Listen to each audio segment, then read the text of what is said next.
When Your Daughter Has BPD, Essential Skills to Help Families Manage Borderline Personality Disorder by Daniel S. Lobel, Ph.D. Narrated by Terrence Bays. Introduction.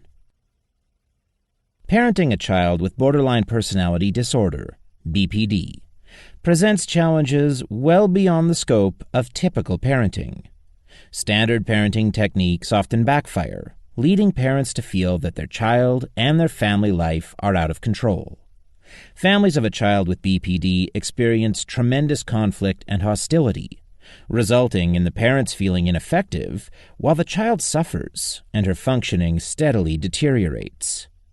BPD impacts the entire family, sometimes leading to disintegration of the family structure, as all family members come to avoid and perhaps even loathe spending time together due to the perpetual discord. Although many parents listening to this book will have already sought professional help and may have been told that their child has signs of BPD, others may be seeking information and guidance for the first time.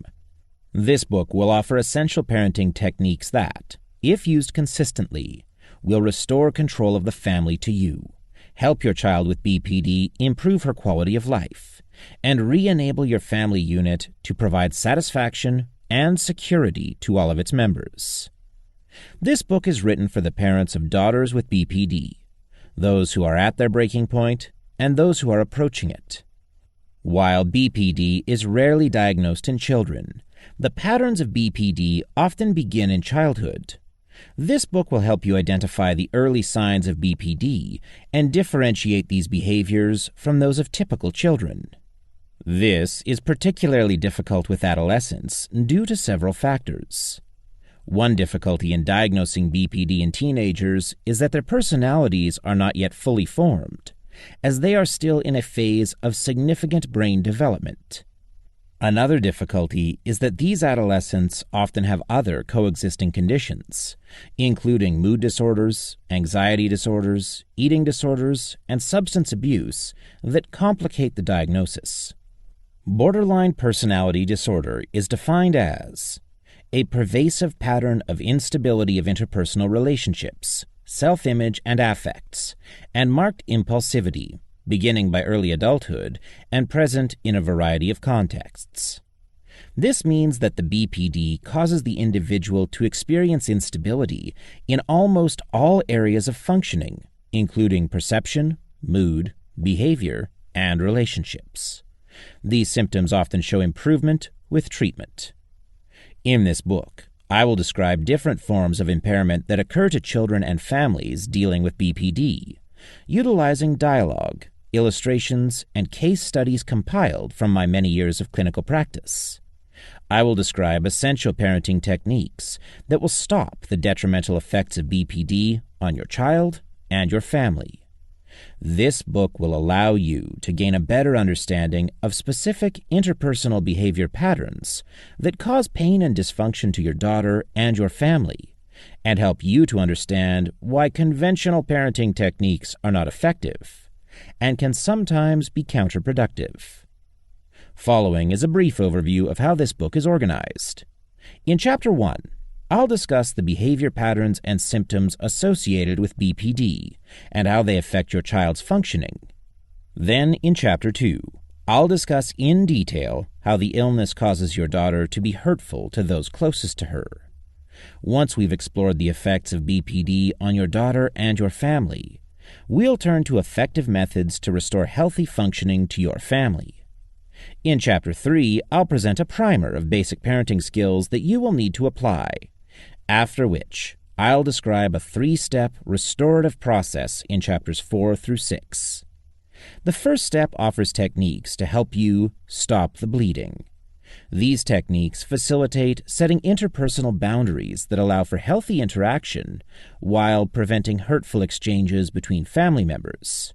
Step 2 focuses on patterns of enabling and codependency that are often pervasive in affected families, and offers specific techniques to transform these into parenting patterns that are successful with children with BPD. Step 3 involves the process of healing and forgiveness. The essential parenting techniques presented throughout this book will guide you toward creating a new family structure that supports healthy functioning and protects new boundaries. This new family structure is the focus of Chapter 7. It's also important for you to be aware of realistic limitations on how parents can and cannot help their child affected with BPD, which will be covered in Chapters 8 and 9. Finally, Chapter 10 will address transgenerational effects of BPD. Identifying the severity of the problem. The first step for parents of a child with BPD is to identify the scope and severity of the problem. Many parents struggle to tell the difference between normal, age-appropriate behaviors and problem behaviors that require special attention. Some parents get so used to feeling bad about parenting that they assume everyone feels this way. And some parents are so used to feeling unhappy in their marriages that when they start feeling bad about parenting, it does not surprise them or present a red flag. BPD causes those affected to mistreat the people they are closest to. So how much mistreatment is reasonable for parents to tolerate from their child? The answer is none. Mistreatment is defined as treating another in a manner that is not in that person's best interest. This includes abuse, which is a strategy designed to cause pain of some sort to another. Mistreatment, and particularly abusive behavior, is always destructive to relationships, and therefore should not be tolerated at all. Following are some ways to measure the severity of its effect on your family. How often are family events subject to conflict? Sadly, for some families, the answer is every time. How much mistreatment is tolerated by family members? On one end of the spectrum are families that ignore hurtful expressions by other family members. On the other end are families that hold each other fully accountable for behavior and resolve hurt feelings in any family member as they come up. To what degree do family members avoid bringing up topics around the child in order to avoid upsetting her? This is sometimes referred to as walking on eggshells. How resistant are family members to having family events? Do they make excuses, or is it a priority in their life? How open are family members with each other? Frequent conflict and mistreatment cause family members to have a sense of vulnerability that inhibits them from speaking freely and spontaneously about their feelings and opinions. The greater the conflict, avoidance, resistance, and guardedness in families, the lower the satisfaction. As these qualities of family life intensify, individual members become more and more avoidant of family gatherings and events. Ultimately, they may come to loathe family time. If your family is experiencing these types of behaviors and feelings, then you should consider the problem to be severe and to require immediate attention. Families that have severe dysfunction associated with a family member with BPD may be rapidly approaching complete disintegration of the family structure. This is called the breaking point. The next section describes how families get to the breaking point and how you can help your family to avoid doing so. The breaking point. A major symptom of BPD is very low frustration tolerance. When an individual with BPD does not get what she wants, she experiences intolerable levels of emotion. Her efforts to resolve her frustration generally result in conflicts with those around her. The first chapter describes how this occurs. Family members become accustomed to having frequent conflicts when they get together. Each experience that family members have with conflict or other drama causes damage to the family structure, which gets its strength from family members wanting to participate and cooperate. The breaking point comes when these difficult exchanges become so frequent that they are anticipated. The anticipation brings apprehension and anxiety, which increase until the various family members simply don't want to be together anymore, or cannot tolerate it due to the level of hostility. The family structure implodes while the members scatter. Some of this damage may be irreparable. For example, BPD causes those affected to feel slighted if they are not the center of attention. When they are around family members, they tend to attract attention, either through interruption, conflict, or drama. They do this because they are needy. Others in attendance are often annoyed by their monopolizing the events. This causes others to enjoy these events less and attend them less as well. In turn, the decreased attendance causes the person with BPD to become needier around others. This increases the avoidance until the family will no longer convene. The implosion of the family structure is frightening to the child with BPD and actually makes her needier. This increased neediness is directed toward the parents, often with a corresponding increase in hurtfulness and hostility. The child becomes more demanding of the parents. The demands become more for the purpose of reassurance that the parents will respond, rather than because of genuine need. That's when essential parenting techniques are needed. I refer to these methods as essential because they guide healthy parenting of a daughter with BPD. Many families will invoke them during periods of crisis or emergency. When families avoid conflicts instead of addressing them, the intensity of these conflicts and the level of urgency rises. To these families, the tools will seem particularly aggressive, as they are direct and confrontational. Many people bristle at the suggestion of confrontation. They tend to think of confrontation as angry and hostile. However, the forms of confrontation that you will be utilizing in the essential techniques will be best executed calmly and without anger. They will encourage resolution rather than escalation, but they will require that all parties take responsibility for their own behaviors and choices. This point cannot be emphasized enough. The key to every intervention that will be described in this book is to make your daughter take responsibility for her choices and behavior.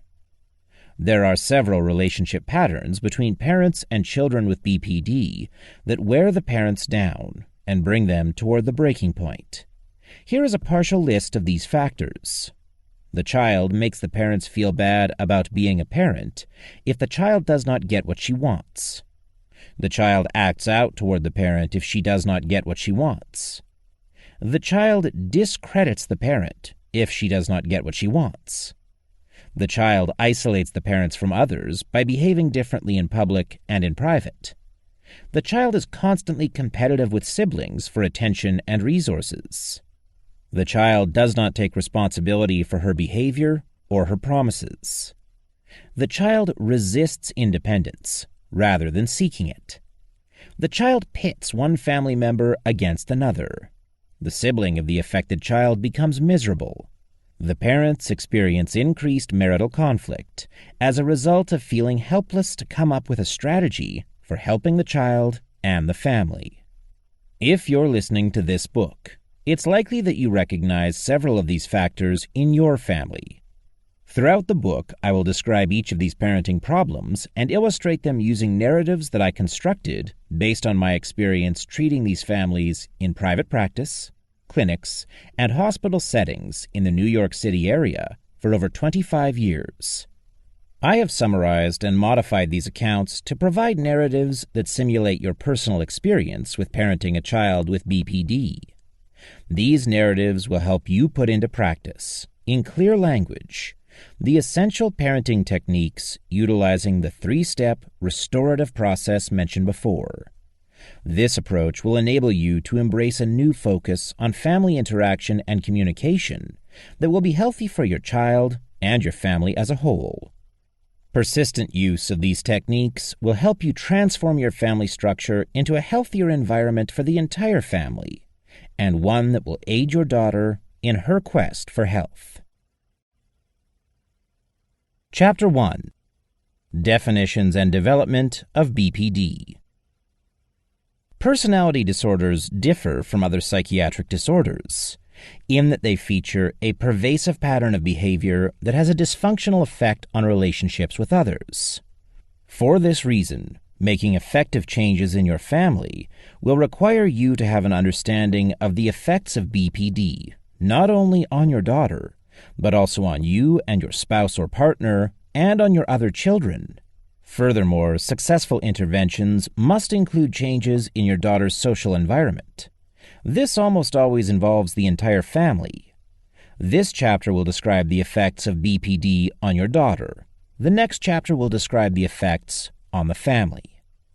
BPD severely hinders a person's ability to develop healthy, stable, and secure relationships. As you will learn in this chapter, the impairment that results from BPD differs from the usual ups and downs of child development. We will explore these patterns of behavior that inhibit successful family functioning and encourage movement toward the breaking point. The following chapters will describe how to identify these dysfunctional patterns of behavior and change them into patterns that support healthier functioning. Effects on the child. What is wrong with my child? Understanding how your daughter actually feels requires an awareness that individuals with BPD do not experience emotion the way that others do. The emotional experience of the child with BPD is best understood from a developmental perspective. Human infants are born more helpless than newborns of almost any other species on the planet. They cannot feed themselves. They cannot walk. They cannot even roll over. Human infants are born with only partially developed brains. It is 20 years after birth that the brain finally reaches full maturity. Human infants also have a very primitive emotional structure. They basically experience only two emotions: feels good and feels bad. They only have one tool to cope with these emotions: crying until somebody comes and makes them feel better. Parents respond to the wails of their child by going through a series of inquiries in order to ease the child's distress. They check the diaper. If this is clean, they offer food. They attempt to determine if the infant is too hot or too cold. They check for clothing that is too tight, and so on. The infant has no awareness of the needs or feelings of the parent, and will intensify the crying if the discomfort is not alleviated by the parent. Typically, as children become more capable of waiting for satisfaction of their needs, they become more and more tolerant of frustration and can delay gratification for longer periods of time, thus allowing for more stable relationships.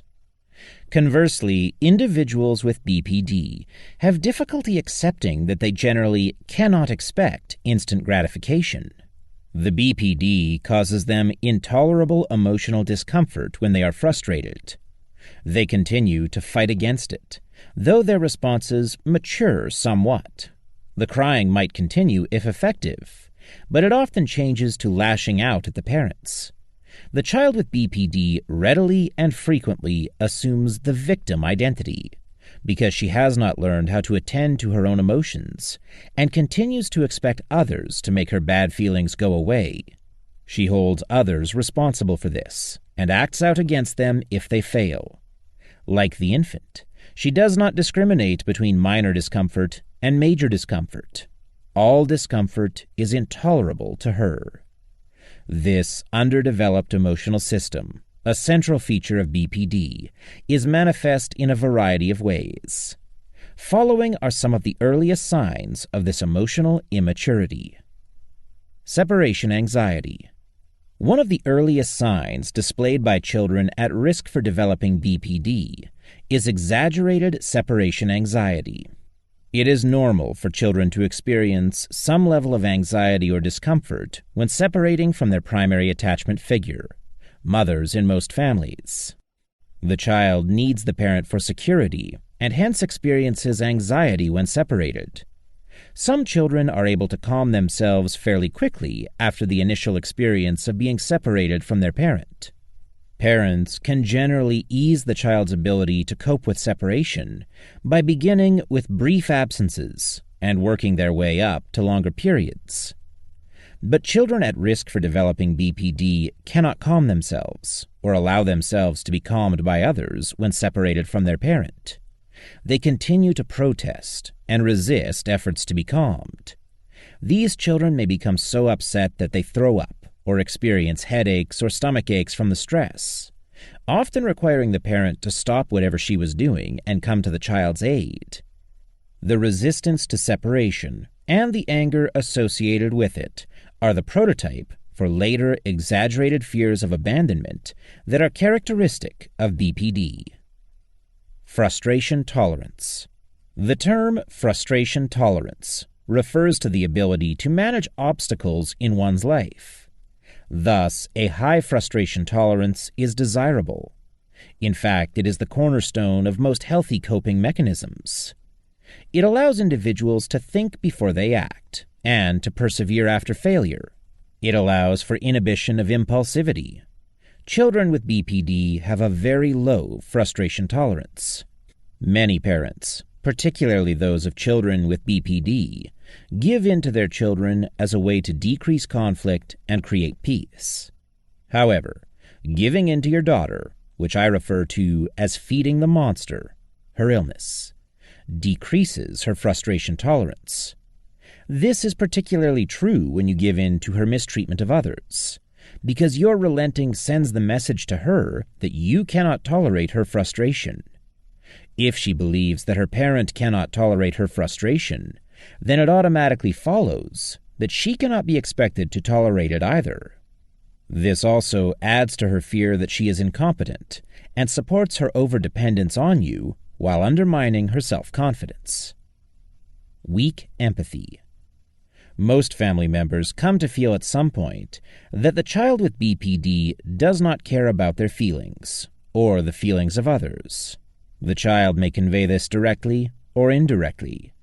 Direct expressions are statements such as, "I don't give a blank how you feel about it." An indirect suggestion that the child does not care about the feelings of others might be her making unreasonable demands of others. Following is an example of a child's inability to acknowledge and accommodate her brother's feelings, even on his wedding day. Child, I am so excited about your wedding. Brother, me too. Child, do you think you could pick me up before? Brother, pick you up before the wedding? Child, yes. That way I wouldn't have to worry about getting tired. Brother, and how will you get home? Child, I will need you to drive me back afterwards. Brother, on my wedding night? Child, well, you do want me to be there, don't you? The brother will probably assume that his sister doesn't care about his needs or feelings on his wedding night. The reality is that the sister hasn't really thought of, considered, or acknowledged his feelings at all. This is because, to her, it's as if he doesn't have any feelings.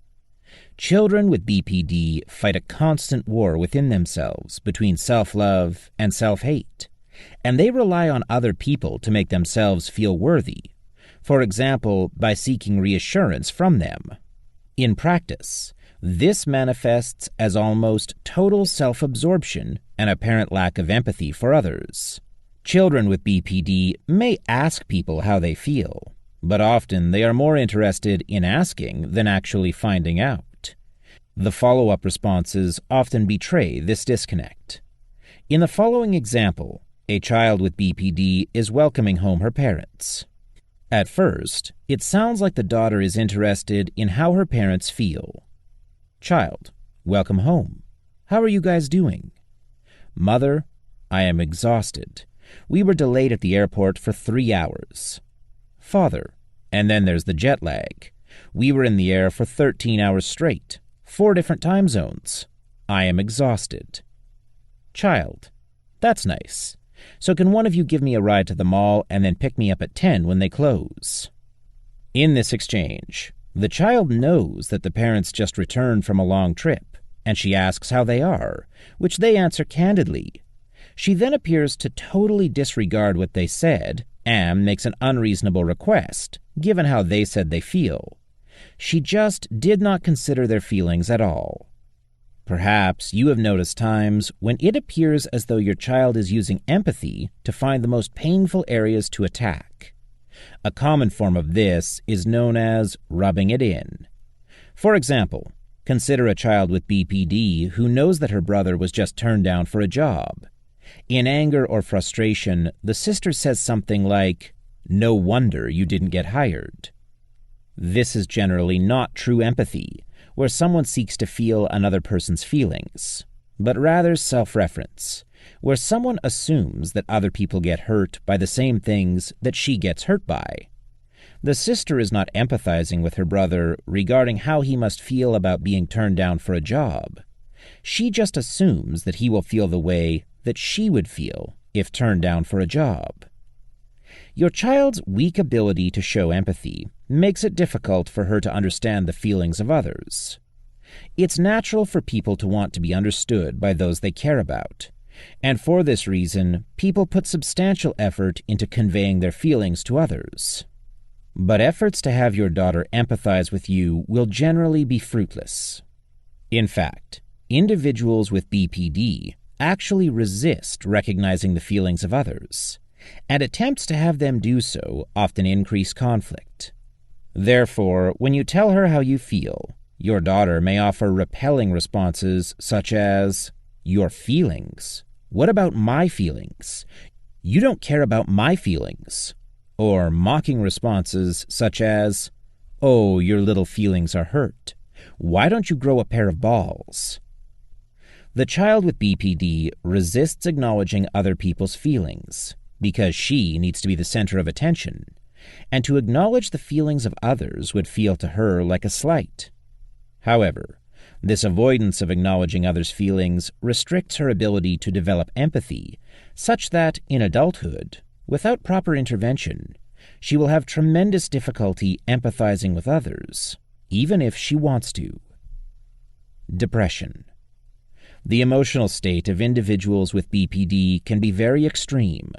Frantic efforts to have others reassure them can lead to short-term relief from the fear of being unloved and unlovable, but their demands on others are so constant that disappointment is inevitable. When this happens, which it does frequently, the individual with BPD may suddenly plunge into a very dark mental state, where she experiences self-loathing. This is where the risk of self-harm and suicide is maximized. The vacillation between intense emotional states reflects the splintered nature of her personality and sense of self, meaning her thoughts, feelings, and beliefs about who she is as a person. In essence, how she would describe herself. This splintering of the sense of self causes an emptiness that over time can trigger depressive episodes. Because BPD causes unstable affect or mood, when others agree with her or give her what she needs, it makes her feel that she is lovable. When she does not get what she wants, she feels self-loathing. This can feel like she is losing herself. This type of depression, marked by emptiness, triggers feelings of desperation for the child. The feelings of desperation are likely to trigger extreme reactions. These reactions can take many different forms, but they tend to fall into one of two types: frantic seeking of reassurance from others or self-destructive behaviors. The frantic seeking of reassurance from others can range from benign to destructive. Benign forms of seeking reassurance from others include various ways of getting attention. The most direct is calling to check in with a parent or somebody else who makes the individual feel secure. If the parent does not respond, the child's sense of emptiness is likely to increase, and she is likely to leave one or more frantic messages, urging the parent to call back right away. If she does reach the parent and the parent is comforting, her sense of emptiness decreases. While the child accepts and may even appreciate the reassurance, it is seldom enough. She may end the phone call requesting that the parent call her back in an hour, just to make sure I am okay. This becomes subject to the one-sided contract. It sets up the expectation that the parent will make himself available whenever the child feels empty, which is almost all of the time. The one-sided contract is discussed in detail later in this chapter. Another example of a benign form of seeking reassurance is requesting special access to others in case I need you urgently. This generally takes the form of demanding all available phone numbers for the parent, as well as cell and home phone numbers for the parent's friends. Unfortunately, people with BPD have difficulties with boundaries, which is discussed in detail in Chapter 4. They often call these numbers under non-urgent conditions for their convenience. For this reason, you should share these numbers judiciously, and sometimes with a caveat, such as only to be used for emergency. Destructive forms of seeking reassurance involve the threat of harmful behaviors either to the self or to someone else. The most extreme example of destructive seeking of reassurance is when the child threatens self-harm or suicide if she is left alone. She may express this as parents embark on a trip, or even an evening out, depending on the child's condition. Unfortunately, people affected by BPD can be markedly impulsive. Threats of suicide can very quickly become suicidal gestures if the person believes abandonment is imminent. Sometimes the person suffering the effects of BPD may not exhibit any warnings and may proceed directly to self-destructive behaviors. She may do this privately but leave traces, such as blood or suicide notes that can be discovered later by others, as punishment for not being there for her.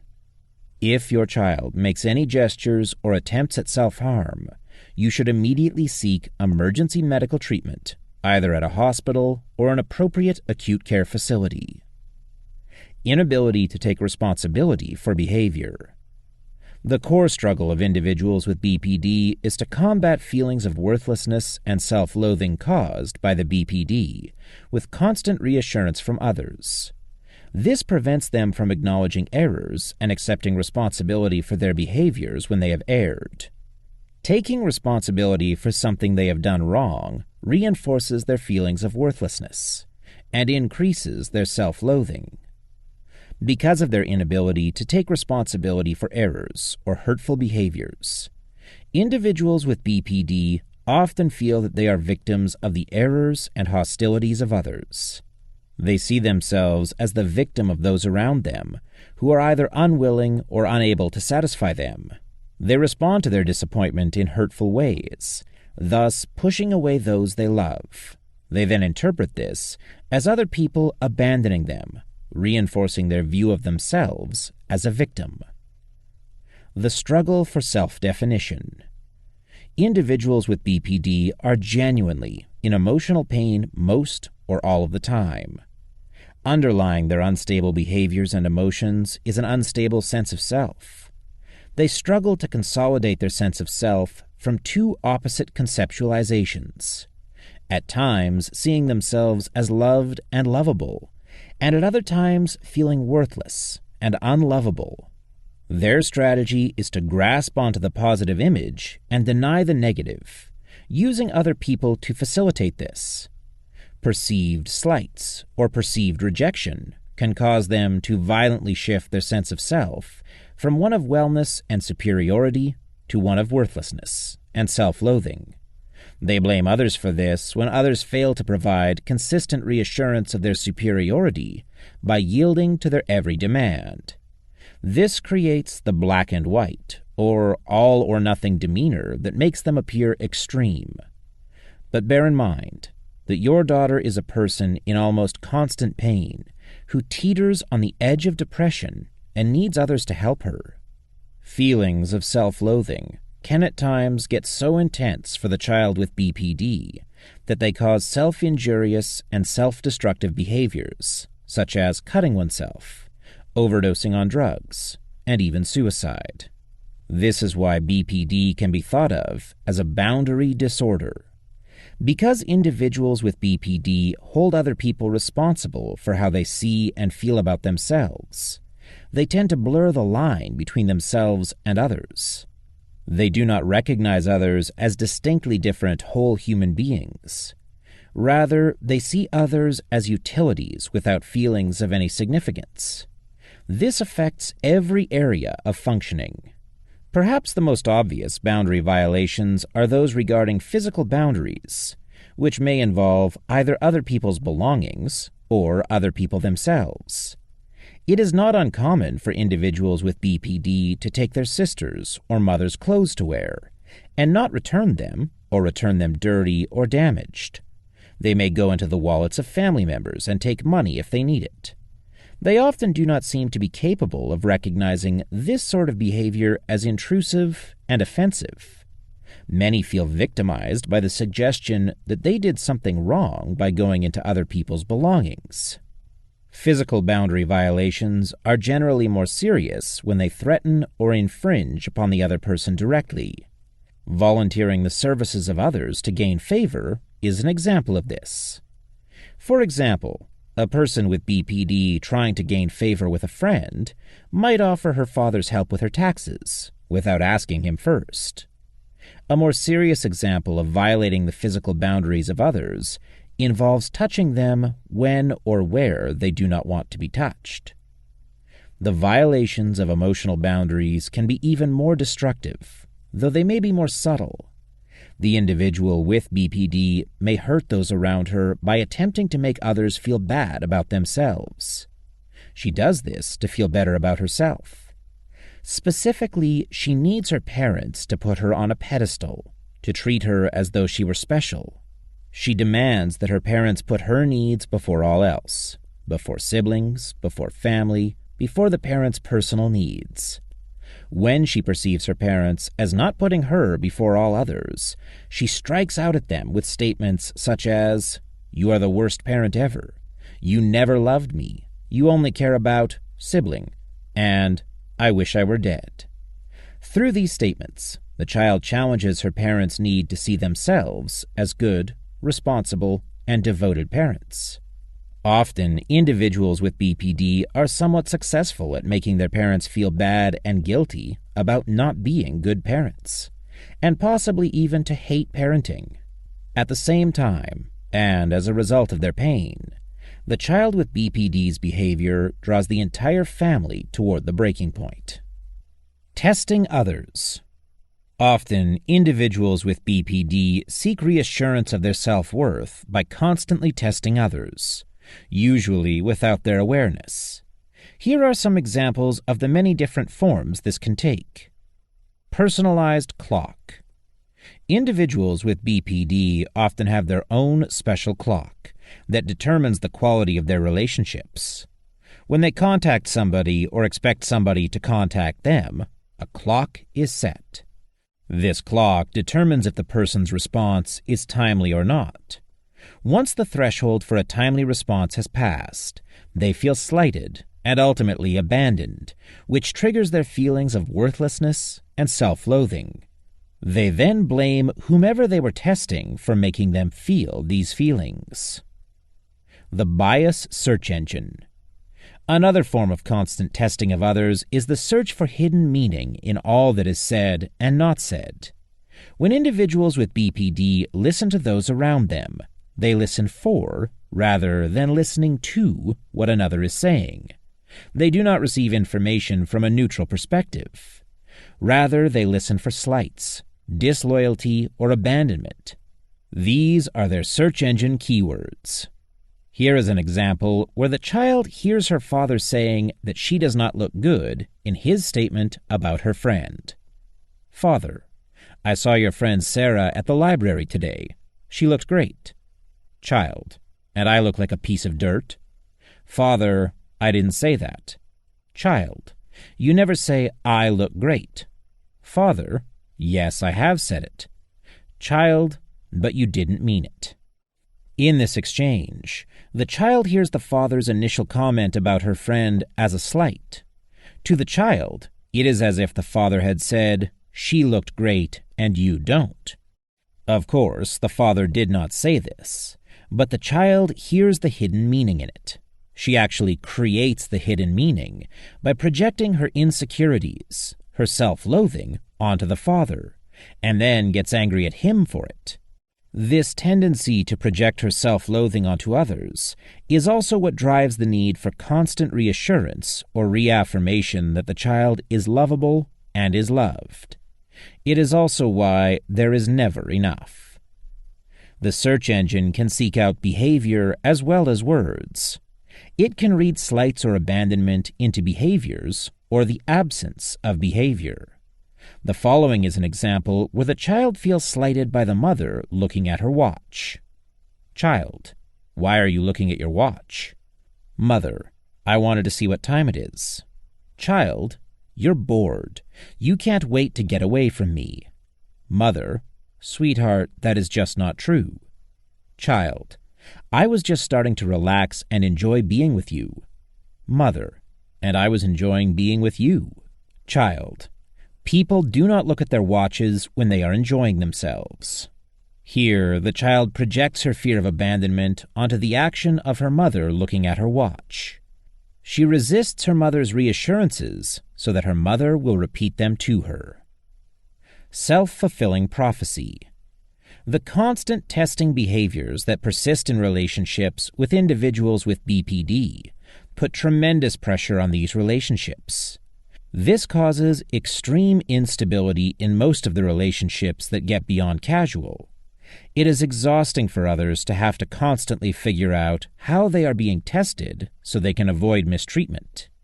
The individual's harshness wears others down, so that over time people anticipate that being around her will be caustic.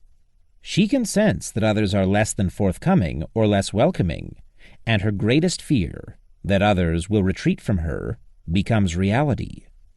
Of course, she cannot see that the BPD has caused her to behave in ways that have caused this.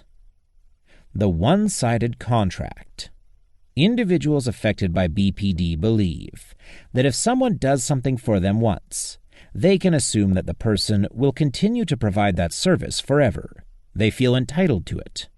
For example, the mother of a child with BPD asked the older sister to pick up the child from school for her. When she went to pick up her little sister, she took her and her friends for ice cream before they came home.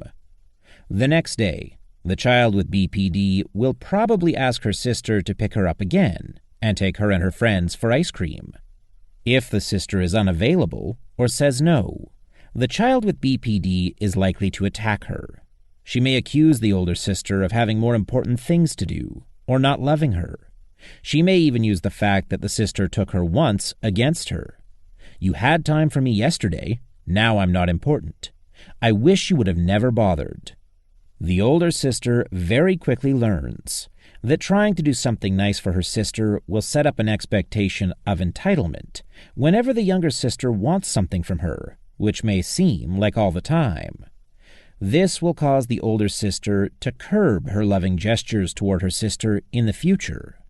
In doing so, it moves her toward the breaking point, where she no longer wishes to have anything to do with her sister and her sister's friends, adding to the wedge being driven into the heart of the family. Borderline belief system. The behavior patterns discussed before, if reinforced, become crystallized beliefs about relationships and how they can be manipulated. For example, when a parent gives in to the tantrums of a child, the child comes to believe that the way to get other people to do what you want them to do is to behave in an antagonistic manner. This is tested repeatedly whenever the child does not get what she wants when she wants it. If this idea is consistently reinforced by feeding the monster or giving in, the belief becomes crystallized. It is no longer examined and no longer questioned. The response then becomes automatic or habitual. That is when the essential techniques become necessary. Over time, your child may collect a whole system of crystallized beliefs, each one associated with different types of dysfunction. Here are some maladaptive crystallized beliefs often associated with BPD. If others do not do what you ask of them, you can mistreat them and they will give in. This belief will eventually lead to the end of almost any relationship. This mistreatment is not really damaging to a relationship. This belief supports the child's role as victim, as it minimizes her contribution to conflicts in relationships. The rules that apply to others do not apply to me. Acting on this belief can lead to frequent violations of laws and rules, and in the extreme can signal sociopathy.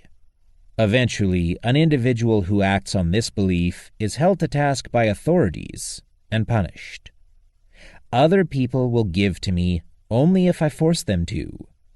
This belief prevents the child from developing naturally reciprocal relationships by constantly competing with others and compelling others to do things for her.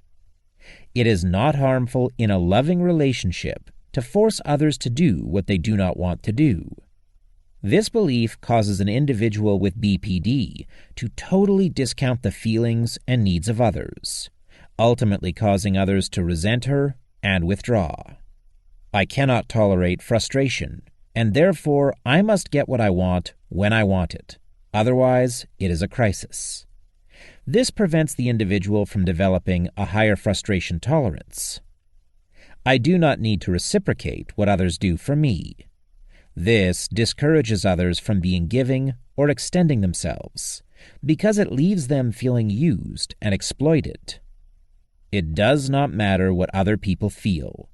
This leaves the child with BPD unprepared and unable to understand and react to others, thus impairing her social functioning. Other people's feelings are not as important as mine. This also contributes to those around her feeling exploited and ultimately repelled. Promises don't need to be kept. This belief discounts the powerful effect betrayal has on people and adds to the individual's social dysfunction. It weakens you if you admit to a mistake. This prevents the child from taking responsibility for her mistakes.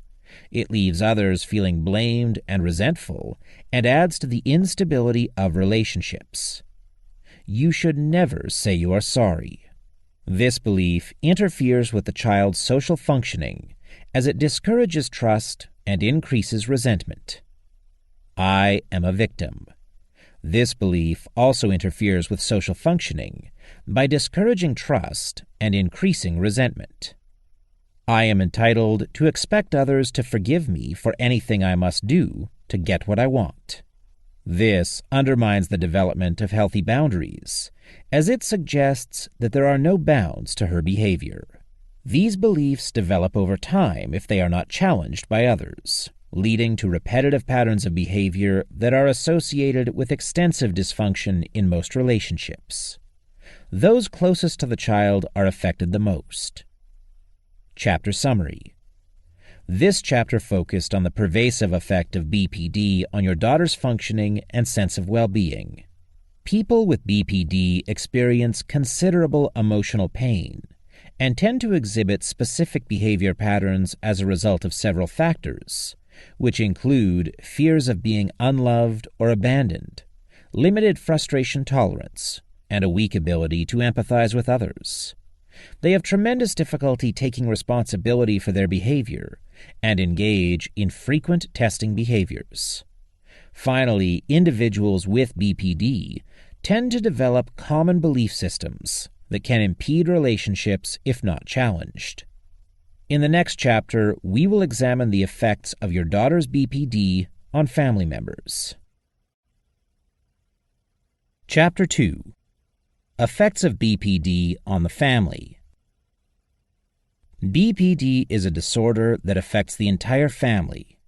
The difficulties your daughter experiences, which were described in the previous chapter, impact you and her siblings considerably. The disorder causes her to behave in ways that are hurtful to those closest to her. In this chapter, we will explore the effects of BPD on family members, as well as on the structure of the family itself.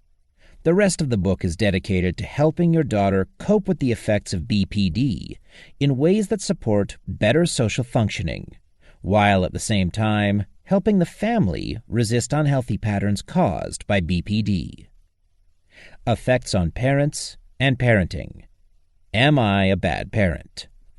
Parents who have been raising a child with BPD for any period of time often struggle with feelings of guilt, shame, and inadequacy, as the child complains about almost all aspects of her life and blames her parents for not making her happy. Seeing the child as a victim of their ineffective parenting often confuses them. They wonder what is wrong with them as parents, what is wrong with their child, and what is wrong with their family. These feelings then interfere with effective parenting and may actually create patterns that exacerbate the difficulties with their child, as traditional parenting techniques often fail with children with BPD. One of the most powerful factors that drives parents toward the breaking point is being made to feel that their efforts are not appreciated and that they are seen as bad parents. For most parents, the birth of a child is one of the greatest experiences of a lifetime. It is the opportunity to have a family of their own, to repeat the wonderful opportunities of their childhood, while offering positive experiences that may have been lacking. But for many parents with a child with BPD, the birth of their child begins a journey to the breaking point, where parenting is a dark place of pain and failure, where family members no longer seek each other's company. Many parents feel guilty about not wanting to be around their child, or feeling more calm and at ease when the child is not present. This is why it is critical for the family to understand that the monster is the disease, not the child. It is very common for children with BPD to accuse their parents of not being good parents when they do not get what they want, thus further adding to the guilt and doubt the parents have about themselves and their parenting. The children do this to protect their sense of self, by shifting the focus from their fear of being a bad child to the parent being a bad parent. Following is a typical example of a child trying to make her mother feel guilty for splitting her time and attention between siblings. Child: Mom, can we make some chocolate chip cookies today? Mother: I am sorry, honey, but I don't have any chocolate chips in the house. Child: You know they are my favorite. Can you go to the store and get some? Mother: I will go tomorrow and get some. Child: I want them now. Mother: I can't go right now. I'm waiting for your sister to come home from school. Child: You love her more than me. You are a bad mommy. Parents generally respond to accusations like this defensively. I love you and your sister the same. They may also try to explain their judgment. I can't leave the house while your sister is being dropped off, or the driver will not let her off the bus. Defensiveness by the parent almost always backfires. The child with BPD will escalate the conflict and try to make it seem like the parent is just making excuses for favoring the sister. The parent's guilt prevents her from responding more effectively, such as by saying, I will make cookies with you tomorrow, but I cannot do this right now. The parent has become unable to recognize that her judgment is quite reasonable. To receive one child from the bus on the school schedule and make cookies with her other daughter when time permits. If this were an isolated exchange, a mother might be able to dismiss it as the ranting of a spoiled child. But this is typical of what happens whenever a child with BPD does not get exactly what she wants when she wants it. There are several aspects of this communication that add to the parent's guilt and cause movement toward the breaking point. The presentation is usually dramatic, filled with tears and rage. The child makes it clear that having chocolate chip cookies right now is urgent. The child makes it clear that her expectation is that the parent will drop everything. The child hurts the parent with offensive statements. Parents of a child with BPD struggle with constant feelings of guilt that they are the cause of their child's unhappiness, and hence the ensuing family conflict. In the previous scenario, it seems as though the child is trying to make the mother feel like a bad parent. But the child's statement is an effort to hurt the parent for not giving her exactly what she wanted. In this situation, giving in was not an option, because the mother had to be there to meet the sister's bus. This parent is trying to be a good parent, but does not know of another option. That is because parenting a child with BPD requires specialized techniques. These are the essential techniques that will be described later in this book. Parents of children with BPD often try to compensate for their child's apparent unhappiness in a multitude of ways. The parent in the previous vignette may compensate by showering the child with cookies and other treats the following day to try to assuage her guilt. But this seldom works. Here is a likely outcome of the mother's efforts the next day to overcompensate, and how this fails to relieve the child. Mother: I brought you some of the best chocolate chip cookies in town. Child: They are not homemade. Mother: I also got some chips to make homemade cookies another time. Child: I am not hungry now. Mother: Well, perhaps later we can make some cookies. Child: Why don't you just save them for your favorite daughter? The reason this did not work is that the child is not trying to get chocolate chip cookies anymore. The child reads into the mother's response that she is being belittled because the mother refused to put her needs above her sister's. Now the child is trying to establish a favored position over the sister by hurting her mother. The child will probably eventually accept the cookies, but that will not stop her antagonistic behavior toward the parent. The parent in this example continues to try to yield to the child in an effort to please or placate her. Yet the child continues being difficult because it is obviously working.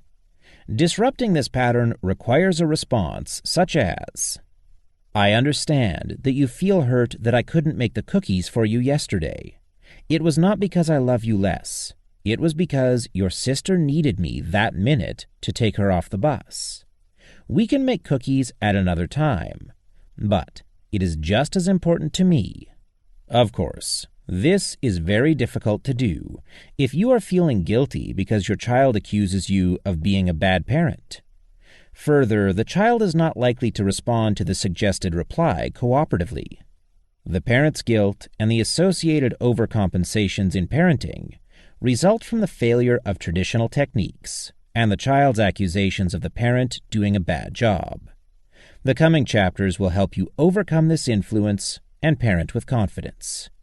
Another destructive effect associated with the parents overcompensating for feeling guilty involves compromising the needs of other family members to please or to placate the child with BPD.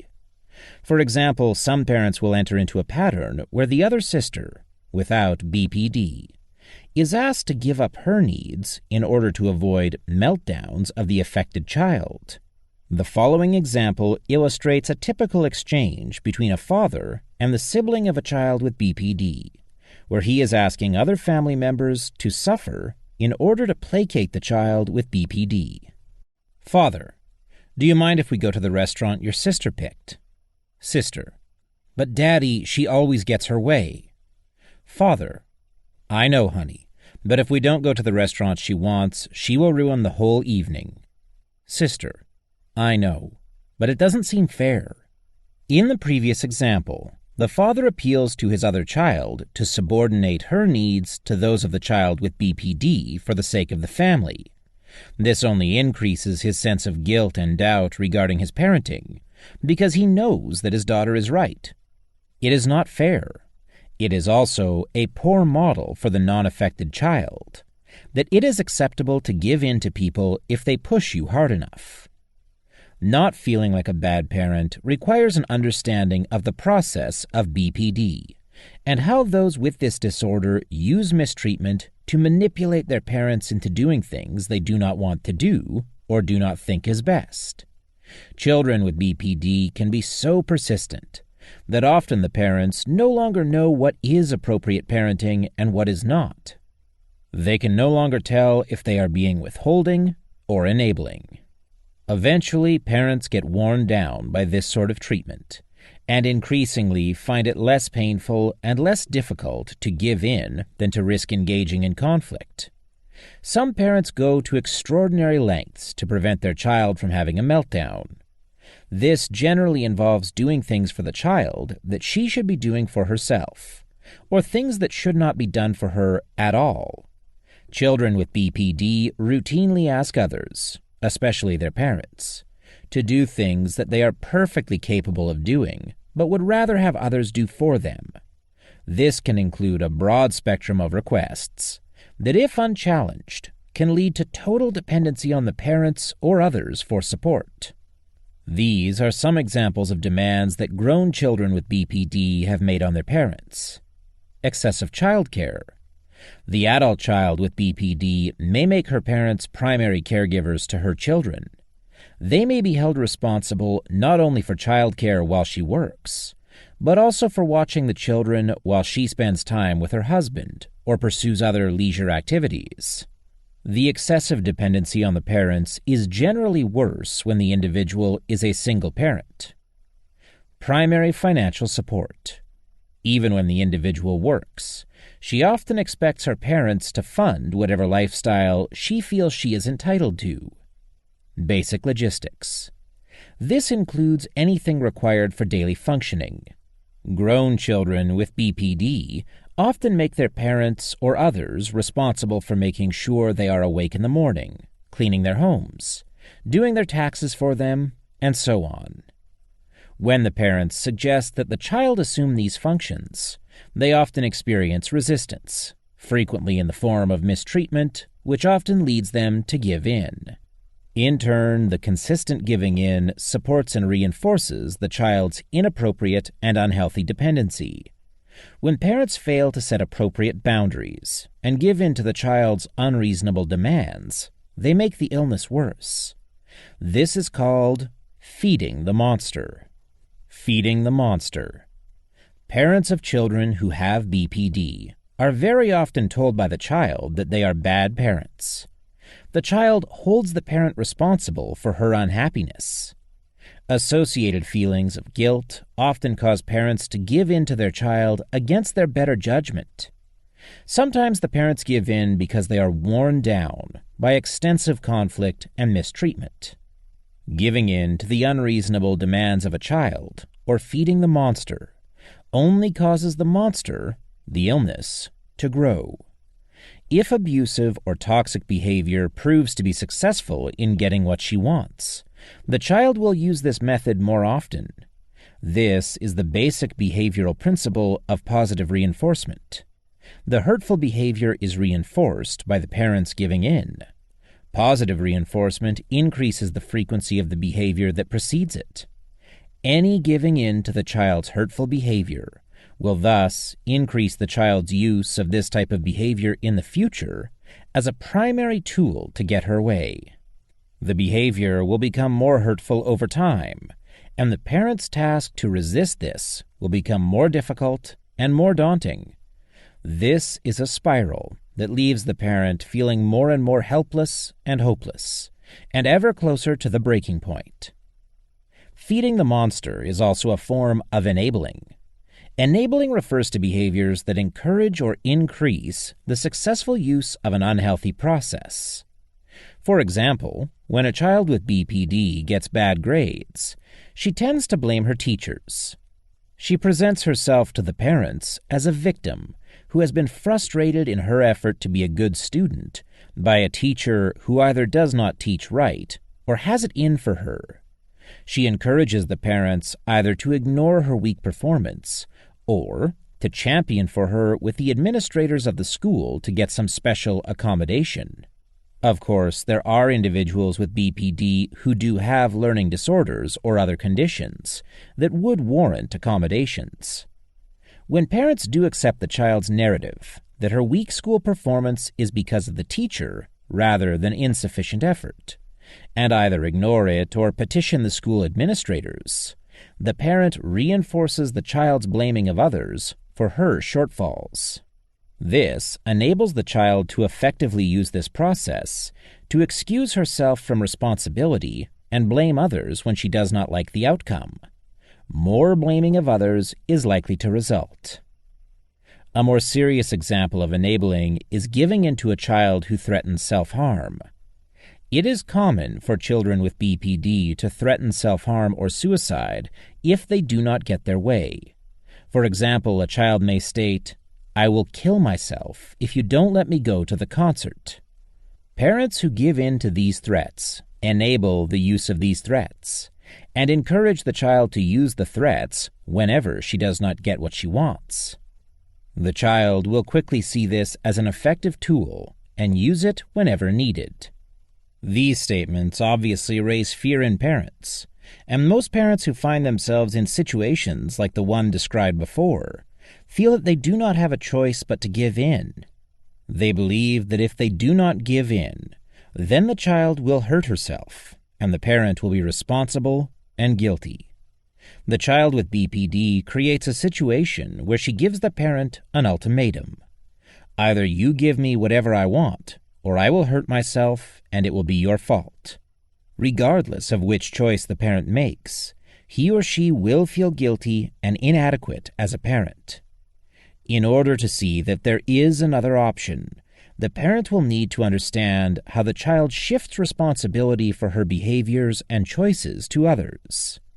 In the previous example, the parent needs to understand that the child has set up the contingency in which she will use self-harm as a way of getting the mother to let her go to the concert against her better judgment. This is a sick behavior pattern. Once the parent recognizes this, she can treat this ultimatum like a sick behavior rather than like a valid choice. Then the parent can respond appropriately and say, "If you are considering hurting yourself, then a concert is not the right place for you. You need to be talking to a mental health professional. Once such a professional tells me that you are all right, then we can consider recreational activities." Feeding the monster makes the child's BPD worse by giving in to her unreasonable or unhealthy demands, often at the expense of other family members. It's understandable that you get worn down and want relief in the short term. No one wants to see his child suffer, but it is critical to understand that giving in makes it worse. This is because it rewards the child for unhealthy behaviors while punishing others for healthy behaviors by making them give in as well. In the coming chapters, you will learn how to starve the monster with beneficial effects for your child and for your family as a whole. In order to utilize these techniques, you will have to parent with confidence. This will require that you address your feelings of guilt and the need to overcompensate. This is no easy task, I know, but it is doable and worth it. A parent's shame. Another contributor to the suffering of a parent of a child with BPD and the associated ineffective parenting is the frequent experience of shame. This comes from a number of sources. The most blatant, and perhaps the most painful sources, are deliberate attempts by the child to humiliate the parent in public. Avoiding shame becomes a parenting motive that interferes with what is best for the child and what is best for the family as a whole. It often leads to giving in or feeding the monster, the illness. For example, a parent may buy the child an item in a store that she has previously refused to purchase because the child protested loudly, and the parent gave in to keep her quiet and avoid feeling ashamed by the child's behavior. Children with BPD also sometimes humiliate themselves in front of their parents by being provocative. This can be to upset the parent, or it may just be to get attention. In either case, the parent is often publicly embarrassed by the behavior. The following is a typical example of an exchange between a father and his teenage daughter with BPD. The father attempts to set a limit regarding how the child dresses for church, and she resists by using her attire to shame him publicly. Father, please get ready to go to church. Child, I am ready. Father, you are going to church dressed like that? Child, do I look fat? Father, no, you look naked. Child, you think my body is not attractive. Father, I think it is disrespectful to dress that way to go to church. Child, you think I am a slut. Father, I think you should wear underwear when going to church. Child, well, maybe I just won't go and you won't be embarrassed. Father, your brother is a deacon, so we all have to go. Child, well, I'm not changing. Father, okay, then you can explain it to anyone who asks. In this situation, the child is trying to provoke her father, probably for attention. She is clearly aware that dressing this way will embarrass him, but insists on doing it anyway, and he allows her to, and she will do so more in the future. Fortunately, though, this family had just entered family therapy.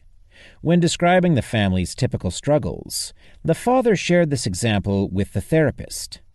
The therapist asked the father why he responded this way to his child, and he said, "What else could I do?"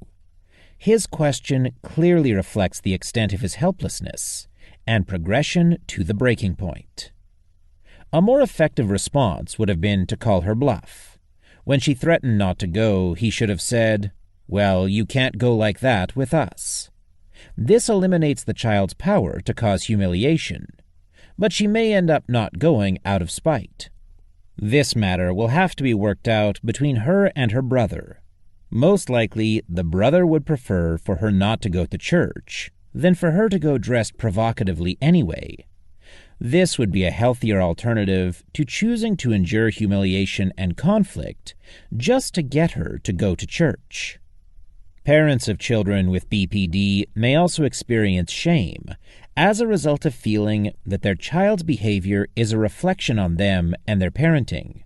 For this reason, they try to limit conflict in the home or other private settings, and they bend over backward to avoid public scenes.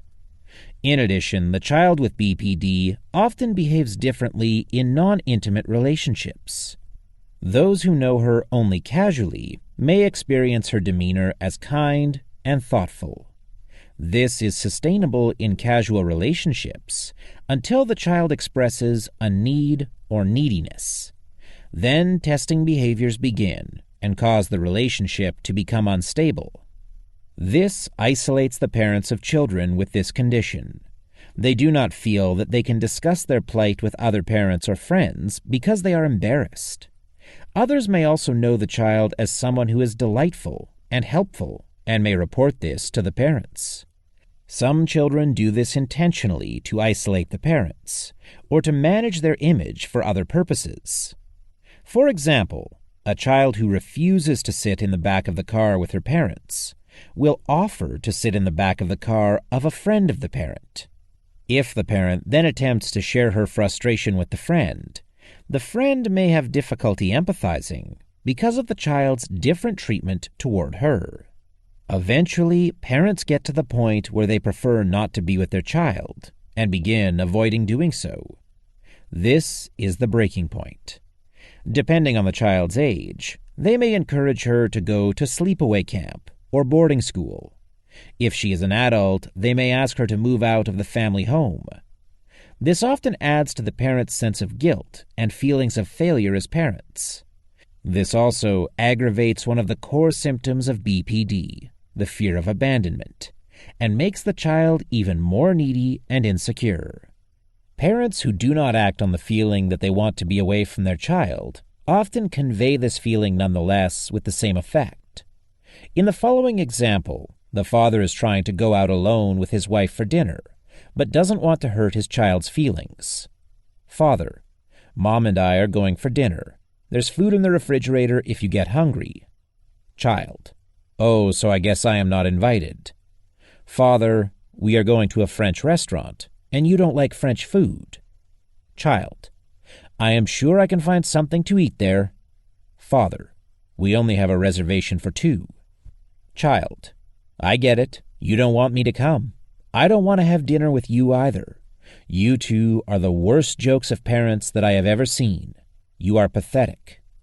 The child in this example is taking the position that she is entitled to be included in everything her parents do, and that, if she is not, she can hurt them by saying they are bad parents.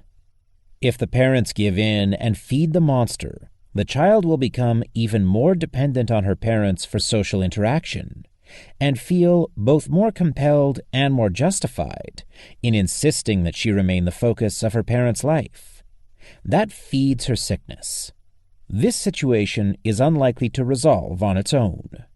A healthier response to the child involves explaining that parents wanting to be alone on occasion is not a rejection. Once again, the parents will need to set an unwanted boundary and be prepared for an irritated response. Learning to tolerate such a response is addressed in Step 1 of the Essential Parenting Techniques, described in Chapter 4. while guilt interferes with healthy parenting by causing overcompensation. Shame interferes with healthy parenting by compelling parents to give in to unreasonable demands to avoid embarrassment. Although guilt and shame affect parents differently, they both have the same practical effect: feeding the monster, making the BPD worse. They make the situation worse by reinforcing unhealthy behaviors that are directed toward the parents as well as other family members. Effects on the siblings. A sibling's bane. In families where the child with BPD is not an only child, the sibling can be profoundly affected. The relationship between a child with BPD and her sibling is extremely complex. This is because it is highly unstable.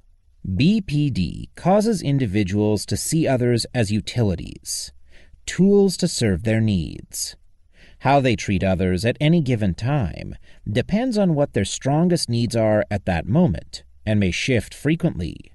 The two constants are that the child with BPD must always be the center of attention, casting a shadow on the sibling, and must engage in competition to be treated better than the sibling. The dark shadow. The siblings of a child with BPD almost always feel like their sister is at the center of everything, and they are in a dark shadow off to the side. This happens in a number of different ways. The most direct way is that the child with BPD demands it outright. For example, if the sibling is being taken by the parent for ballet shoes, then the child with BPD will demand to be taken for ballet shoes as well. It is a form of trying to assert her needs as a priority over her sister's. The BPD drives her to assert this need to avoid feeling unworthy and unlovable because her sister is getting new shoes and she is not. If the parent gives in and takes the child with BPD, it will reinforce the child's entitlement to place her needs above others in all family situations. If the parent does not take the child for shoes, then she will try to get the parent to comply through mistreatment. Either way, she remains the focus, as the sister and the parent can no longer enjoy their time together. The child with BPD overshadows the activity and tone and mood of the mother taking the other sister for ballet shoes. As the family progresses toward the breaking point, it may no longer be necessary for the child to even be present for the shadow to envelop the family. For example, parents may be reluctant to buy their son a bicycle for his birthday, for fear the sister will feel slighted, even though it is not her birthday. The parents see themselves as having to choose between two undesirable outcomes. Either they don't get their son the bicycle, and thus punish him for his sister's behavior, or they give him the bicycle and try to deal with her reactions. Some parents in this position would choose to give the daughter a bicycle as well. This is feeding the monster, with all of the associated problems discussed earlier. And once again, the child with BPD becomes the center of attention, even in her absence, due to established behavior patterns. There seems to be no way to give their son a bicycle for his birthday and have it be a joyous occasion. The brother, his feelings, and his birthday recede into the dark shadow yet again. A healthier option would be to use this as an opportunity to teach the child with BPD how to tolerate frustration better by being open with her about why her brother is getting a present and she is not. The parents can then make suggestions about coping mechanisms to deal with frustration. These coping mechanisms will be discussed in detail throughout the following chapters. In the following example, a father asks his son, whose sister has BPD, to collude in being exiled to the dark shadow. Brother: Hey Dad, can I use your car tonight? Father: I just told your sister that she cannot use it this weekend. Brother: I thought you told her that she cannot use your new car because she spilled a milkshake in the other car. Father: That is true. Brother: So what does that have to do with my not using the car? Father: If I let you use the car now, she will have a hissy fit. Brother: so I have to suffer. Father, you know how fragile your sister is. We will never hear the end of it. I know this is not fair to you, but what else can I do? The brother in this situation feels like he has no choice but to put himself into the dark shadow and accept being punished for his sister's actions and being pushed aside by the parents. The parents will probably reward him by telling him that he is being virtuous by subordinating his needs. This will not slow his advance toward the breaking point. It will teach him how to create codependent relationships, which will be discussed extensively in Chapter 5. In codependent relationships, one person's dependency is supported by another person who allows herself to be needed beyond a point that is healthy. Independence is discouraged. Codependency is a form of feeding the monster, where dependent, unhealthy behavior is rewarded to avoid conflict. A healthier alternative is to hold the child with BPD accountable for her behavior and her choices. This will require overt discussion of why the child's behavior warrants restrictions that are not applied to her brother, because her brother behaves differently. You will learn how to do this effectively in the following chapters. The constant competition. The other dynamic between a child with BPD and her sibling is constant competitiveness. Individuals with BPD constantly compare themselves with everyone else, so it is not surprising that a sibling is a primary focus of this competitiveness. The child with BPD will generally compete for anything and everything: attention from others, access to goods and services, preferred bedroom, choice of restaurants, position at the dinner table, and so forth. The following dialogue is an example of how individuals with BPD see their siblings as being in direct competition with them for all available parental resources. In this case, simple attentiveness. Mother: Jeffrey, how was your day? Brother: good. Sister: you didn't ask me about my day. Don't you care? Mother: of course I care, but Jeffrey has to leave in a few minutes for band, and you will be here for a while. Sister: you always ask him first, and sometimes you don't ask me at all. It's okay. I don't want to share my day with you anyway. Mother: that's not true. Brother: Mom, I have to go. I will talk to you later. In this scenario, the brother is back in the dark shadow. The mother is in a bind. She is left alone with the child with BPD now, after the child undermined her efforts to ask about the brother's day. Does she now pursue the child and ask her about her day? If she does so, she will be feeding the monster, or giving in to the child's inappropriate demand. If she does not, she will seemingly be confirming the child's allegation about her not caring how her day is. The healthy response is for the mother to be honest about her feelings, and to hold the child appropriately responsible for her behavior. The response might sound something like, I want to know how your day is, but I feel hurt and manipulated by what you said in front of your brother. Perhaps I will ask you later. The sister with BPD resents practically everything that her sibling gets, from their parents or elsewhere. This resentment and associated efforts to take away whatever the sibling has or gets is very destructive to the sibling relationship. The sister comes to be seen as a dark shadow that sucks the joy out of every experience. This drives the sibling of the child with BPD toward the breaking point, where he avoids activities and opportunities that include his sister. When the sibling becomes an adult, this sort of history can create a sense of skepticism, even when the affected child attempts to bond with her sibling. Of course, the child with BPD is not always antagonistic with her siblings. If she perceives the sibling as a source, or potential source of attention or other gratification, the child can be supportive, affectionate, and friendly. However, this differs from other alliances in that it is based on idealization.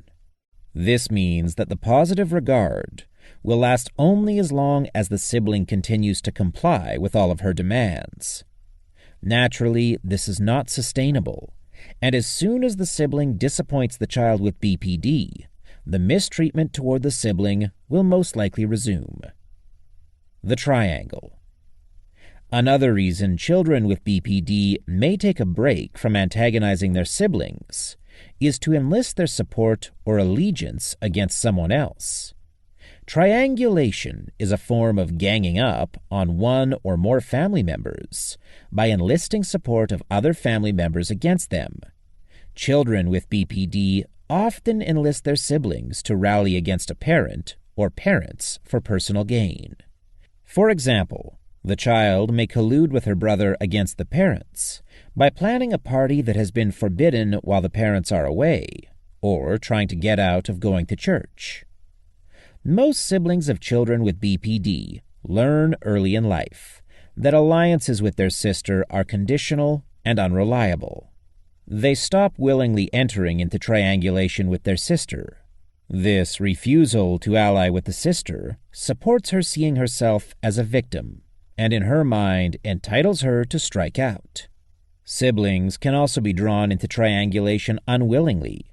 For example, if a person with BPD gets into a conflict with somebody, she expects that anyone who likes or loves her will shun that person. If that doesn't happen, she considers it a slight. The child with BPD expects that if she gets into an argument with someone at school or someone else in the family, the siblings will side with her and shun whomever else is involved. This forces the sibling into a triangle against anyone who offends the child and puts all relationships the sibling may have potentially under the dark shadow. Another problematic aspect of triangulation is that children with BPD frequently betray those who confide in them if it benefits them to do so. Personality disorders are generally associated with difficulty with attachments to others. This is what causes the instability in their relationships.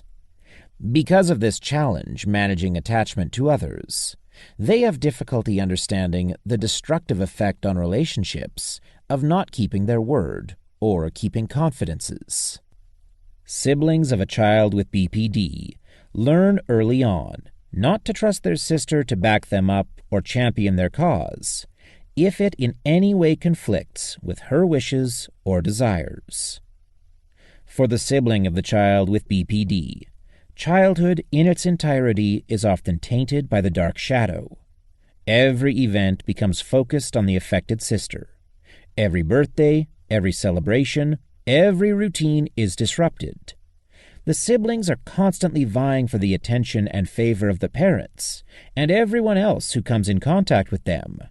It is common for a child with BPD to compete with her sibling over the sibling's friends. Interactions with the child often end with mistreatment of one type or another. Over time, the sibling comes to anticipate these patterns and either dreads or avoids being around the family, except perhaps if the child with BPD is absent. Even then, there is residual anger toward the parents for giving in to the child, or for not protecting the sibling from the wrath and mistreatment. The result is steady movement toward the breaking point, where the sibling no longer wishes to be involved with family at all. For the sibling of the child with BPD, it can feel like a lost childhood. The strain on the marriage and family. Having a child with BPD generally puts a tremendous strain on a marriage. Both parents suffer individually with feelings of guilt and shame as they watch their family disintegrate steadily. They often feel responsible for various aspects of the situation, and sometimes blame one another as well. The child often pits one parent against another, utilizing triangulation. Social relationships with friends and neighbors, as well as extended family members, are impeded by the child's need to be the focus of all that goes on within the family. The parents are often exhausted by constant efforts to minimize the caustic effect of the conflict that surrounds interactions with or about their daughter. Without professional help, Parents are rarely able to take a unified position with regard to the demands and hostile acting out of a child with BPD. The result is that one parent often feels that the other is too hard on the poor child, while the other parent feels that the other is too lenient and blames him or her for feeding the monster. This is perhaps the most toxic effect on the marriage. Here is an example where the mother and father do not agree on whether or not to follow through on their boundary of no drug use in the house. Mother: we told her that if we caught her doing drugs in the house again, we would kick her out. Father: you want to throw her out on the street for smoking pot?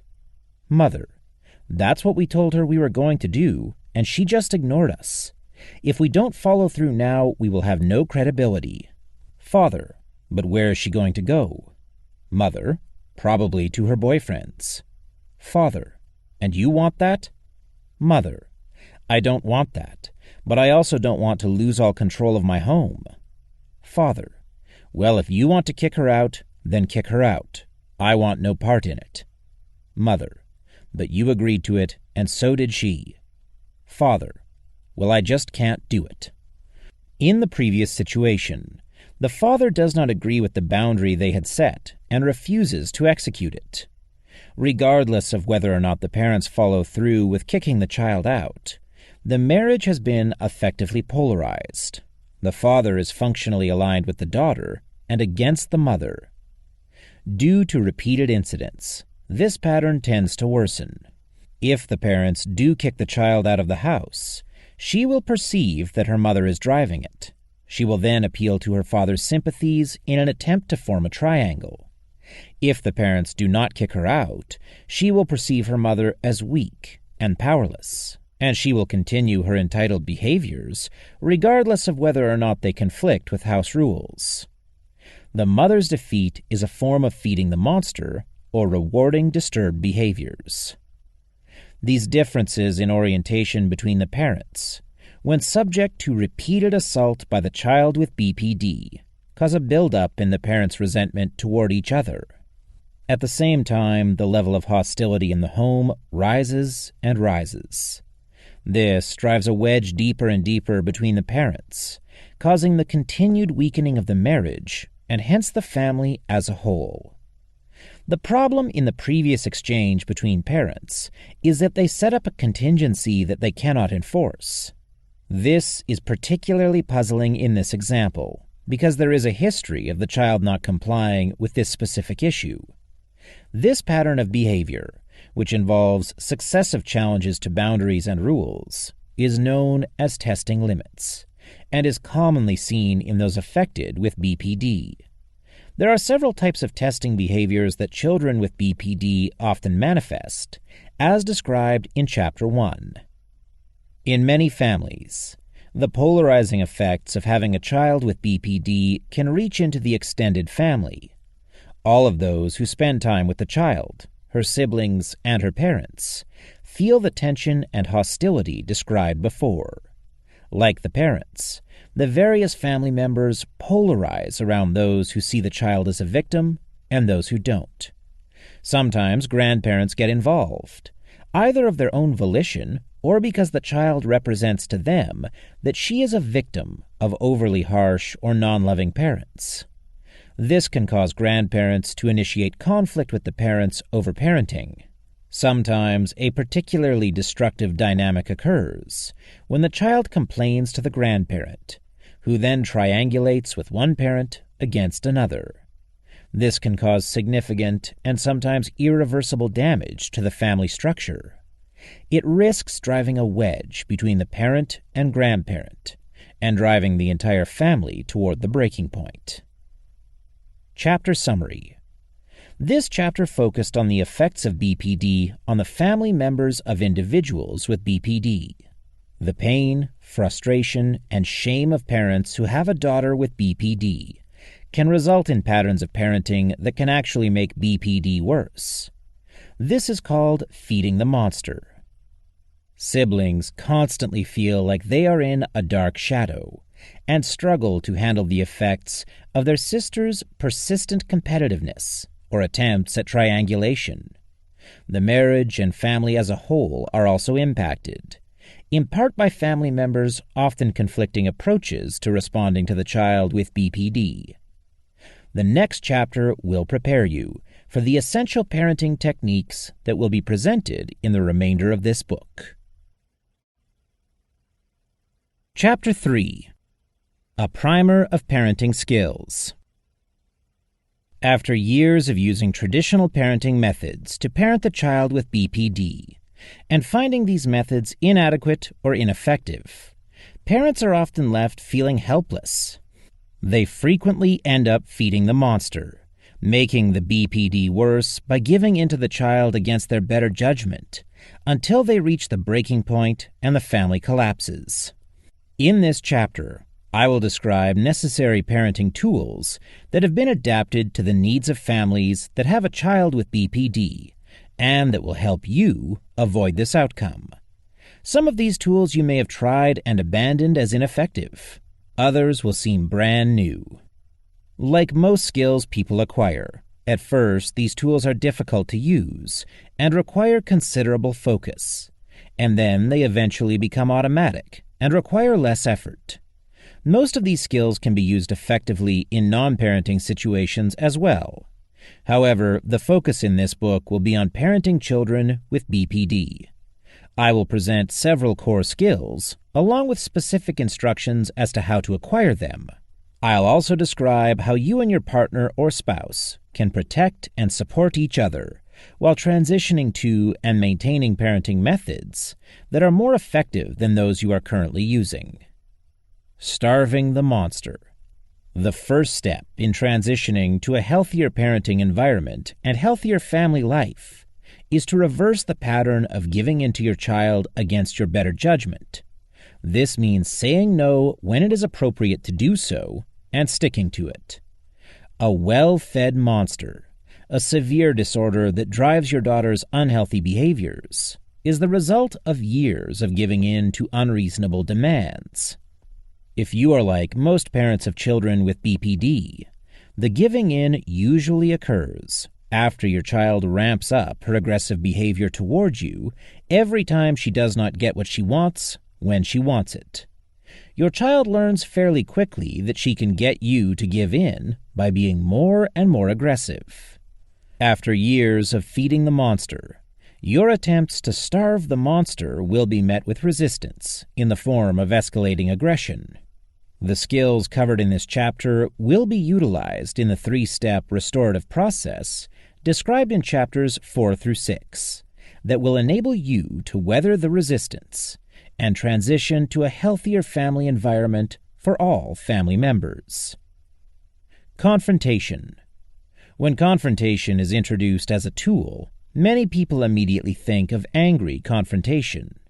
But there are many forms of confrontation, angry being only one type, and not the one we will be focusing on. Confrontation is required in order to hold another person responsible for her behaviors and her choices. Here is a typical example of a mother and father attempting to avoid confronting their child with BPD with the fact that they are going to see their friends, whom the child does not like. Mother: I asked the Friedmans over tonight for cocktails. Father: But Jenny doesn't like when they come over. What if she starts up? Mother: She will be over at her friend Jody's tonight. In the previous example, Jenny's parents are trying to avoid conflict with their child. They know that she will act out if the Friedmans come over, so they manipulate their social lives and their relationships around the child's whims. This avoidance of confrontation is sometimes referred to as walking on eggshells. The parents may reason that if the child does not find out, there is no harm done, and if the child does find out, they will deal with it then. They are not correct about no harm done if the child does not find out. Even if Jenny does not find out, her parents cannot help but build resentment toward her. This is because they feel that they have no choice but to subordinate their social life to their child. This sort of resentment grows over time. Sooner rather than later, Jenny will become aware of their resentment and use this against them. What kind of parent are you? You hate your child. You wish you never had me. Jenny's chances of finding out that her parents went behind her back are pretty high, and they increase with each instance. When she does find out, she will be both angry and hurt. She will take the role of victim and try to hurt her parents for not completely yielding to her whims. This occurs in the dialogue here. Jenny: so you two had the Friedmans over while I was at Jody's. Mother: it was a last-minute thing. Here the mother attempts to avoid further confrontation by minimizing the intent behind having her friends over. The underlying message is that she would never plan to have the Friedmans over because Jenny doesn't like them. This suggests that she thinks it is reasonable to subordinate her social life to her child's whims. This is incorrect. Jenny will still feel the threat she thinks the Friedmans pose. Jenny rejects this explanation and sees it as abandonment. Jenny: don't give me that. You can't wait to get rid of me so that you can just focus on yourselves. I don't know why you even had me. Father: sweetheart, we don't feel that way about you. We just haven't seen our friends for a while and figured that since you don't like them, we would take advantage of the fact that you are away for the evening. Jenny: so you just take advantage of me whenever you can. Well, maybe next time I go out, I won't bother coming back. I bet that would make you and Mom very happy. The parents' efforts to avoid confrontation continue as the father ignores Jenny's antagonistic statements. Her anger is exacerbated following his statements. He continues to try to avoid confrontation by trying to accommodate her desires, again without the desired effect. Avoiding these toxic interactions requires direct confrontation. If Jenny inquires, she should be told the truth, that the Friedmans will be visiting while she is away. If she asks why it is happening while she is away, she should be told the truth about that too. Because you don't like them, and it is more pleasant being with them when you are not around. If Jenny is to be expected to change her behavior, then she must be held accountable for her behavior. This is why direct confrontation is necessary. Note that this is not angry confrontation. This is simply stating the effects of Jenny's prior behavior around the Friedmans and relating it to the parents' preference to see the Friedmans while Jenny is away. At this point, it would not be unusual for Jenny to bring up abandonment in some sort of way. Oh, so you just get rid of me every time you want your friends over. This is a form of testing, where she distorts the facts a little to see if she can get away with portraying herself as a victim, thereby avoiding taking responsibility for her past behavior toward the Friedmans. Understanding this pattern helps the parents to anticipate likely reactions from their daughter and prepare a secondary response. Secondary responses. When confronting a child with BPD with the effects of her behaviors or choices, it is extremely common to trigger a defensive response. As in the example before, the child typically interprets such a confrontation as a criticism and responds aggressively. It is important to remember that even though Jenny expresses that she is incensed that they are accusing her of misbehaving in front of the Friedmans, she is still trying to avoid taking responsibility for her past behaviors. Once she can take responsibility, then her parents can negotiate and make accommodations. Based on Jenny's history of avoiding taking responsibility by becoming defensive, her parents can anticipate the need for a secondary response. The secondary response is more confrontation targeted at the resistance. It might sound like this. Mother: you have expressed in the past that you don't like when the Friedmans visit. For this reason, we prefer to see them while you are not home. If your feelings toward them have changed and you would like to be here, then we can discuss other arrangements. Are you saying that you want to visit with them? If Jenny responds that she still does not like the Friedmans and does not want to be around them, then her parents can make clear that visiting with the Friedmans is not an expression of abandonment or disrespect. It is an effort to work around her dislike of the Friedmans. Jenny will have to accept that her parents will not stop seeing the Friedmans, but that she has a choice to either behave well around them or not be present for these meetings. If Jenny states that she does want to see the Friedmans, then her parents can put conditions on her behavior. The transition to starving the monster can be seen in the previous example. Jenny would like her parents to not be friends with the Friedmans or see them anymore because she doesn't like them for whatever reason. Starving the monster requires holding the child responsible for her choices and her behaviors.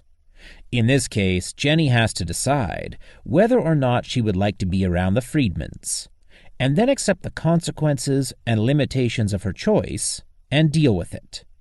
An example of a consequence is that she is left out of plans with the Friedmans. A limitation is that if she wants to be around them, she has to be kind and cooperative. Articulating feelings. Your expression of your feelings toward your daughter should be strategic. The strategy is to help her take responsibility for her behavior and accept the consequences and limitations, using firm but gentle confrontation. Expressing anger is not productive.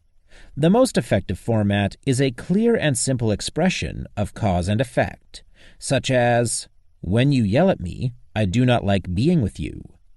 The cause is yelling at the parent, and the effect is the parent not wanting to be with the daughter.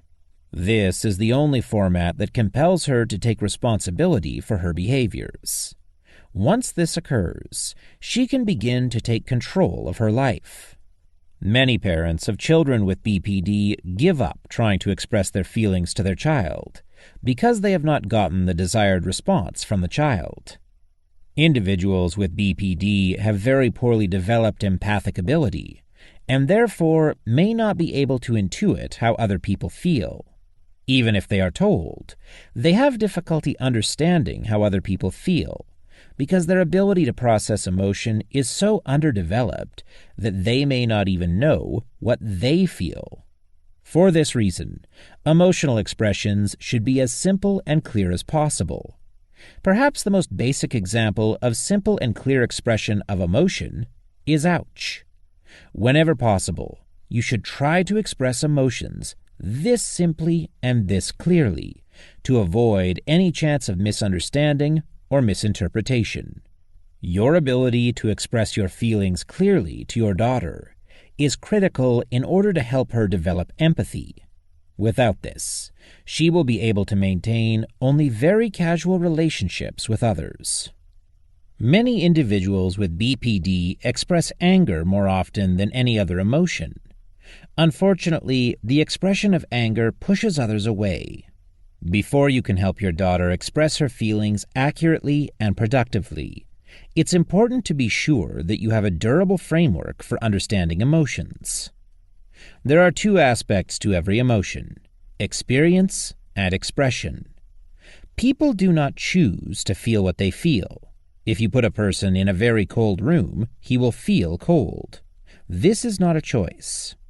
The expression of the feeling, what is conveyed to others either verbally or behaviorally, can be chosen. A person cannot choose whether or not something hurts him, but he can choose whether or not to share the feeling or express it, and how to do so.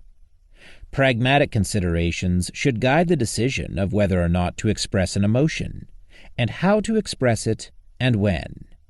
For example, if someone hurts your feelings, you cannot choose whether or not to feel hurt, but you can decide whether or not to express it. Sometimes, letting others know that they have hurt you inhibits them from hurting you more. This is the case if someone genuinely loves you and does not want to cause pain. Other times it may encourage someone to hurt you more. Determining whether or not to share those feelings should be made accordingly. The two facets of emotion, experience and expression, are different for each emotion. Experiencing emotion informs you about changes in the environment. For example, if you feel fear, it is because you perceive some sort of danger or threat. The experience of fear compels individuals to either flee or avoid. The expression of fear to others generally triggers a supportive response from them. For example, when people are afraid, they may seek out police officers and express their fears, and the police officers will generally offer a protective and supportive response. Another emotion, guilt, has the function of drawing attention to a behavior that one might have done in error. Expressing guilt generally elicits sympathy and forgiveness from others. The one emotion that is different from all others is anger. Anger is the only emotion that usually pushes others away when it is expressed. This is because anger can drive the individual toward destroying or eliminating the perceived source of the anger. In that expressing anger pushes people away, it is often destructive to relationships. Therefore, it should be the last choice of emotion to express to family members and intimate partners. A better choice is to express what is causing the anger rather than expressing the anger itself.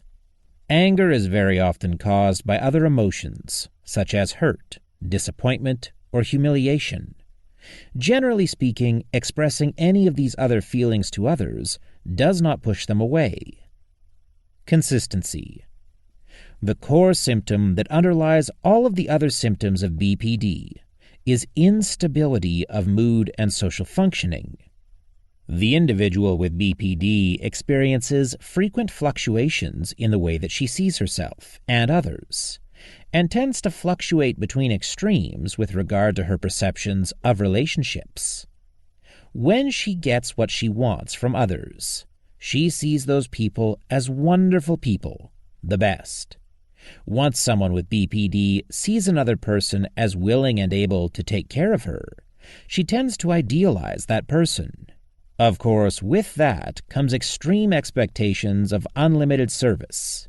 This is the one-sided contract described previously, which sets her up for disappointment, and in turn leads to debasing of others and self-loathing. The unstable perception of self and others associated with wild emotional fluctuation, sometimes called emotional lability, is another manifestation of the underdeveloped emotional system. Consistency in the relationship between the parent and child with BPD is critical to stabilizing the relationship. This involves several different types of consistency. Here are some examples. Consistent expectations of the child. Depending on the child's age, this could be anything from the expectation that she will make her own bed to the expectation that she will be self-supporting, and everything in between. It is important that these expectations be presented in a simple and explicit format. Consistent parental response patterns. If you set up contingencies or conditions for being supportive, then you must follow through with these contingencies. This means that you cannot renege on either obligations or punishments. This is necessary to starve the monster. It is very important that you choose responses in advance, based upon their feasibility for you to carry out if necessary. Lack of consistency in this area will undermine any other interventions you attempt. Consistent demeanor toward your child. This does not mean that you should not express feelings to your child, but it does mean that you should express your feelings verbally, not behaviorally, not by yelling, not by giving the cold shoulder. Emotions should be presented as cause and effect pairings between your child's behavior and your consistent reaction to these behaviors. Consistency in your relationship with your child requires unity between you and your spouse or partner. A lack of unity results in triangulation, where the child forms an alliance with one parent and pits one parent against the other. Establishing unity requires a special communication between the parents that is conducive to consistent parenting. Communicating in the egg. To help you understand the special communication necessary between parents in order to relate consistently with your child, I'll use the model of the egg. I selected the egg metaphor because the egg is both opaque and fragile. The opaque quality represents the privacy of the egg. Married individuals do not relate to each other the same way they relate to anybody else. That's part of what makes their relationship special. One of the most important aspects of marital communication that occurs inside of the egg is making decisions together. Decisions regarding parenting are a critical example. Children with BPD often attempt to scramble the egg. This is represented by the fragility of the shell. Scrambling the egg occurs when someone outside of the egg tries to influence or participate in the parent's decision-making process. Triangulation is an example of scrambling the egg, where the child bonds with one parent against the other parent in an effort to influence their decision-making. If successful, this will result in conflict between the parents and feeding the monster, as it is a form of giving in to the child's illness. Efforts to scramble the egg may sound something like this. Child: Mom, can I borrow the car tonight? Mother: I will have to ask your father. Child: If he says yes, is it okay with you? Mother: I have no objection. After this brief exchange, it is clear that if the child is denied the use of the car, it is because the parents disagree and the father is the major obstacle. The child can then use this to influence her father. She might approach her father and say, "Hey, Dad, Mom says that I can have the car tonight if it is okay with you. Is it okay?" If her father needs the car for something else, or if he does not believe that it is good judgment to let the child have the car, then he must go against the child and the mother. At this point, it is no longer a joint decision.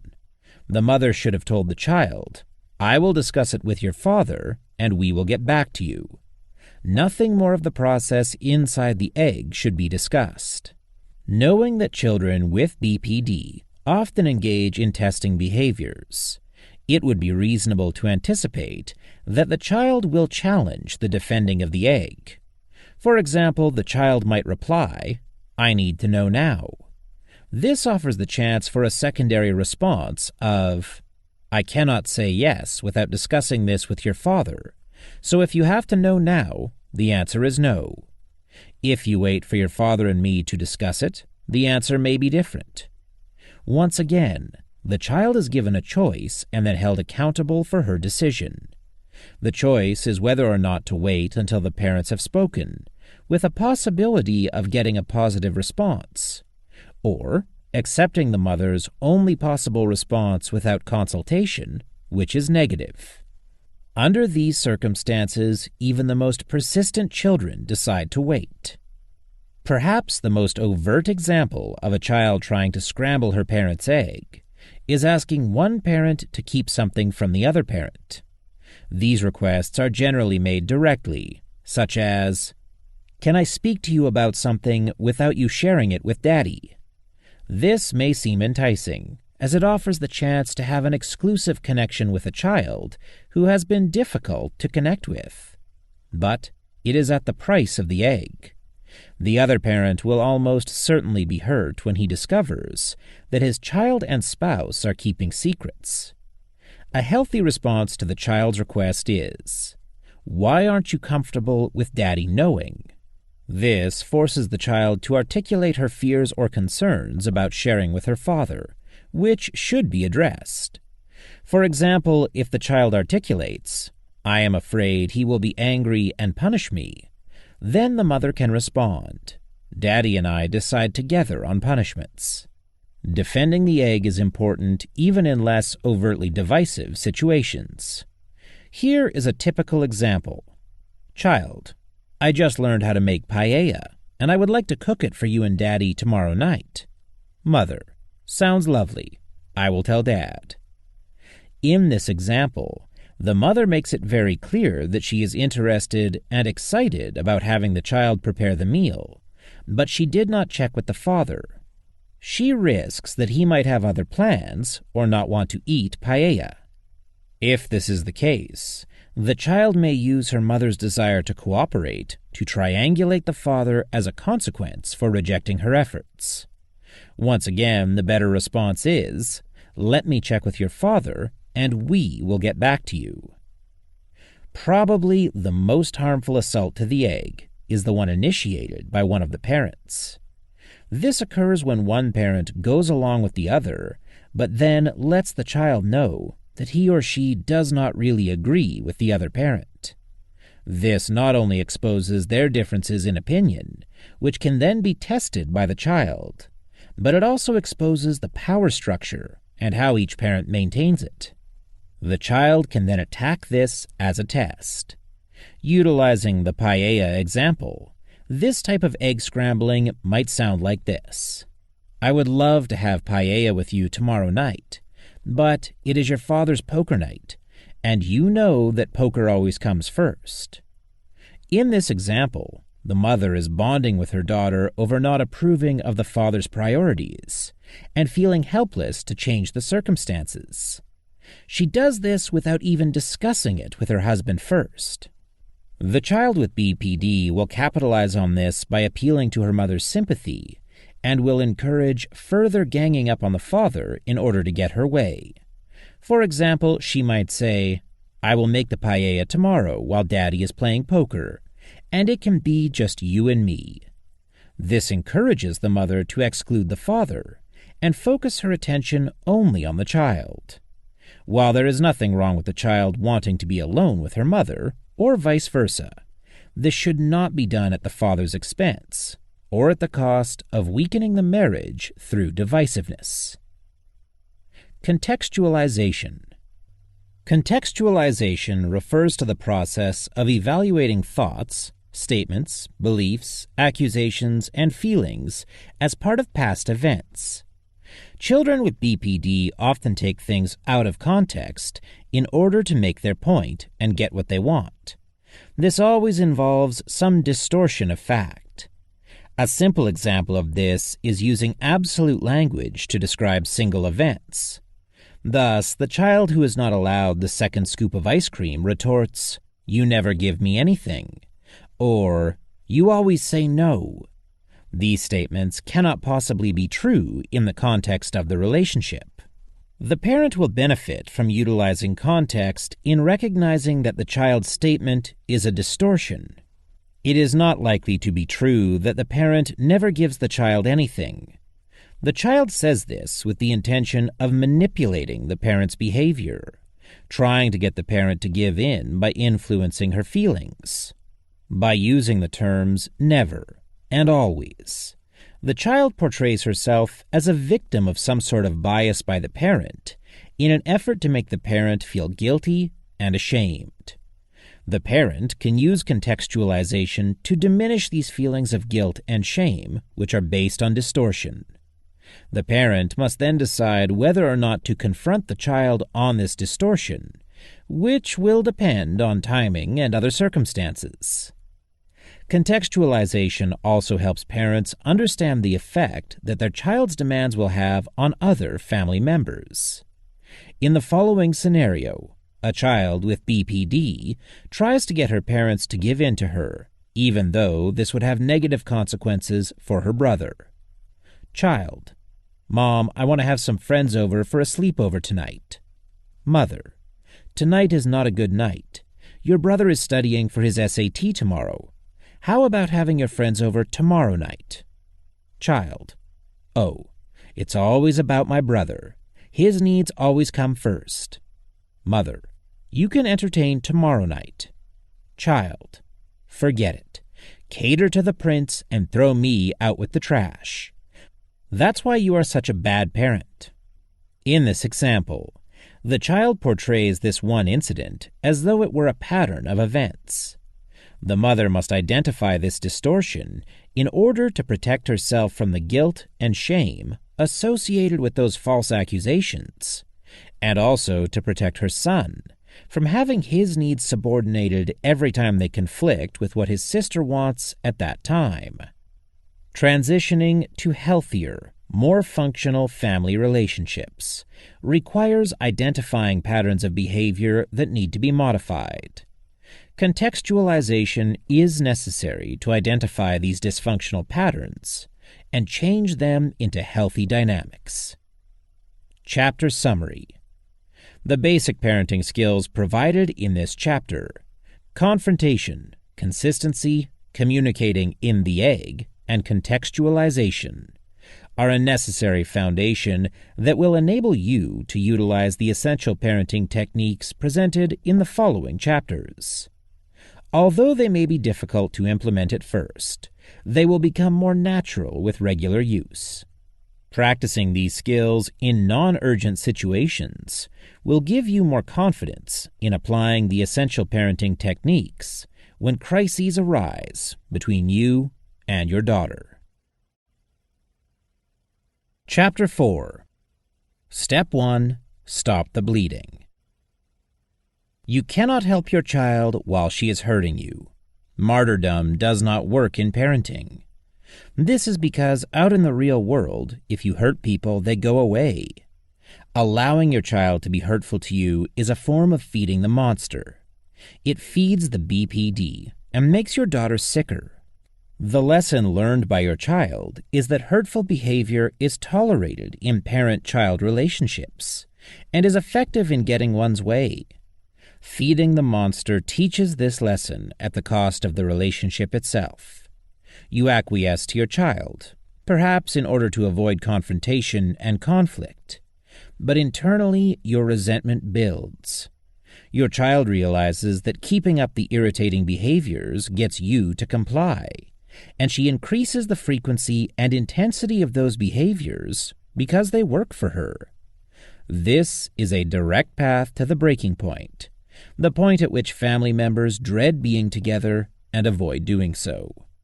The alternative to this path is a 3-step process for improving family functioning in families with a child with BPD. The first step, stopping the bleeding, involves setting boundaries for the child. Borderline personality disorder is a form of boundary disorder. This means that those affected have considerable difficulty setting interpersonal boundaries and maintaining them respectfully. This is because of the instability of their sense of self, which underlies much of the instability in their relationships, as they often overshoot in both directions. They tend to get too friendly with people too quickly and develop idealized perceptions of others who please them. When the person cannot meet all of their needs, they become disappointed and push the person away, sometimes harshly, with criticism and accusation. As a result of this behavior pattern, those involved with people with BPD have to take full responsibility for setting and maintaining boundaries. This chapter describes how to formulate healthy boundaries, including behavioral and physical, and then articulate them to your daughter in a respectful and non-threatening manner. Boundaries with behavior that hurts others. Setting behavioral boundaries makes clear which behaviors you are willing to tolerate and which you are not. You should convey that intentionally hurtful behavior will not be tolerated and that you will not allow your child to hurt you purposefully. Many parents of children with BPD struggle with how to enforce this boundary. Having a deeper understanding of the qualities of communication between you and your child will help you. Form before content. This essential technique is used for setting behavioral boundaries with children with BPD who are engaging in hurtful behavior no matter what the reason is. In order to use this tool, it is necessary to separate the two basic qualities of human interaction: form and content. Form refers to the way people are relating to one another. This includes tone, receptivity, and respect. Content refers to the topic being discussed. Using the form before content tool requires that every time your daughter is being hurtful, unacceptable form, you refuse to acknowledge the content.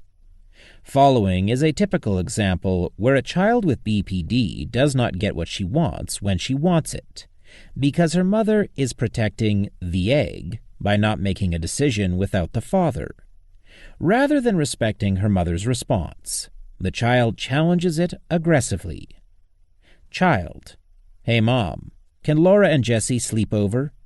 Mother: I will let you know later. Child: Why can't you let me know now? Mother: Because I have not discussed it yet with your father. Child: What, is he your boss?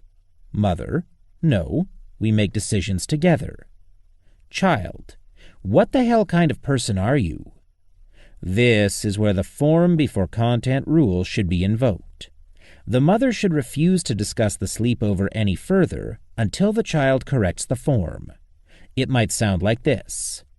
Mother: I am not going to discuss this with you any further until you speak to me respectfully. Child: Yes, ma'am. Mother: No response. Child: I gotta tell my friends now or they will make other plans. Why are you being such a loser? Mother: No response. Child: Oh, so now you are not talking to me? Mother: Not until you are ready to speak respectfully.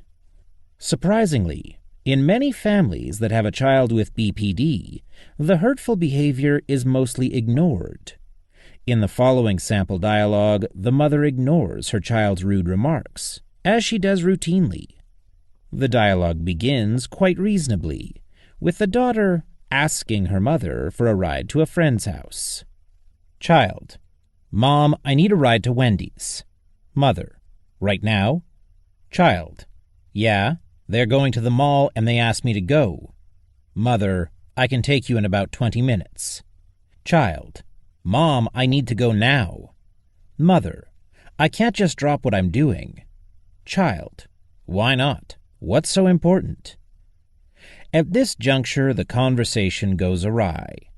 The child's low frustration tolerance, a symptom of her BPD, causes her to be unable to accept even a small modification of her demand.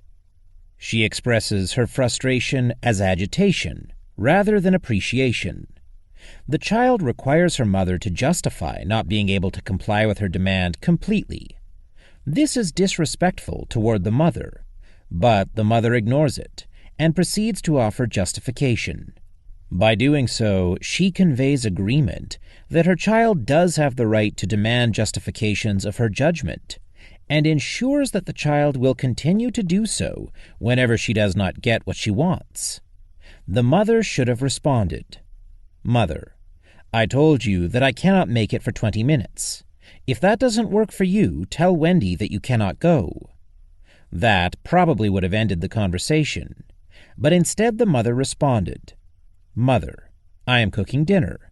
Child: Who cares about your stinkin' dinner? Mother: The whole family.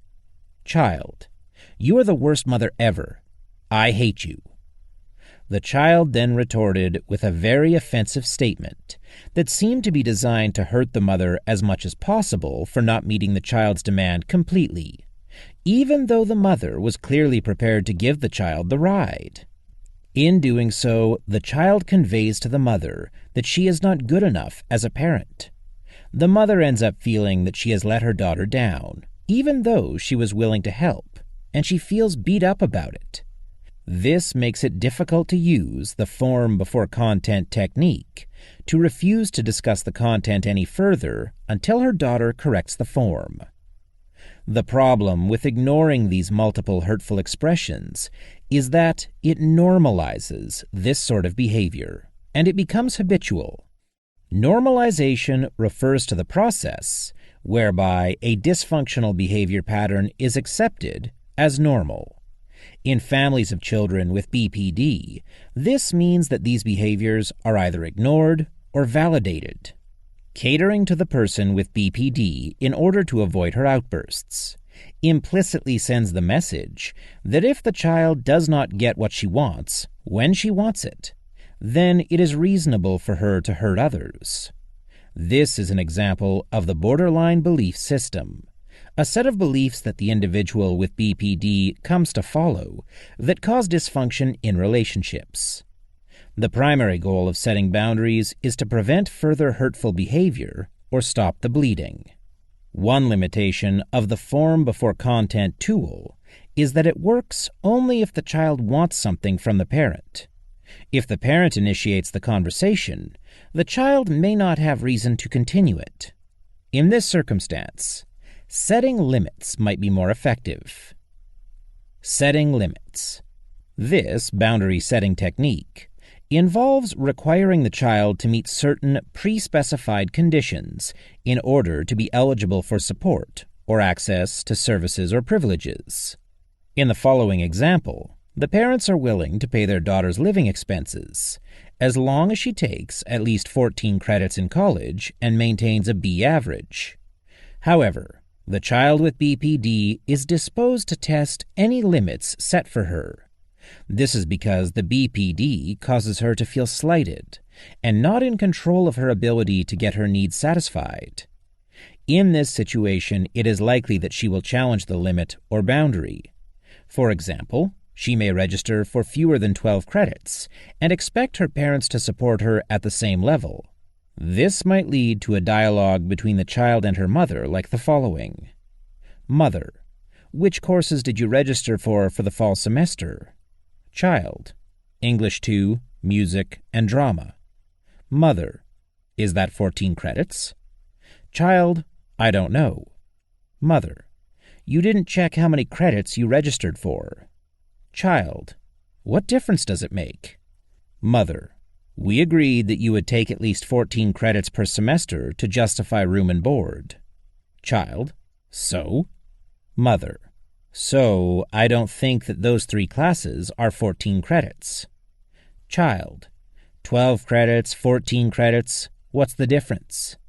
Mother: the difference is that this is what is necessary to graduate in 4 years, and that is what we agreed upon. If you want to go part-time, then you need to get a job and contribute to your support. Child: what are you trying to do? Get me to fail? In this exchange, the mother is attempting to hold the child accountable to their previous agreement that the parents would provide financial support only if the child is registered for a minimum of 14 credits and maintains a B average. The limits. Here, the child is testing to see if the mother will make her stick to her side of the agreement. The mother must stand firm as follows to starve the monster. Mother: I am trying to get you to pass and finish your degree. Child: oh, you are really helping by making me get a job while I'm trying to study. Mother: registration is still open. You can register for 1 more class if you want to be full-time. Child: so I have to register for a class I don't want to satisfy you. Mother: no, you need to do that to satisfy your side of the agreement. Otherwise, you can get a part-time job. It is critical that the mother not compromise the boundaries and allow the child to take just 12 credits, because the child will most likely continue testing and may take even fewer credits the following semester while still expecting full support. Behavioral contingency. This boundary-setting tool involves pairing a consequence with the child's behavior or lack of behavior. The parent identifies a target behavior and then warns the child that if the behavior is to occur again, a specific consequence will follow. For example, a child may come home smelling of alcohol. Once the parent determines that the child was drinking and driving, then the parent can offer the following contingency. If I catch you drinking and driving again, I will take away your car keys. It is extremely important to choose contingencies that are enforceable. Setting contingencies and not enforcing them is a form of feeding the monster and will encourage more testing of boundaries. It is also critical that you enforce the contingencies consistently. Because of your child's persistent testing behaviors, any inconsistency in enforcement will suggest that the contingency is negotiable. Children with BPD often negotiate with aggression and hurtfulness. Once your child realizes that negotiation is pointless, she will decrease her efforts to do so and hopefully become more cooperative. It is very helpful to identify when your daughter shifts from testing to cooperative behavior and reinforce her for this shift. Boundaries with self-destructive behavior. The emergence in adolescence of self-destructive behaviors, or the intensification of existing tendencies toward self-harm, is perhaps the most disturbing of all the symptoms of BPD. For most parents, this signals a worsening of their child's condition and is considered an emergency, which it generally is. The appearance or intensification of these symptoms requires immediate professional attention. This section will describe how to use boundary-setting tools to address self-destructive behaviors. Self-harm. Self-destructive behaviors encompass a wide spectrum of acts that convey different feelings and meanings. They generally occur when one's self-loathing reaches a critical point. Individuals with BPD describe the rationale behind self-injurious behaviors in various ways. I had to feel something. It takes away the numbness. It distracts me from emotional pain. It feels relieving from emotional pain. I did it to punish my mother. I had to prove to myself that I could do it. Sometimes self-destructive behaviors are done in the heat of an argument and in front of others for attention or as a threat. The following dialogue depicts a child using the threat of self-harm to try to compel her father to allow her to be alone with her boyfriend in the house, suggesting that she will not be safe alone. Child: You see that cut on my arm? You made me do that. You and Mom destroying my life. All of the time. Now I am helping you, except I have the balls to do it directly rather than killing my social life piece by piece. Father: We didn't tell you that you couldn't see your friend. We just don't want him with you in the house alone until we get to know him. Child: Oh, you don't trust me with my boyfriend, but you trust me to be all alone. Maybe you shouldn't. Father: What do you mean by that? Child: I mean, what if you leave me all alone and I hurt myself? That would be your fault. At this point, the father should state the behavioral contingency. If you are feeling like hurting yourself, then you need to be evaluated in the emergency room. Perhaps we should take you there now. Most likely she will back off and say that she is not really planning to hurt herself. If the child really is self-destructive, she will probably not protest. However, in the event that the child refuses to go to the hospital, you should call 911. Staying home because of the threat is not an effective solution. This is feeding the monster by giving in to the child's unreasonable demands. If the parents yield to the child's threat, either by staying home or by allowing her to have her boyfriend over while they are out, this will reinforce the use of threatening self-harm and cause her to use this threat more. Either she is well enough to be home alone, or she needs to go to the emergency room. If she can accept this boundary, then she can negotiate a different way to be with her boyfriend, which is much healthier behavior than threatening self-harm. Self-destructive behaviors can also be impulsive, often as a result of low frustration tolerance. Examples of this are punching walls or getting into an automobile accident because of an impulsive response to frustration. People act impulsively when their level of emotion is so high that it overwhelms their ability to reason or reason fully. When behaviors are based on emotion rather than thoughtful consideration, the probability of making errors in judgment increases. All self-destructive behaviors require immediate professional attention. Suicidality. Losing a child to suicide is probably the worst thing that can happen to a parent. The fear of losing a child is every parent's worst nightmare. Most parents would do anything to avoid this outcome, even to the extreme of giving their own life to save their child. In order to avoid this uncommon but catastrophic outcome, it is important to take extreme caution if the topic of suicide comes up with your child. There are 3 levels of expression of suicidal thought and intent. Suicidal ideation, thoughts about killing oneself. Suicidal gesture, an action that is suggestive of the intent to take one's life. Suicidal attempt, an action meant to end one's life. Children with BPD often verbalize thoughts about killing themselves or suicidal ideation. They may express these thoughts to influence others' actions, as in the previous scenario, or to elicit sympathy in order to further their identity as a victim. In the following example, the child expresses suicidal ideation as a means to gain sympathy and attention from her mother. Mother: "Are you going to Kate's party tonight?" Child: "I'd rather be dead."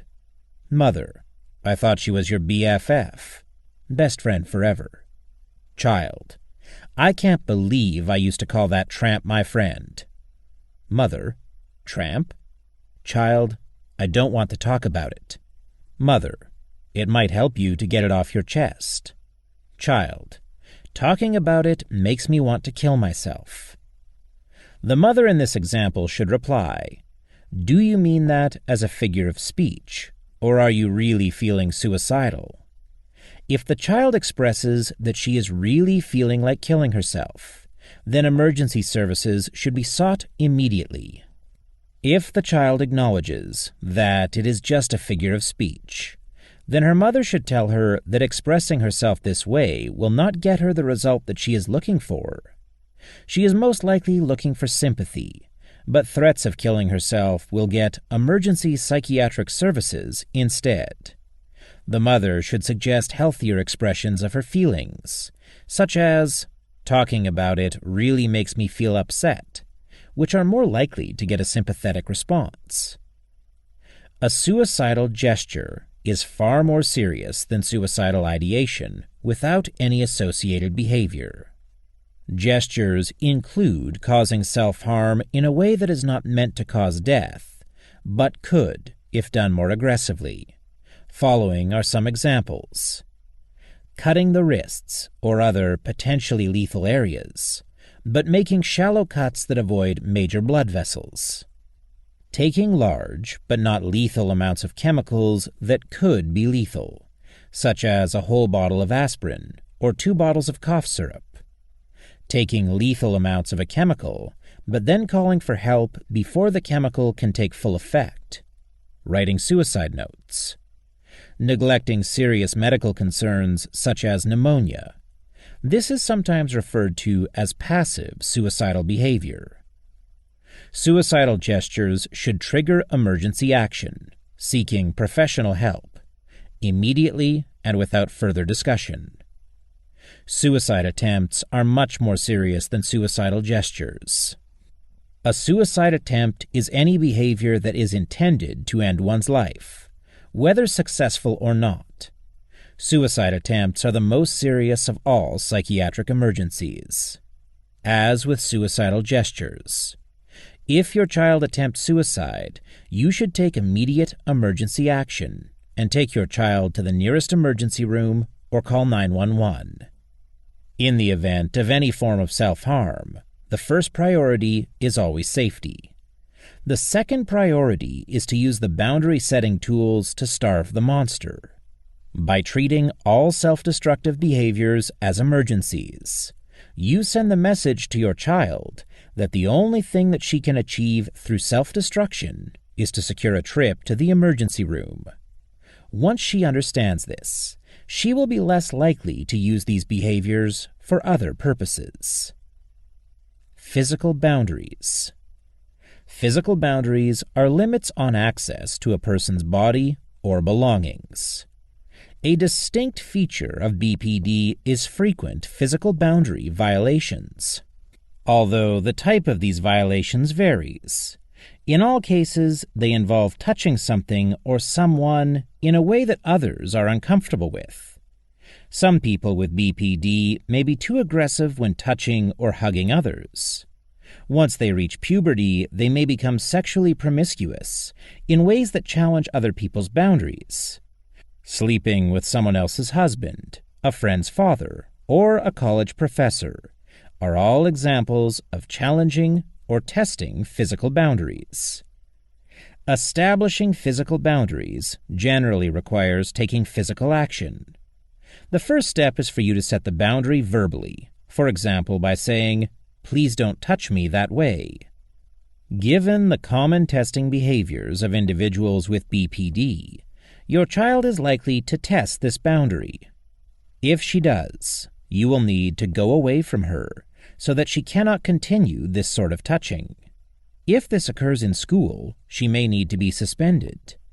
If this occurs during a playdate, then the playdate should be terminated immediately. Violating others' physical boundaries draws attention to oneself and has varying effects on others. Sometimes people feel manipulated. Sometimes these boundary violations provoke anger or annoyance. Sometimes they provoke frustration by drawing people's attention away from other pursuits. Some individuals with BPD behave in sexually provocative ways if they believe that others will be most responsive to this type of provocation.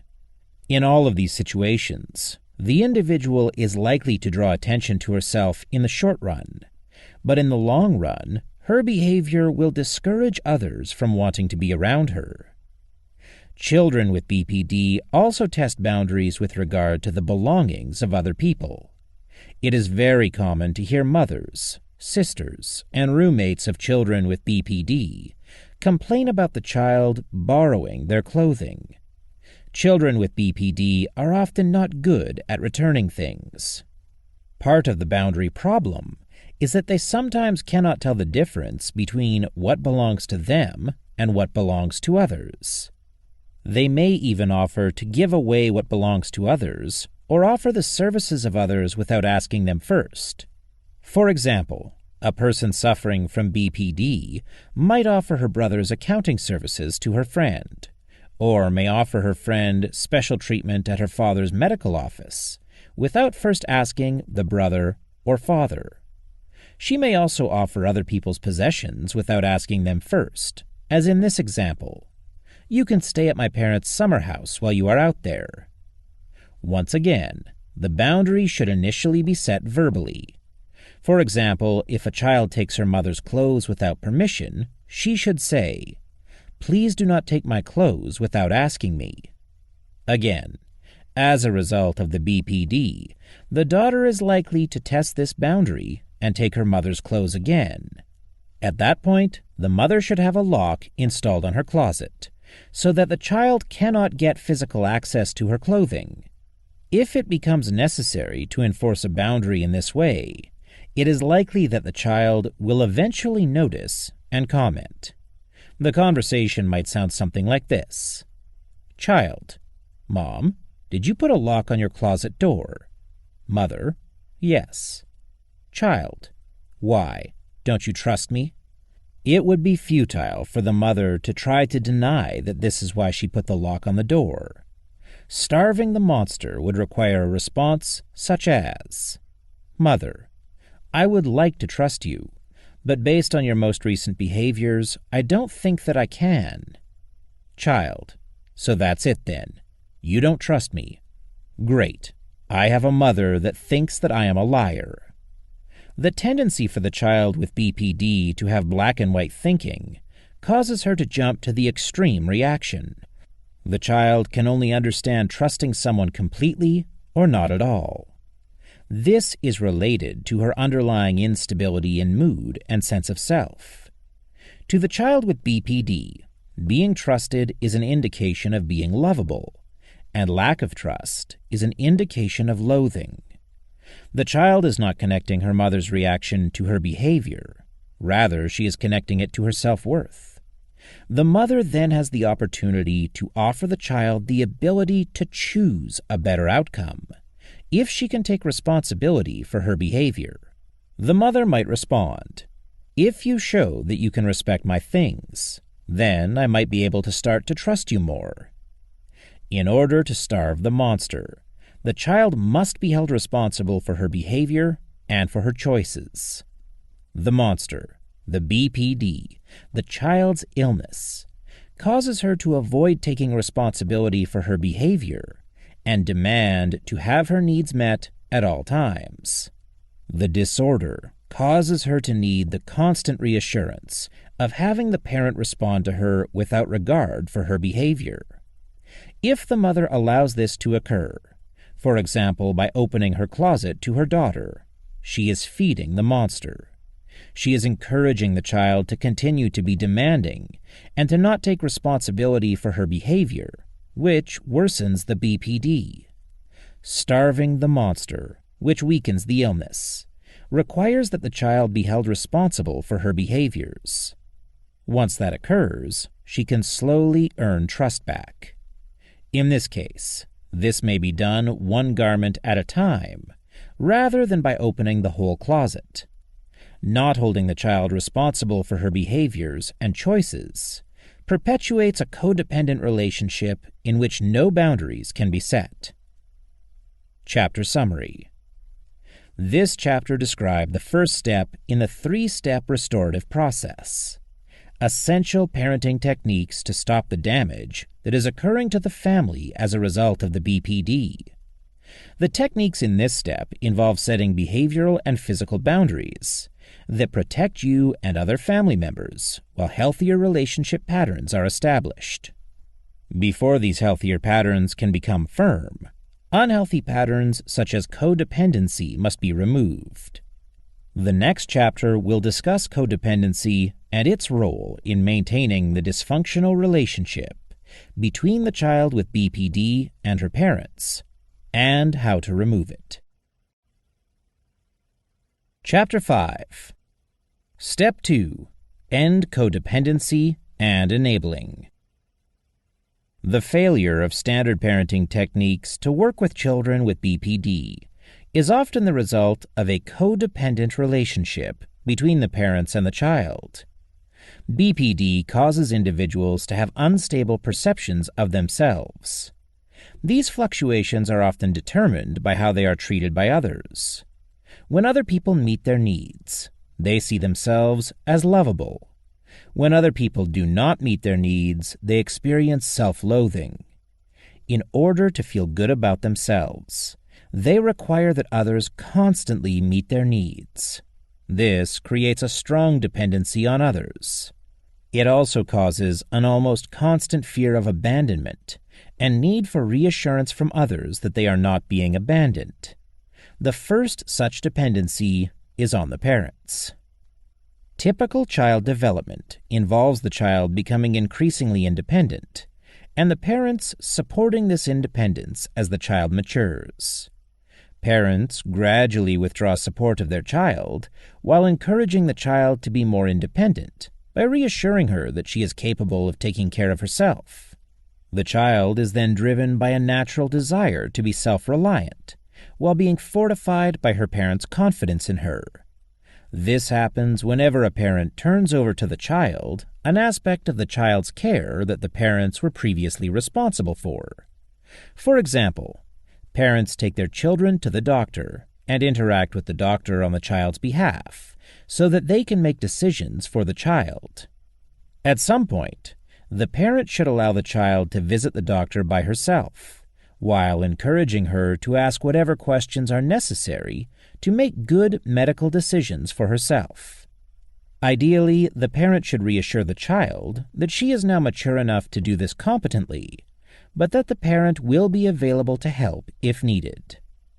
In families that have a child with BPD, the child resists independence. The parent's encouragement toward independence is seen as an attempt at abandonment rather than a vote of confidence. The pride that most young people feel when they experience independence and autonomy is completely neutralized in individuals with BPD by their need for reassurance that they are not being abandoned. When children with BPD are asked to do things for themselves, they tend to feel victimized and angry, which causes the parents to habitually give in to the child and feed the monster. They do for the child what the child is capable of doing for herself in order to avoid conflict. But in doing so, they are reinforcing the illness, the monster, by continuing to provide services as a form of reassurance. This keeps the child needing the reassurance, rather than encouraging the child to be self-reassuring and hence more independent. In essence, it encourages dependency. This chapter will help you deconstruct the unhealthy dependence, or codependent relationship, between you and your child, and learn alternative ways of relating that are healthier and more functional. Borderline codependency.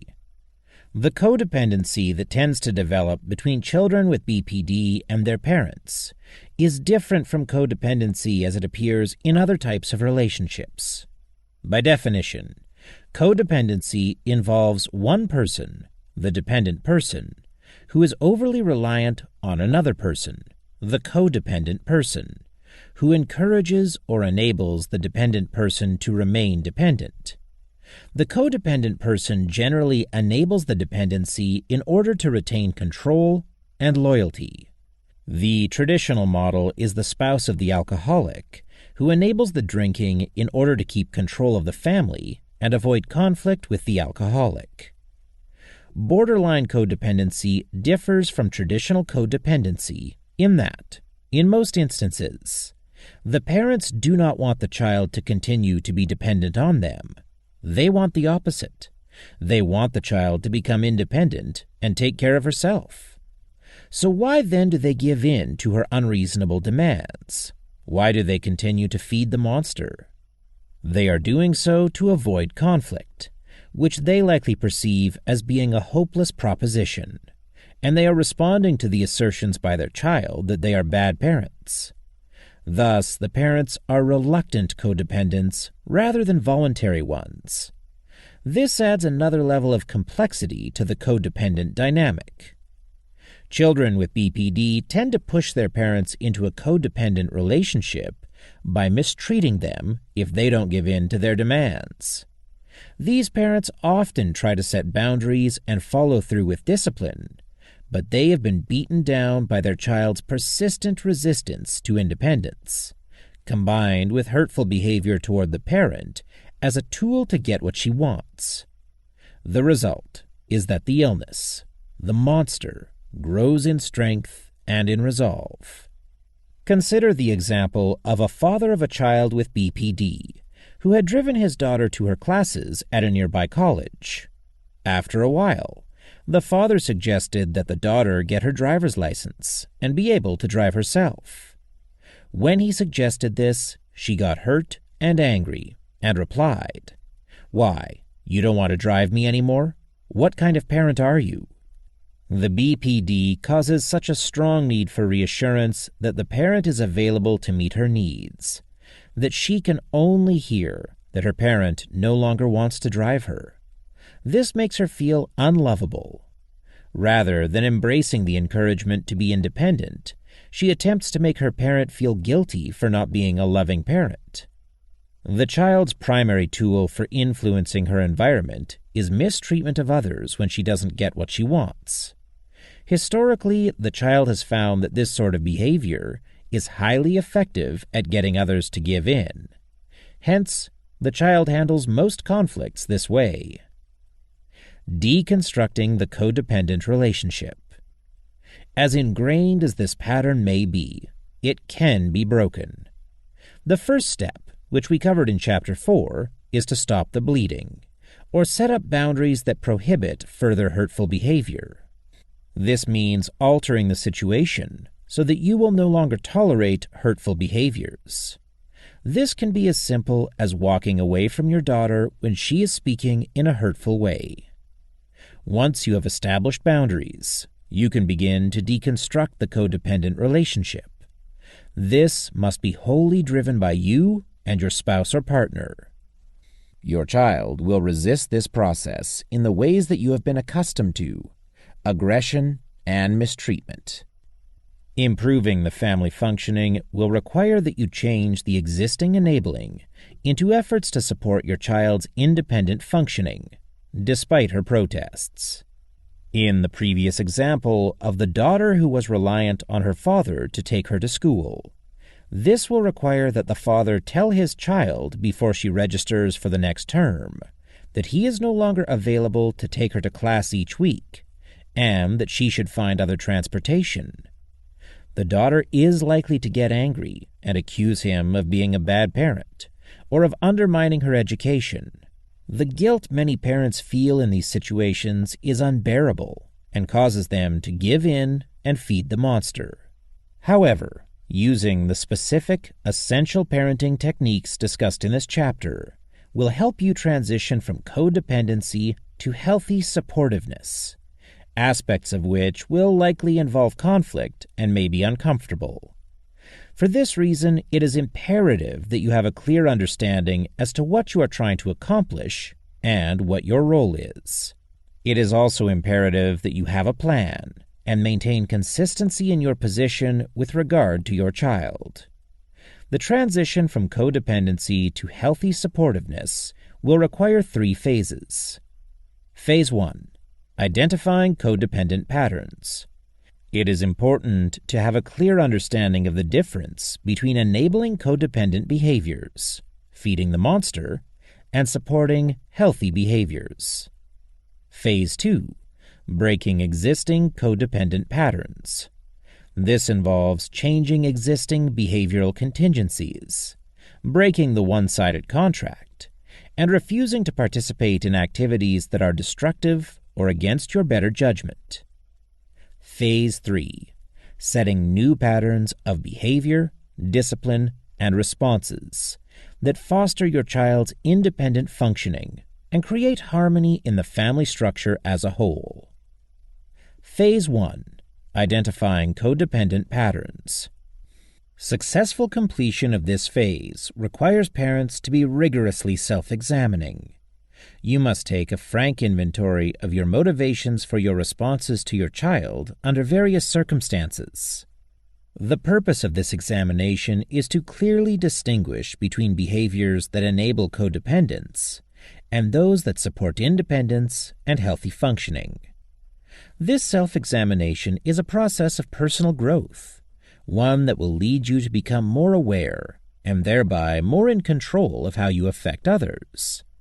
Examples of motivations for behaviors or interventions that enable codependency are avoiding conflict or confrontation, avoiding being mistreated, avoiding feeling shamed in public, avoiding feelings of guilt and inadequacy. It is likely that you can relate to most or all of these reasons for enabling behaviors. They all involve avoiding situations that you don't know how to respond to successfully, thus anticipating failure and maybe even experiencing dread. These are symptoms of movement toward the breaking point and the resulting damage to the structure of the family. If you are at or near this point, you most likely avoid saying no to your child or displeasing her in order to avoid the hurtful response that you have come to anticipate from her. You may have become fearful of and intimidated by your daughter's behavior, which then compels you to feed the monster, and the problem spirals into more and more destruction to the family. In order to change this pattern, you must stop the avoidance and confront your child.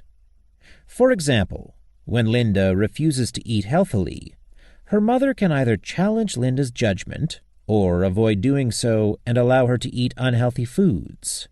Many parents of children with BPD choose to avoid the confrontation, but lament nonetheless that their child eats too much sugar or does not eat vegetables. The decision to allow Linda to eat unhealthily because she acts in hurtful ways when she doesn't get to eat what she wants is enabling her unhealthy eating. The parent enables this unhealthy behavior in order to avoid conflict with her daughter, because she does not feel that anything positive could come of it. Doing what is best for the child requires that the parent stop enabling the unhealthy behavior. The mother has to be able to discontinue the codependent behavior of allowing Linda to eat unhealthy foods, while at the same time disallowing her to respond hurtfully. Successful parenting involves determining what is best for your child and the family as a whole, and making decisions based on this balance, not based on avoiding confrontation. Once you identify these enabling patterns, you must determine what your response should be, using the essential tools offered in this chapter as a guide. The aim is to use interventions that enable independence, such as the following: facilitating and rewarding efforts to become self-supporting, financially and/or otherwise, acknowledging advances in independence, reinforcing appropriate respect for boundaries, reinforcing efforts at empathy, reinforcing efforts to extend frustration tolerance, facilitating behaviors that are good for family unity. The remainder of this chapter focuses on how to use confrontation successfully to change enabling patterns into ones that support independent functioning. Phase 2. Breaking existing codependent patterns. Once you have identified codependency-enabling patterns and determined choices that are best for your child and family as a whole, then these new, supportive patterns must replace the old enabling ones. This is a process, not an event. It will take time and patience until your daughter accepts that things will be done differently in the future. The older the child, the more deeply ingrained the enabling patterns are. The healthier the monster, the illness, the longer it takes to starve it. Here are some of the manifestations of deeply ingrained patterns of enabling borderline codependency. Signs of advanced codependency. Well-fed monsters. Children with well-fed monsters have particularly short tempers. They are so enabled that they seldom experience significant frustration, so they have little opportunity to develop a more durable tolerance level. Children with well-fed monsters tend to be more aggressive. This is because they have found that aggression is effective in controlling those around them and getting others to do what they do not want to do. Children with well-fed monsters show the least empathy, as they have never needed to consider the feelings of others, and therefore have not developed the ability to do so. Children with well-fed monsters need to be the center of attention at all times. They are used to having it this way and perceive it as a slight if they are not. Children with well-fed monsters are more fragile because they have not had the opportunity to develop durable coping mechanisms, such as flexibility. Children with well-fed monsters have the greatest vulnerability to self-loathing and self-harm. This is because, while they have been successful in getting others to do for them what they should be doing for themselves, this also makes them less confident that they could actually do for themselves if necessary. Children with well-fed monsters are the most resistant to independence and hence the least functional. They may appear more functional than they actually are, as they may be very skilled at getting others to do for them. The child's natural tendency will be to resist changing from codependency to independence. This is often seen by parents as stubbornness. More likely, this resistance comes from fear. The child with BPD will experience the parent's encouragement of independence as a form of abandonment, which can trigger self-loathing. Another reason for the resistance is that, up until this point, the child has found that if she protests her parents' efforts to encourage independence aggressively enough, then they will back down. For this reason, it is very common when making this transition for things to get worse before they get better. The child will typically pursue this old strategy of protesting and lashing out until it becomes clear to her that this will not work. This is the essence of starving the monster. Responding in these new ways represents such a distinctive change from previous enabling patterns that your child will notice and challenge these changes immediately. You should be prepared to explain to your child why you are changing these patterns and encourage your child to see the benefit to her as well as the rest of the family. The dialogue here between Linda and her mother demonstrates what this process might look like when the mother shifts from enabling Linda's unhealthy eating to compelling Linda to eat healthily. Linda: do we have any chips? Mother: we are about to have dinner. Linda: I'll just have some chips. Mother: I made a healthy dinner for the family. Linda: I will just have chips. Mother: we are all trying to eat healthier. Linda: But I always have chips for dinner. Mother, it was our error to let you do that. We have to eat healthier. Linda, are you going to give me the chips? Mother, I already told you no. There is plenty of healthy food for you to eat. Linda, I will find the chips. Mother, there are none. We will no longer be keeping them in this house. Linda, then I won't eat at all. Mother, well, if you get hungry later, you can heat up some of the leftovers. Linda, I told you that I'm not going to eat that. Are you going to let me starve? What kind of loser parent are you? I'm going to tell the school nurse that you refuse to feed me. In this dialogue, the mother is no longer giving in to Linda's unhealthy eating. She acknowledged that she had allowed this in the past, but that it was an error. Linda continued to resist the change in her mother's response and began to utilize aggression and threats to try to bully her mother into giving in. The temptation is to just give in to Linda and let her have her chips. But this feeds the monster or reinforces the enabling. Instead, the parent might take the opportunity to hold the child responsible for her choices and behaviors. This requires the use of confrontation. It might sound like this. Mother, there is healthy food in the refrigerator. You can choose to eat it or not, but that is your choice to make and live with. It is very important to eat well at your age in order to build a strong body and promote overall health. As parents, we want to give you every opportunity to live a long and healthy life. Linda will most likely continue to resist. If her behavior becomes hurtful, then the parent should use the form before content tool and tell Linda that if she cannot be respectful, the conversation will end. If Linda continues to argue, the parent can repeat her reasoning for the decision, but should not justify it. Justification involves convincing your child that you are doing the right thing and seeking your child's approval. You should avoid justification, as it indicates to your child that she has a choice, or that her endorsement of your decision is required. Linda may attempt to wear her mother down by making the same requests or statements repeatedly. This should not be tolerated. Rather, her mother should assert that until Linda understands why eating chips instead of a meal is bad for her health, she will not discuss this further. The dialogue might go as follows. Linda, can't I just have some chips and I will eat healthy food later? Mother, either you don't understand why this is bad for you or you don't care about your health. I cannot support unhealthy behavior because I love you and care about you. Linda, then why don't you just let me have the chips? Mother, because that is easier for me, but bad for your health, and I don't think you should treat someone you love that way.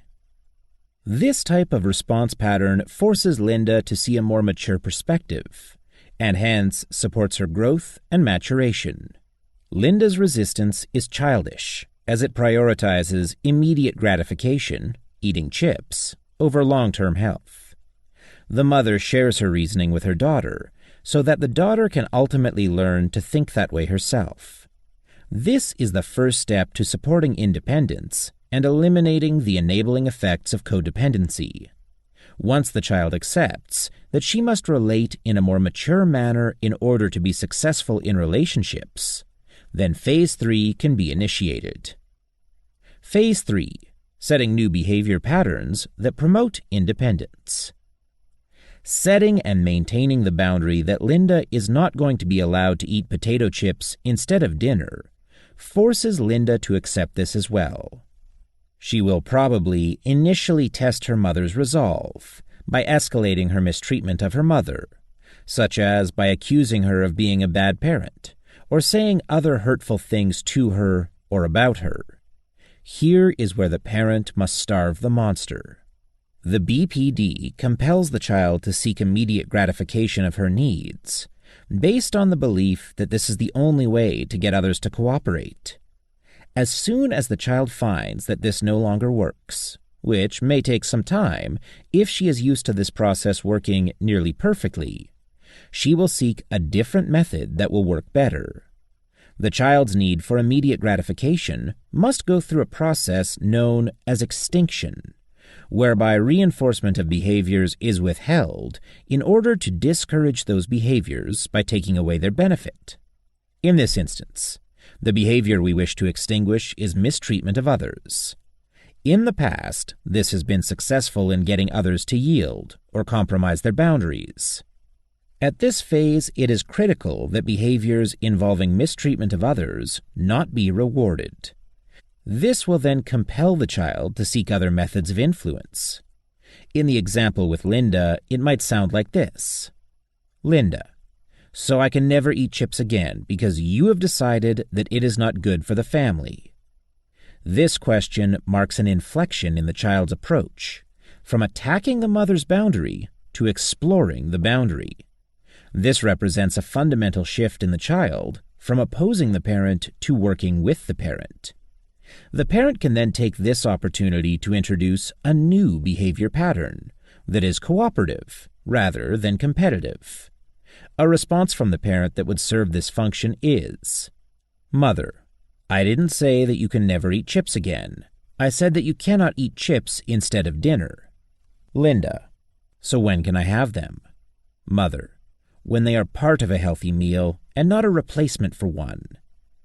The previous dialogue represents the beginning of the process of setting new behavior patterns. There will likely be numerous challenges to the boundary over time. For example, the child may challenge the definition of meal by taking a few bites and then demanding chips. Or she may demand chips after every meal, rather than accepting it as an occasional treat. She may also try to get at the chips when the parents are not around. Each of these challenges must be addressed with consistent enforcement of boundaries. The parent should frequently offer, as appropriate, overt reminders of the boundary and the new behavior patterns. Mother, remember, chips are not considered healthy for you, so we eat them only occasionally. If you are not able to eat them in moderation, then I will no longer buy them. Many parents are tempted to yield to the thinking that it is not worth fighting over a bag of potato chips, particularly if they have been worn down by years of a well-fed monster. But the most damage is done not by giving in to a bag of potato chips on any given occasion, but rather by feeding the monster with codependent enabling, which exacerbates the symptoms of BPD. It is critical for parents to understand that by giving in to the mistreatment, under any circumstances, no matter how trivial the context, it is making the illness stronger. The following example will illustrate the use of setting boundaries and transitioning from codependent patterns of behavior to ones that are supportive of independent functioning. Child, Mom, I'm going to a concert this weekend. Mother, what concert? Where? Child, Mountain Jam at Hunter Mountain. Mother, when? Child, this weekend. Mother, when this weekend? Child, starts Friday at 6. Mother, what time will you be home? Child, I don't know yet. What's with all these questions? Mother, I need to know where you are. Child, why? Don't you trust me? Mother, I just need to know where you are. Child, okay, I'll be back on Sunday in the evening sometime. Mother, Sunday? Where will you sleep? Child, under the stars. Mother, you are not going to spend 2 nights sleeping in a field with a bunch of drug addicts. Child, Mom, I have to go. Mother, why do you have to go? Child, I already have a ticket, and my friends are counting on me. Mother, I will give you the money for the ticket. Child, my friends are going to think I'm a loser if I don't go. Mother, I don't feel comfortable with you being 3 days at a concert. Child, I have to go. If I can't go, I want to die. Mother, don't talk that way. Child, I mean it. Mother, I mean it too. Child, watch this. Child threatens to cut herself with scissors. Mother, okay, you can go. Give me the scissors. Child, You said I could go. Mother. Yes, yes. Just give me the scissors. Child. All right. In the previous example, the parent gives in to the child's threats of self-harm and allows the child to engage in an activity that the parent judges to be potentially dangerous. This outcome will worsen her unhealthy behaviors. The child uses the threat of self-harm to get the parent to allow her to be at risk for other potential harm. Giving in this way will ensure that the child will use the threat of self-harm with greater frequency in the future. Once the child threatens self-harm, the parent should have set the boundary that if she is seriously considering self-harm, then a concert is not the place for her. A hospital is. The mother's response might sound like this. Mother, if you don't put the scissors down right now, then you are going to the hospital, not to a concert. If at this point the child actually cuts herself, then her mother should seek psychiatric help immediately and take her child to the nearest emergency facility. If the parent is not able to do that, she should call the police to assist her. More likely, the child will comply, but continue to state how desperate she is to go to the concert. If she becomes hostile, then her mother should use the form before content tool. If the child cannot speak respectfully, then the conversation will be over. Hopefully, the child will eventually come to realize that the boundary is impervious, and that she will have to entertain another way of trying to get what she wants. This will ultimately help her increase her tolerance for frustration and help her build self-confidence, so that she can function more independently. She then might say to her mother, Child, so that's it. My life is ruined. All of my friends are going to the concert, and I have to stay home like a nerd. Although the child verbalizes feeling like she is a victim and in despair, she is also accepting the boundary. This is the point of inflection that allows the parent to introduce a new and healthier process. One such process might be compromise. To put this into effect, the parent would respond as follows. Mother, I didn't say you couldn't go at all. Child, you said that you were not comfortable with me going to the concert. Mother, I said I was not comfortable with you going to the concert and sleeping outside for 2 nights. Child, well, that's what everyone else is doing. Mother, you can go for the day, but you cannot sleep outside. Child, but Mom, everyone will know that I have a hovering mother. Mother, you have a choice to make, and I will help you with whatever decision that you make. You can go to the concert during the day and come home at night. I will take you and pick you up. Or you can choose not to go to the concert, and I will help you try to find someone to sell your ticket to. The choice is up to you. Of course, the child is not getting exactly what she wants, and will likely protest for a while. But in the end, she will probably choose to go to the concert during the day rather than not go at all. In this example, the mother is able to starve the monster by not giving in to the child when she threatens self-harm. The mother instead sets and maintains a boundary whereby the child can go to the concert but cannot sleep outside or cause self-harm. The mother then replaces the codependent behavior pattern of enabling self-harm with giving the child a choice and then holding her accountable for it. The mother is also able to offer support in executing the choice, whichever one the child chooses. Successful results come from consistency. Codependent enabling, or feeding the monster, will consistently fail to produce the desired result. On the other hand, firm boundary setting and applying new behavior patterns that foster the development of independent behavior will eventually cause your child to seek independent solutions first, rather than using dependent, immature behaviors as the first choice. She will come to seek out your support rather than your coddling. Your child can bond with you in her pursuit of independence, rather than using you as a crutch to keep her dependent. By supporting the choices your child makes within acceptable bounds, you will minimize her sense of abandonment. Once she has shifted from handling frustration by mistreating and manipulating others to seeking cooperative solutions, then you are ready for step 3 of the intervention: forgiveness and healing. Chapter Summary. This chapter described the fundamental aspects of codependency and how this affects relationships with individuals with BPD. You learned essential parenting techniques to deconstruct codependent behaviors that have most likely become well established. This involves first identifying codependent patterns, then breaking these patterns, and finally establishing and fortifying healthier relationship patterns, ones that support independent functioning. While your efforts are sure to be met with resistance, it is important to remain strong in your conviction that these steps are necessary for your daughter's and your family's healthy functioning. The next chapter describes a healing process for families affected by BPD. Chapter 6. Step 3. Healing and Forgiveness.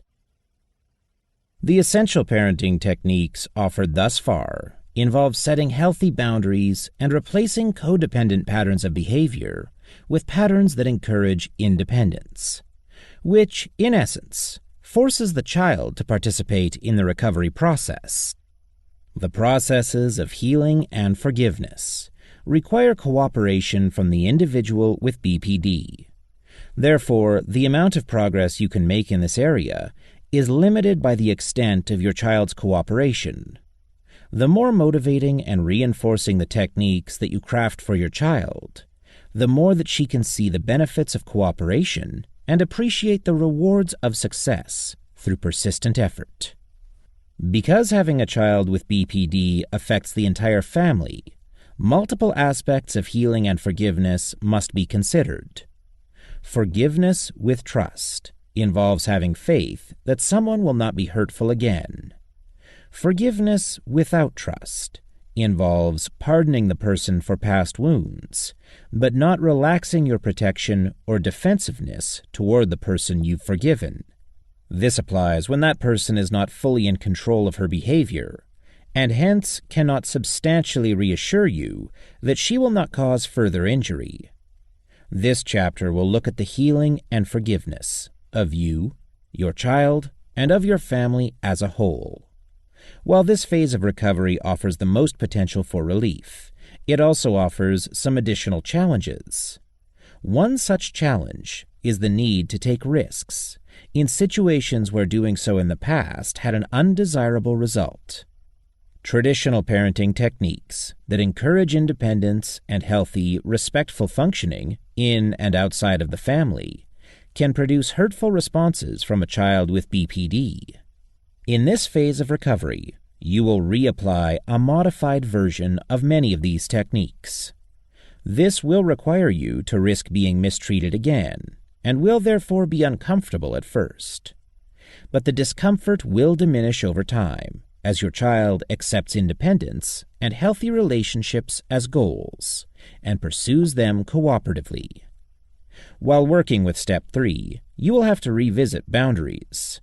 Proceeding from one step of essential parenting techniques to another does not mean that the preceding step was completed. These steps never get completed. You can get far enough with setting boundaries, Step 1, to begin dismantling codependency, Step 2. But your child is likely to test existing boundaries periodically. This will require you to refresh the boundary while you continue your progress toward dismantling the codependency by encouraging independence. You may also need to set new boundaries as situations arise during any phase of recovery. Healing yourself. On most airlines, we are told that if the plane depressurizes, we must put on oxygen masks, first on our own faces, then on our child's. Our instinct is to attend to our children before ourselves, and this violates that instinct. But the logic is solid. If something happens to you, then there is no one to take care of your child.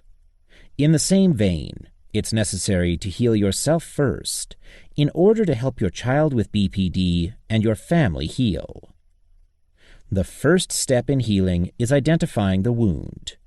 Many parents of children with BPD have been frequently told that they are bad parents or bad people. Many have been humiliated by their child and have had some relationships compromised by the child's behavior. Repeated experiences such as these leave parents feeling beat up, helpless, and hopeless. This sense of futility is what causes parents to feed the monster or give in to the child, as they lack other tools. Parents frequently walk around with a significant sense of guilt as a result of being blamed by their child for her unhappiness. Additional feelings of guilt may come from their increasing sense that they dread parenting and being around their child. Parents of children with BPD often have feelings of betrayal associated with all of the efforts they put into raising their child, only to be told that they are horrible parents. They may also have feelings of sadness associated with the loss of the dream of a happy family. These are just some examples of wounds that are common in parents of a child with BPD. Healing these wounds will require at least the following processes: empowerment, redemption, and self-forgiveness. Empowerment, or a renewed sense of control, heals the wounds associated with feeling beaten up, such as helplessness and hopelessness. Successful setting of boundaries and defeat of codependent patterns will bring some renewed sense of control and hope. Evidence that your child is beginning to cooperate with the healing process will bring substantial hope and control.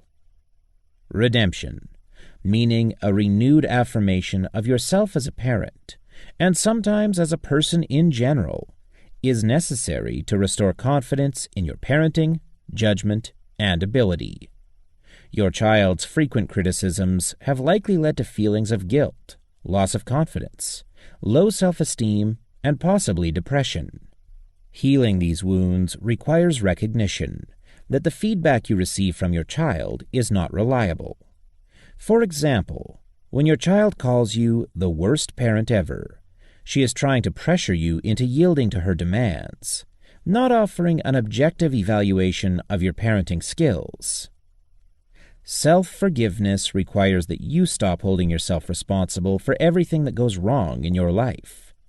This guilt is a manifestation of the codependency discussed in the previous chapter. You are parenting a child who does not respond well to conventional parenting techniques, so it's inevitable that you will make some errors. The guilt that parents feel often inhibits effective parenting. It reduces self-confidence, which increases anxiety and decreases resolve. This results in an inclination to give in or feed the monster. Thus, self-forgiveness is necessary for both areas of healing, functioning as a parent and reducing your discomfort. These three healing processes need to occur concurrently, as progress in any of these areas is dependent on your progress in the others. Seeking empowerment is a good example. Healing requires being able to interact with and parent your child with confidence, even if your child is an adult. In order to do this, you have to shed the guilt from her many accusations that you are a bad parent, so that you can function confidently and without excessive anxiety or apprehension. In order to do that, you must redeem yourself. In order to redeem yourself, you must forgive yourself. In order to forgive yourself, you will need to take a number of steps, the first two of which you have already begun to carry out. 1. Achieve a realistic understanding of the patterns of behavior that characterize BPD. The first chapters of this book are devoted to this pursuit. This allows you to identify whether you are feeding the monster or supporting healthy, independent functioning. This is empowering, as it identifies specific behavioral changes that you can execute, which reduces feelings of helplessness and hopelessness. This is also necessary for redemption. 2. Set boundaries and replace codependent behavior patterns with healthier behavior patterns that support independence. Setting boundaries is empowering, as it gives you more control of the interaction and enables you to stop your child's mistreatment. 3. Finally, and perhaps most importantly, as the parent of a child with BPD, you must take back your sense of self and your ability to control your life. This means that you have to be able to say no to things that you don't want to do or that are unhealthy without suffering hurtful treatment from your child. This requires reclaiming your confidence as a parent and human being, and asserting yourself and your needs rather than giving in or feeding the monster. The third aspect of your healing, self-forgiveness, is the one that is most dependent on your child's cooperation. If your child gets to the point where she can acknowledge that you are a good parent, even though she sometimes says that you are not, because she is not getting what she wants, not because you actually are a bad parent, then you can work with her on how to express her frustration or disappointment without being hurtful. Specific techniques to accomplish this will be discussed in detail in later chapters. If she refuses to acknowledge that you are a good parent, even though she does not always get what she wants from you when she wants it, then you must validate yourself. You must learn to evaluate your parenting objectively without the input of your child. This is because, just as BPD causes your child's self-image to be unstable, it also causes her image of others to be unstable.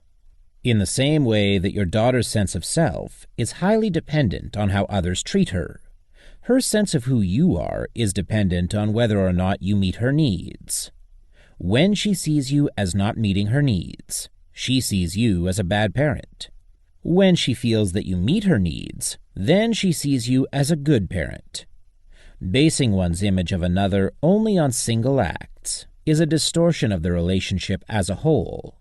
It fails to consider the context or history of the relationship. Self-forgiveness will require that you view your parenting in context. Healing your child. Borderline personality disorder is an illness, and as such, it wounds. The instability of self-perception, emotion, and relationships that is caused by BPD causes your daughter's childhood to be frightening and sometimes chaotic. Her weakness in empathy and frustration tolerance inhibits her ability to understand how and why other people react to her. The result is that she often feels that she is living in a hostile world that she is ill-prepared to cope with. Her sense of being ill-prepared comes from codependency. The stronger the codependency, the deeper the wounds. The primary responsibility for your child's healing will be on your child, but there are things that you can do to help her. Your role in your child's healing will be largely supportive. This will require that you understand her wounds as much as possible, so that you can offer your guidance and resources as your child struggles to heal herself. The processes of healing that you use for yourself are the same elements that your child must use for herself: empowerment, redemption, and forgiveness. You cannot give these elements to your child, but you can support her efforts to seek them herself. Empowerment. Your child's empowering herself requires that she break free of the codependent behaviors with you and others. Empowerment is the opposite of dependency. Your refusing to do for your daughter anything that she can do for herself is a critical form of supporting her self-empowerment. Similarly, you should encourage her to decline offers from others for things that she can get for herself or do for herself, and praise her when she does so. You support her by encouraging and assisting her with any activity that helps her take more control of her life, such as acquiring new skills, getting a job, and living independently. Redemption. The goal of redemption is for your child to feel competent and lovable. Giving your child the sense that redemption is possible requires that she have a hope of being forgiven. Simply saying that you forgive her is insufficient. True forgiveness requires the forgiver to be able to let go of the anger toward the transgressor. Only when you let go of anger toward your daughter will you be able to be around her and not give off a sense of resentment or anger? The first step is to let your daughter know that forgiveness is possible.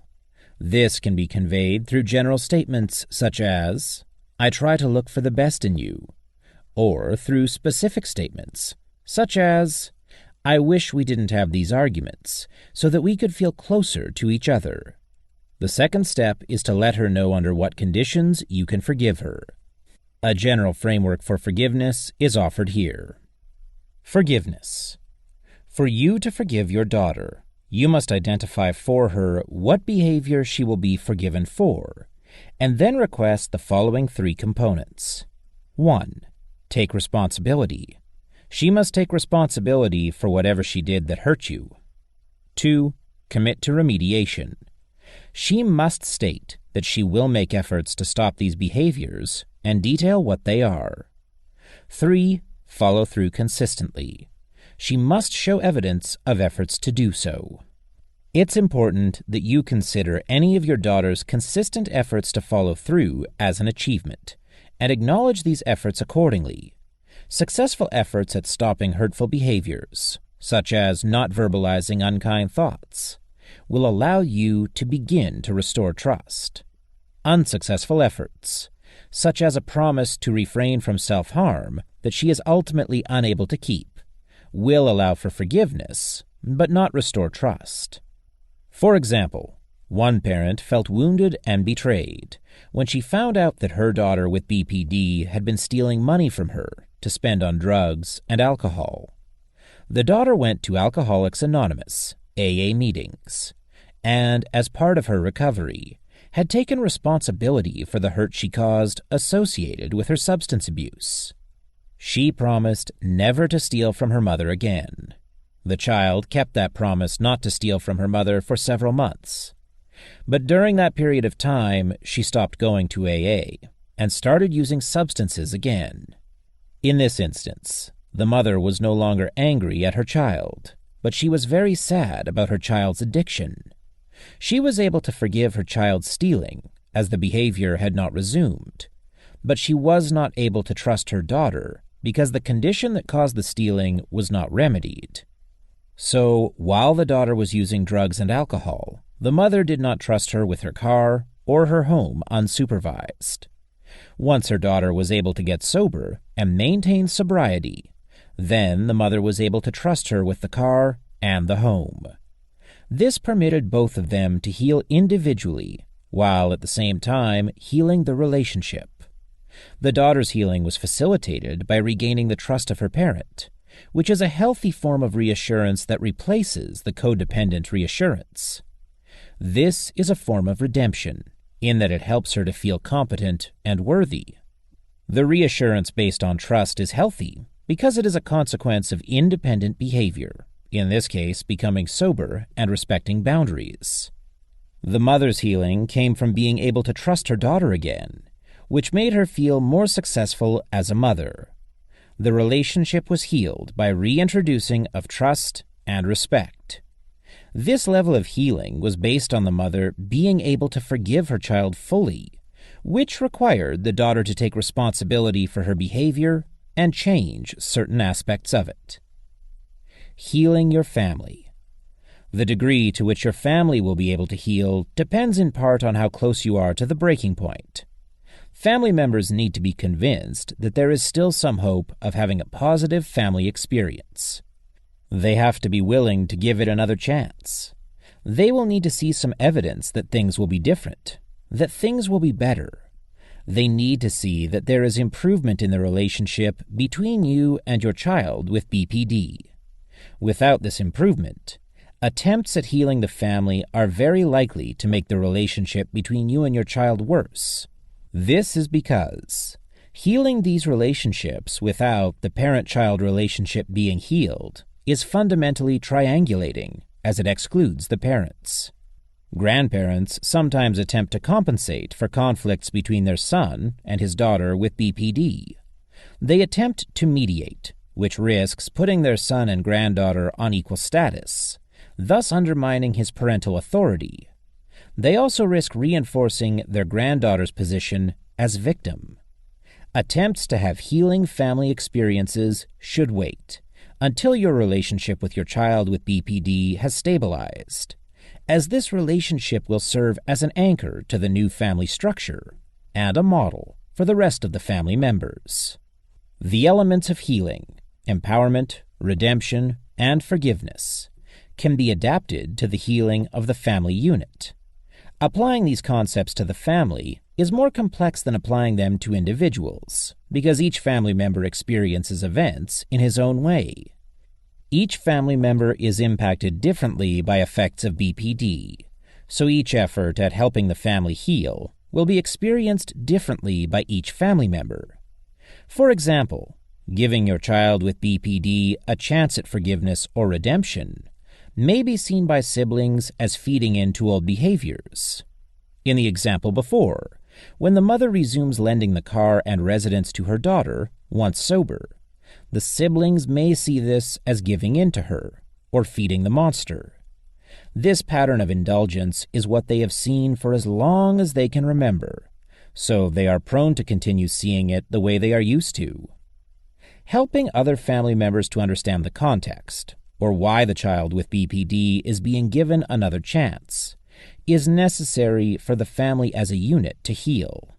Because of the complexities of this phase of healing, you should strongly consider seeking the assistance of a family therapist. Empowerment. The family's power comes from its ability to offer all members the experience of support, belonging, loyalty, commitment, and security that they cannot get anywhere else. Sustaining the family's ability to do this requires that family members put in substantial effort and make some sacrifices.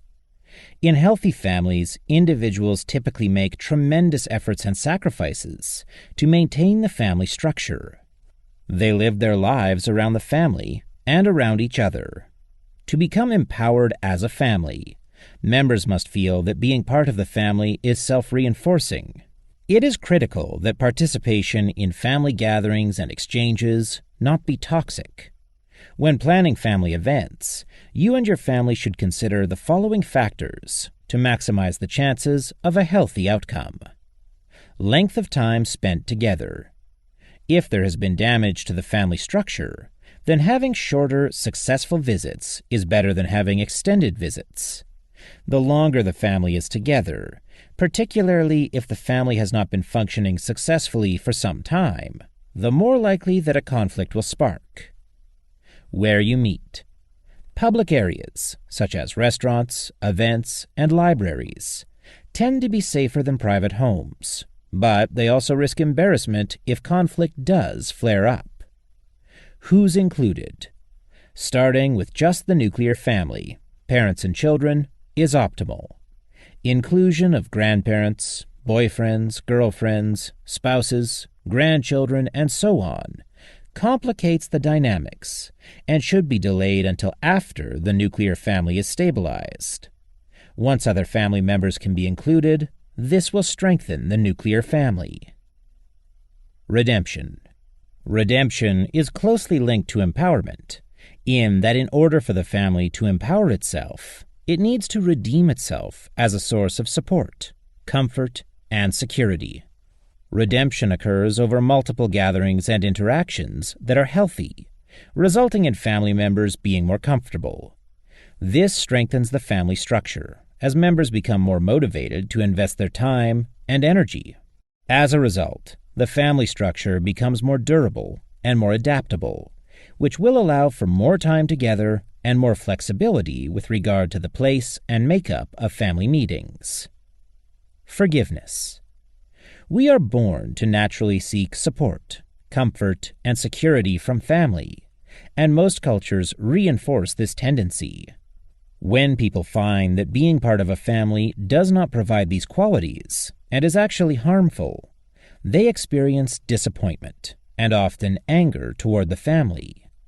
The natural reaction to these feelings is to avoid involvement with the family. Healing the family will require that individual members forgive the family and give it another chance to provide what healthy families provide. Each family member will need to see the others taking appropriate responsibility, being willing to make healthy changes, and showing evidence of doing so. Like the 3 healing processes presented in this chapter, empowerment, redemption, and forgiveness, the parents', the child's, and the family's healing must be addressed simultaneously. Like the 3 healing processes, they are interdependent. The parent cannot support the healing of the child without the parent's healing simultaneously. This is because the parent needs to reclaim confidence as a person and as a parent in order to effectively lead and support the rest of the family. The child needs to heal at the same time to give her the hope and strength to face the challenges of independence, even though her instincts tell her to become more dependent. The healing of the family requires that some progress be made in the parent-child relationship so that it can serve as a model of hope and relating for other family members. Siblings will need to see some evidence of healthy functioning between the parent and the child with BPD before they will take the risk of re-engaging in a family situation that they have long known to be frightening and hurtful. Here is a case study that will demonstrate the simultaneous use of the 3 elements for healing the parents, the child, and the family at the same time. The particulars of this case represent a compilation of families, rather than any single family's situation. Case illustration: a family at the breaking point. Mr. and Mrs. Anderson have been married for 24 years. They have 2 children, a 20-year-old daughter, Rachel, and a 17-year-old son, Ben. Rachel has BPD. She has long struggled with perceived abandonment in the wake of her brother's birth, often expressing anger and resentment, both in public and in private, about her sense that her brother is the favored child, and frequently competing with him for her parents' attention. She also has difficulty respecting her mother's boundaries, taking clothes and money without asking, and continuing the behavior even after Mrs. Anderson has indicated that this is unacceptable. Mrs. Anderson has gone so far as to lock her closet and stash her money to protect her privacy. Ben is a senior in high school and is looking forward to going to college. After spending his entire childhood under the shadow of Rachel's struggles with BPD, he has given up on the family as a potential source of nurturance and support. Most of his childhood family memories are filled with conflict, hostility, and frustration. He is looking forward to college to get relief from a consistently unpleasant family environment. Mr. and Mrs. Anderson are also burnt out by the effects of living with BPD. They no longer plan family vacations. They go away without the children whenever the children are occupied with school or their social lives. They no longer go out to dinner or to church with the children, who also do not want to go with them. They sometimes try to rally the children to visit with one or both sets of grandparents, but this usually does not go well. The events are either tense or rife with conflict. This discourages all family members from spending more time together. Ben and his parents avoid having any guests over when Rachel is home, due to anticipation of embarrassment or awkwardness. The family structure has been deteriorating rapidly. Things changed somewhat last year when Rachel began attending college and moved into a dormitory. Mr. and Mrs. Anderson and Ben began to heal. They began enjoying their time around the house and at events. Recently, Rachel informed Mrs. Anderson that she will not be continuing at school. She stopped attending classes during her second semester and has failed out. She asked her parents to pay for her to live in an apartment while she figures out what she wants to do with her life. She currently has no money of her own and no job. This situation has created a dilemma for Mr. and Mrs. Anderson. They have to decide whether or not to fund Rachel in her own apartment. If they decide not to pay for an apartment, then they have to decide whether or not she is welcome to come home. Most parents are strongly inclined to rescue their child when she is down or has failed. In this situation, doing so may feed the monster by increasing the codependency and discouraging Rachel's independence. Her parents may also have some desire to continue the healing that was occurring in the household in their daughter's absence. Using the principles and techniques presented in this book, Mr. and Mrs. Anderson can craft strategies that will not feed the monster, but rather will facilitate healing. First, they must acknowledge that the current situation is the outcome of behaviors and choices that Rachel made, and that she must be held responsible for. Her proposal is that she not take responsibility and that her parents continue to support her completely and indefinitely in her own apartment. If her parents acquiesce to these conditions, they are feeding the monster, making the illness worse by enabling the codependency. They would be entering into a one-sided contract in which Rachel is fully in control of when she decides to take steps that would diminish her complete dependency on them, in exchange for which she has no obligation at all. To avoid falling into a one-sided contract, Mr. and Mrs. Anderson need to ensure that Rachel uses any support they offer to achieve independence, and Rachel has to commit to the goal of becoming an independent adult, investing herself in the process of healing her relationship with her parents, and then with her whole family. Ideally, independence is represented by the triad of health. Get well. This involves any utilization of supportive resources for the pursuit of health. Examples of activities that promote health include psychotherapy, preventative health care, medical care, and substance abuse treatment. Get educated. Education is probably the most effective contributor to independence. In addition to traditional schooling, education includes any pursuit of learning or acquiring a new skill through training, mentoring, online study, or coaching. Get a job. Obtaining a job is the most direct route to independence. Healthy individuals are naturally motivated to maximize their independence, and generally do not need to be coaxed or negotiated into pursuing the triad of health. They are self-motivated toward health, education, and employment. Individuals with BPD are not. As previously discussed, they resist independence because to them, independence means abandonment from their objects of dependency. In this case, and in most cases, the parents. Rachel has sabotaged her college education by not going to class, and is now proposing that her parents give her full support without her putting any skin in the game. If her parents give in to her latest request for support, without requiring independent behaviors, she will have no motivation to become independent. With these principles of fostering independence in mind, Mr. and Mrs. Anderson can utilize the three-step process of setting boundaries, ending enabling and codependent patterns, and facilitating healing and forgiveness for the entire family. Step 1. Stop the bleeding. As you will recall, stopping the bleeding, or the pain, involves setting boundaries. Parents decide boundaries and limits in the egg. They make these decisions together and privately. Mr. and Mrs. Anderson need to decide what resources they are willing to offer to Rachel and under what circumstances. If they are capable of supporting Rachel in her own apartment, they need to decide how to do so while encouraging her independence. They also need to decide whether or not having her live at home is an option. They can then offer Rachel support that requires her to utilize the resources for healthy purposes.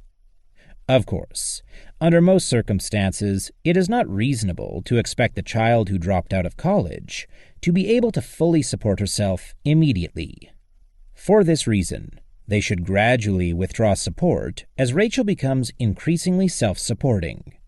For example, they may decide that they are willing to support her for 6 months, with a roommate to share expenses, once she secures a job. They would expect her to save most of her income for 6 months to create a cushion so that she can take over her expenses entirely at that point. If living at home with the parents is an option, Then Mr. and Mrs. Anderson will need to set boundaries for Rachel's behavior. For example, she can no longer help herself to her mother's clothing and cash without asking.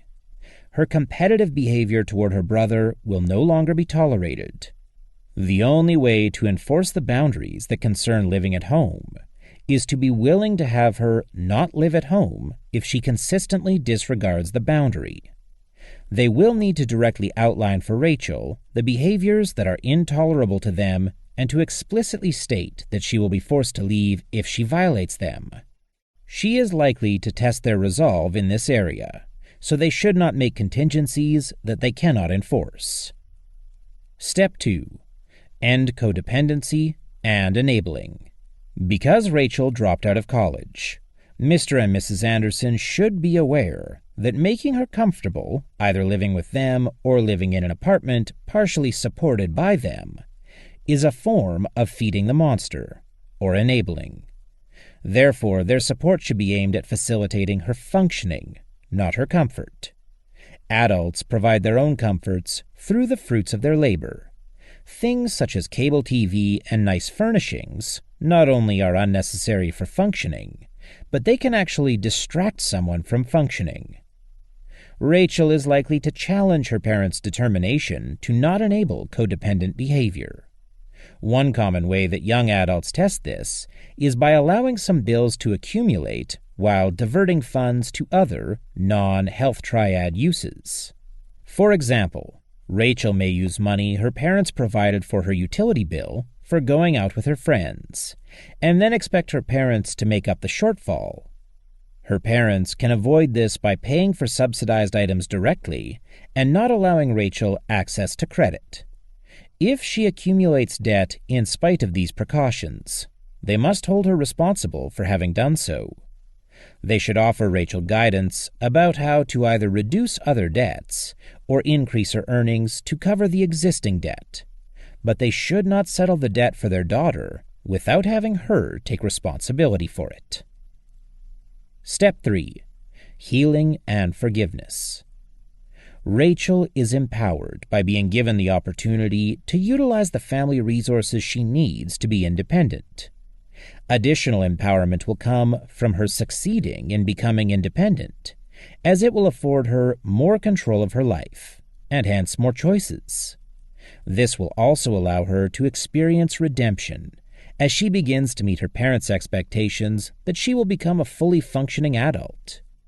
As Rachel becomes increasingly independent, her parents will no longer need to force her to take responsibility for her behaviors and choices. Furthermore, they will be more trusting of Rachel and will treat her as an adult. This is an expression of forgiveness to their daughter. As this case study illustrated, parents are empowered by creating and maintaining healthy boundaries and limits. Parents experience redemption by taking control of their ability to offer supportive resources in a way that does not enable codependent behavior. They gain additional redemption when they get to enjoy their child's success. From redemption follows self-forgiveness. Seeing their child succeed will facilitate parents' forgiveness of themselves for having fed the monster, in this case, through high school. Chapter Summary. This chapter dealt with the healing process, yours, your daughter's, and the rest of the family's, through empowerment, redemption, and forgiveness. You saw this process exemplified by the Anderson family, who went through the 3-step restorative process to heal. As the term healing process indicates, healing is a process rather than an event.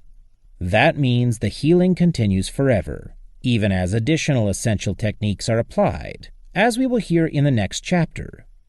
Restructuring the family is the next step. Empowerment, redemption, and forgiveness of the family will require reshaping of the family structure. This is because, over the years, the structure of the family has been weakened and distorted as it has approached the breaking point. The next chapter will define a healthy family structure and how to install such a structure into a damaged family system. Chapter 7. The New Family Structure. BPD creates considerable challenges in the family, as we have heard.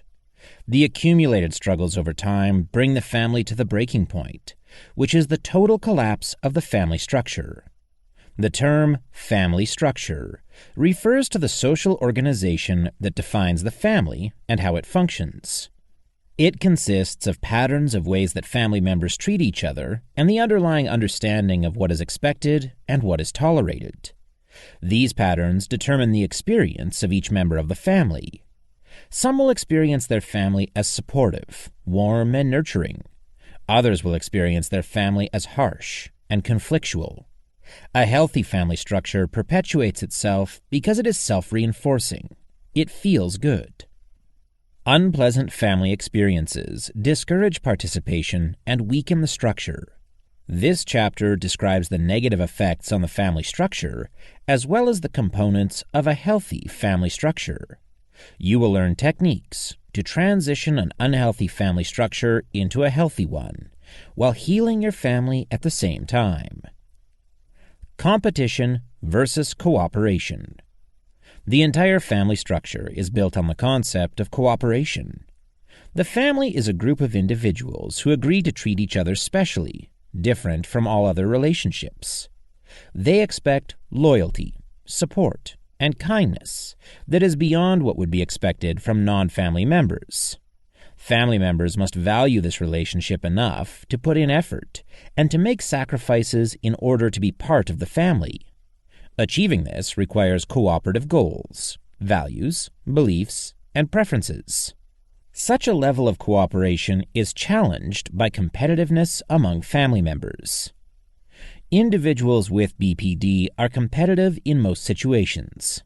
When other people get attention, gifts, or services, or are treated with courtesy, they often experience this as being a slight to them, and then get jealous. This is particularly prominent among siblings, whom they see as always vying for the same things that make them happy or secure.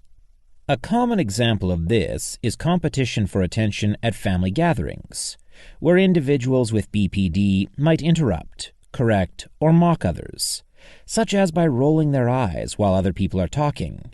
They may also compete for choice of seating, parking space, or portion of food. Their fiercely competitive demeanor encourages other family members to become more focused on protecting their personal interests and less focused on sharing with other family members. This is one of the most significant challenges to the family structure, as it disintegrates the sense of we, the sense that the family is a collaborative, supportive collective, and replaces it with me, the sense that each member of the family is alone, unable to depend on the other family members in any significant way, and even that everyone is better off that way. This wound to the family structure is also one of the hardest to heal. Healing this part of the family structure will require restoring to the entire family a belief that pursuing goals such as security, identity, and prosperity as a family will bring better results than each member pursuing them alone. This requires that family members be trusted to consider the needs of each other and the family as a whole, in addition to their own needs. In families where the monster is well fed, this may take some convincing. As a parent, you can facilitate this process by making sure that at family gatherings, whatever resources are offered, for example, food, attention, beverages, gifts, are plentiful and evenly distributed. In families that are close to the breaking point, in other words, those that have well-fed monsters, siblings and others anticipate that everyone will give in to the child with BPD. In order for them to begin to trust that this will no longer be so, they need to be told directly that this is going to change, and they need to see these changes consistently over time. Encouraging the child with BPD to give up her competitiveness and focus on cooperation with the family is the most challenging part. A number of factors make cooperation difficult for individuals with BPD. Low frustration tolerance. The low tolerance for frustration that is characteristic of BPD makes it more difficult to tolerate delays in gratification. This makes it harder for individuals with BPD to wait their turn to speak, or to wait for the food to be passed to them at the table, even on occasions like birthdays or Father's Day, where the child is the giver of a gift. She often cannot wait to give her gift to the honoree and insists on being first. She may also pressure the receiver of the gift to declare that her gift was the favorite. Helping your child increase her frustration tolerance will be necessary in order to heal this part of the family structure. This mostly involves reassuring her that she will get what she needs, though she may have to wait for it. It is very important that you take care to provide only reassurances that can consistently be honored. If you reassure your daughter about future gratification and it does not go her way, then it will be a major setback to her development of a greater tolerance for frustration. Suppose you say, "I know you want to share your thoughts with everyone, but your father has the floor now. I promise you that we will listen to you after he is done." If she storms off after being told to wait, then you should invite her to express her thoughts later and praise her if she does not interrupt her father again. You are praising and reinforcing her cooperation while compelling her not to interrupt anyone. Perhaps next time she will be able to wait her turn without being reminded and without having to leave the room. You can also point out to her that increasing her ability to tolerate frustration will improve her family relationships, as it will help her demonstrate respect for others' needs to express themselves. If, for any reason, you cannot honor your commitment, such as if conditions change unexpectedly, then it is important to acknowledge that you are not able to meet the commitment and work with your daughter to honor it as soon or as best as possible. Distorted perceptions. Individuals with BPD tend to have distorted perceptions in social situations, some of which have been discussed in prior chapters. For example, they tend to see themselves as victims in conflicts with others, regardless of the facts that are being disputed. Related to this tendency, they also tend to have distorted perceptions of others. This makes it seem to them like everyone else has life better or easier than they do, causing resentment toward others. It can be helpful to clarify these distortions if you can do this in a non-threatening way, meaning in an informational tone, rather than a critical or corrective one. A common example of a child with BPD's distorted perception is the use of always and never, such as "I never get to go first," or "he always gets to pick." These distortions should be gently corrected, but not argued. For example, you can ask, "Do you mean never, or do you mean rarely?" This helps her benefit from seeing the context or history more clearly.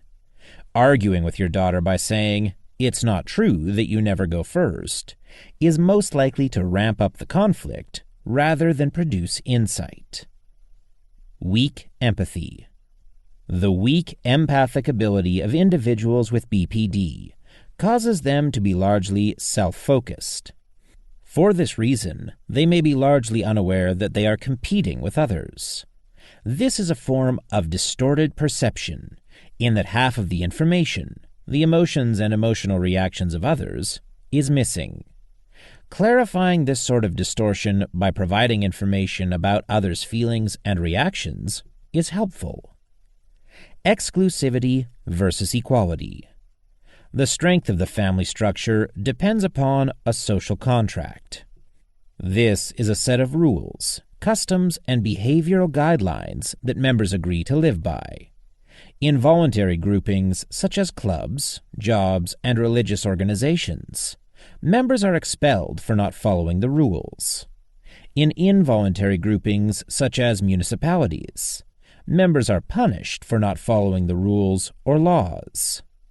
Allowing some individuals to violate rules without expulsion or punishment discourages others from following the rules due to feelings of inequality. Individuals generally will stay in line waiting for a restaurant seat or a concert ticket, for example, if they see that others also stay in line and people are served in the order in which they arrive. If people in line observe proprietors serving individuals out of turn, those people will either abandon the order of the line and attempt to be served earlier, or they will get angry at the violator and at the proprietor, who allows the violation of the order. Those in line will also be more likely to choose a restaurant or venue that honors the structure of the line more consistently, or they may try to take advantage of the laxness of the enforcement and go straight to the front of the line. Each incidence of tolerance for violations of order adds to the threat to the integrity of the whole system. The same is true for the family structure. One of the qualities associated with BPD is that individuals often vie for special treatment or consideration. This is because of the high level of neediness that they feel, which comes from the codependency. The BPD causes them to have unstable perceptions of themselves that make them reliant on reassurance and special treatment from others in order to feel good about themselves. They have to feel that they always come first. They compete to be the first to speak or the first to be served. They seek to be the first priority of others and are hurt and angry when told that they must wait their turn. They experience this as belittling, demeaning, painful, and even insulting. They may strike out in anger in response. Unequivocally, giving in to a child's need to be treated with exclusivity is another example of feeding the monster. When this giving in becomes a pattern, it weakens the family structure by sucking the power out of it as repeated violations of rules and ethics fail to produce consequences. Other family members often stop accepting the patterns of conduct that define the family system. The family's tolerance of violations reinforces competitive behavior and punishes cooperation. For this reason, it is absolutely critical that competitive behavior among family members be discouraged, not encouraged. It is natural to treat infants and very young children preferentially. Children's needs are routinely put before adults and older children's.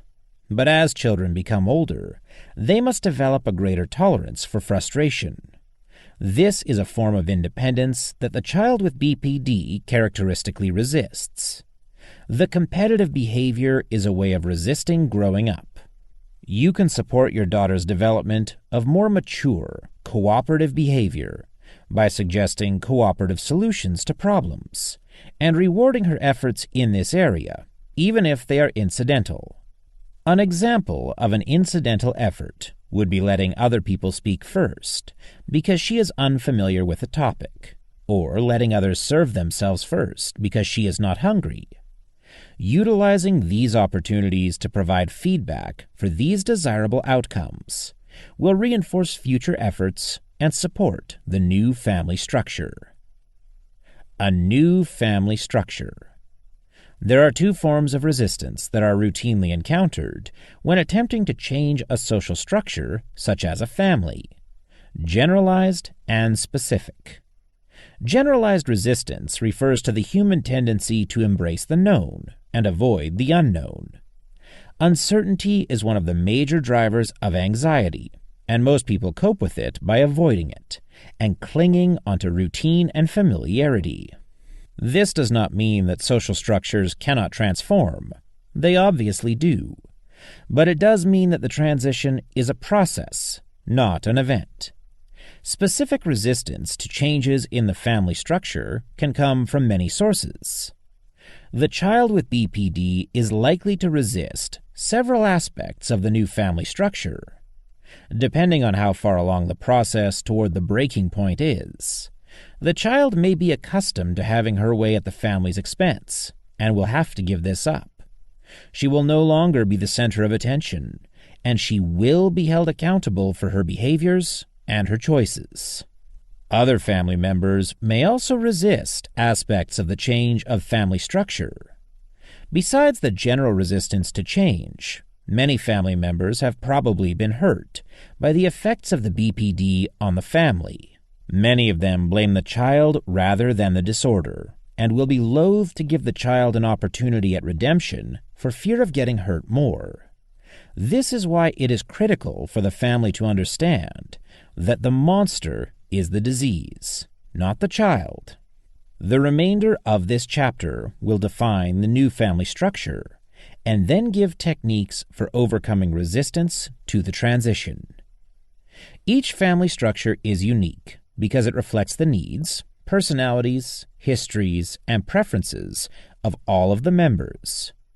However, all healthy, well-functioning family structures share some common characteristics that create and support the processes of empowerment, redemption, and forgiveness. Cooperation. As discussed earlier in this chapter, cooperation, or working together for common goals, defines the family structure. Competitive behavior targets a winner and a loser, which motivates members to make the opponent lose. In healthy families, only win-win outcomes are acceptable. The priority is not winning over another family member. The priority is protecting the health of the family for the benefit of all members. Respect. Family members must have many types of respect for each other in order to maintain a healthy family structure, starting with basic respect, such as manners and courtesy. Family members need to respect each other's needs. This means respecting each other's boundaries, sensitivities, personal values, commitments, and responsibilities outside the family, at the same time that they respect others' need to be part of the family. Following are a few examples of how this respect is practiced and conveyed in healthy families. Boundaries. Family members do not go through each other's personal items. They return money when they borrow it. They don't push each other to do things that they don't want to do, or go places they don't want to go, or spend money that they are not comfortable spending. Sensitivities. Family members do not speak about sensitive topics when asked not to do so. Religion, politics, and sexuality are examples of topics some people are not comfortable speaking about. Family members do not discuss these topics in front of those family members either. Family members respect each other's food sensitivities, allergies, or wish to have a smoke-free household. Family members do not tease other family members who don't like to be teased. Personal values. Family members respect each other's personal values, such as vegetarianism, religion, or lifestyle choice. Commitments and responsibilities. Family members support the commitments and responsibilities of others in the family. In-laws, stepchildren, nannies, foreign exchange students, and others are welcomed. Families do not compete with in-laws for attendance at holidays. They respect individuals being part of more than one family through marriage or other social contract. Family members respect each other's work responsibilities and personal interests, and do not pressure others to sacrifice these pursuits in order to be accepted or included. Need to be part of the family. Family members are sensitive to other family members' need to feel included in the family. They make sure that those identified as family members are included in major celebrations, events, and decisions. They consider each other when planning events and celebrations to facilitate participation. They do not keep secrets from certain family members and not others. They also recognize everyone in the family's need to be heard by everyone else. They listen when others speak, and they do not interrupt. They inquire about topics that others are interested in. Tolerance. Tolerance is essentially a measure of flexibility. It is defined as the extent to which families can diversify with regard to choices and behaviors. Your daughter's persistent need for reassurance and her unstable sense of self compel her to test the tolerance of the family structure. This challenges the flexibility of the family. For example, suppose an individual with BPD often tests her family's tolerance by coming late. This testing serves many functions, including the need to draw attention to herself and the need to be reassured that she will be welcomed anyway. If she is not challenged on this testing behavior, she is likely to come later and later. The family is forced to either be overly tolerant and allow the child to arrive whenever she wants, or be overly rigid. Family members may tell her if she cannot come on time, not to come at all. If they are waiting for her to go to an airport or a play or other event, they may leave her behind as a consequence for being late. The healthiest family structures are selectively tolerant, but in a consistent way. Selectively tolerant means tolerance for certain classes of violations, such as accidental infractions, infractions that are not expected to cause harm to other family members, and forced infractions.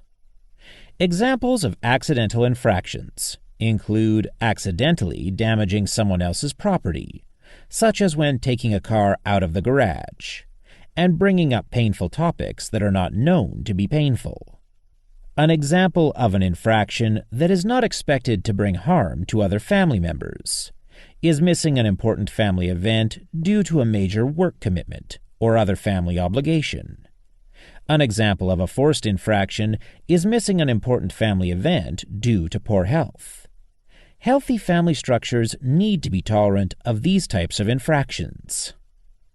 Other classes of violations of the family structure should not be tolerated by healthy families. One such class is violations that intentionally cause other family members harm.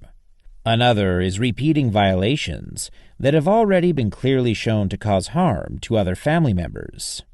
For example, someone might violate the smoke-free household by smoking in the garage because he thought it would not bother anyone in the house.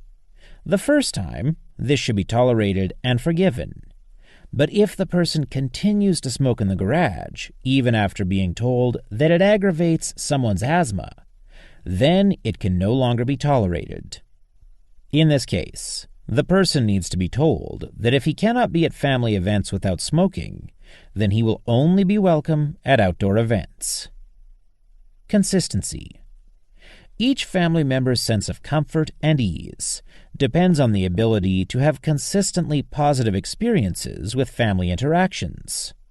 While traditions and rituals such as family dinners or vacations provide opportunities for consistent contact between family members, the most important aspects of consistency have to do with the way family members treat each other. This involves each family member championing the interests of the others, while respecting boundaries and being emotionally supportive. Consistency is compatible with tolerance. A family that is consistently tolerant, forgiving, and non-judgmental is actually more consistent than a family with a rigid structure that punishes or expels violators. This is because in an intolerant family structure, all members' status in the family, and how they are treated, depends on the extent to which they comply with family protocol.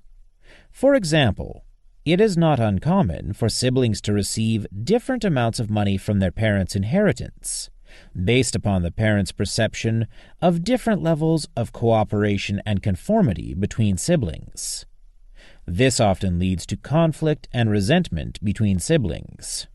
The inflexibility and associated judgment of each other encourages competition and discourages cooperation, thus weakening the family structure, which compromises its consistency. Accountability. Tolerance cannot be a free pass for unacceptable behavior. This is particularly important in families that have a child with BPD. This is because the child with BPD is likely to test boundaries or rules. For example, she may violate the privacy of others by going through their belongings without permission. She may smoke in the basement or garage after being asked to respect the smoke-free household. She should not be arbitrarily punished for violations of the rules, nor should she be shamed. Rather, logical consequences should follow the violations. For example, the child who has gone through other people's belongings should be prohibited from entering the room where others keep their coats. The person who smoked in the garage should be told that she is no longer welcome to use the garage, and ideally it should be secured with a lock. The child with BPD must be held accountable for these testing behaviors every single time. This is what constitutes consistency in the family structure. Security. The ability to provide security to family members is what gives the family structure its strength and durability. Consistency makes family members feel secure. When relatives share a consistent sense of cooperation, support, and respect, they are able to experience a type of security that cannot be achieved any other way. They experience a sense of safety in their lives, knowing that whatever happens to them in the world, they have a family that will always accept them and support them. This is what motivates people to devote themselves to family and put in the effort and make the sacrifices that are necessary to maintain a healthy family structure. Helping your child modify her behavior in order to support her participation in a healthy family structure not only benefits the family structure, it also benefits the child. Individuals with BPD often have low self-esteem and low self-confidence. They fear abandonment because they do not feel capable of taking care of themselves as others do. For these reasons, the qualities of the healthy family structure described before are both desirable and healing to the child with BPD. Unfortunately, the behaviors associated with having BPD make it hard to be part of the family structure. In short, the individual wants what other family members want, but she goes about getting it the wrong way. In healthy families, the child and the family structure go through a maturation process together. The healthy family structure supports appropriate verbalizations and behaviors and discourages inappropriate ones. This process is called socialization.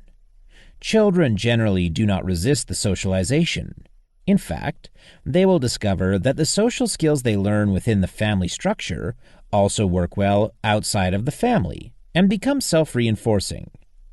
The child with BPD, however, resists socialization, just as she resists other forms of independence.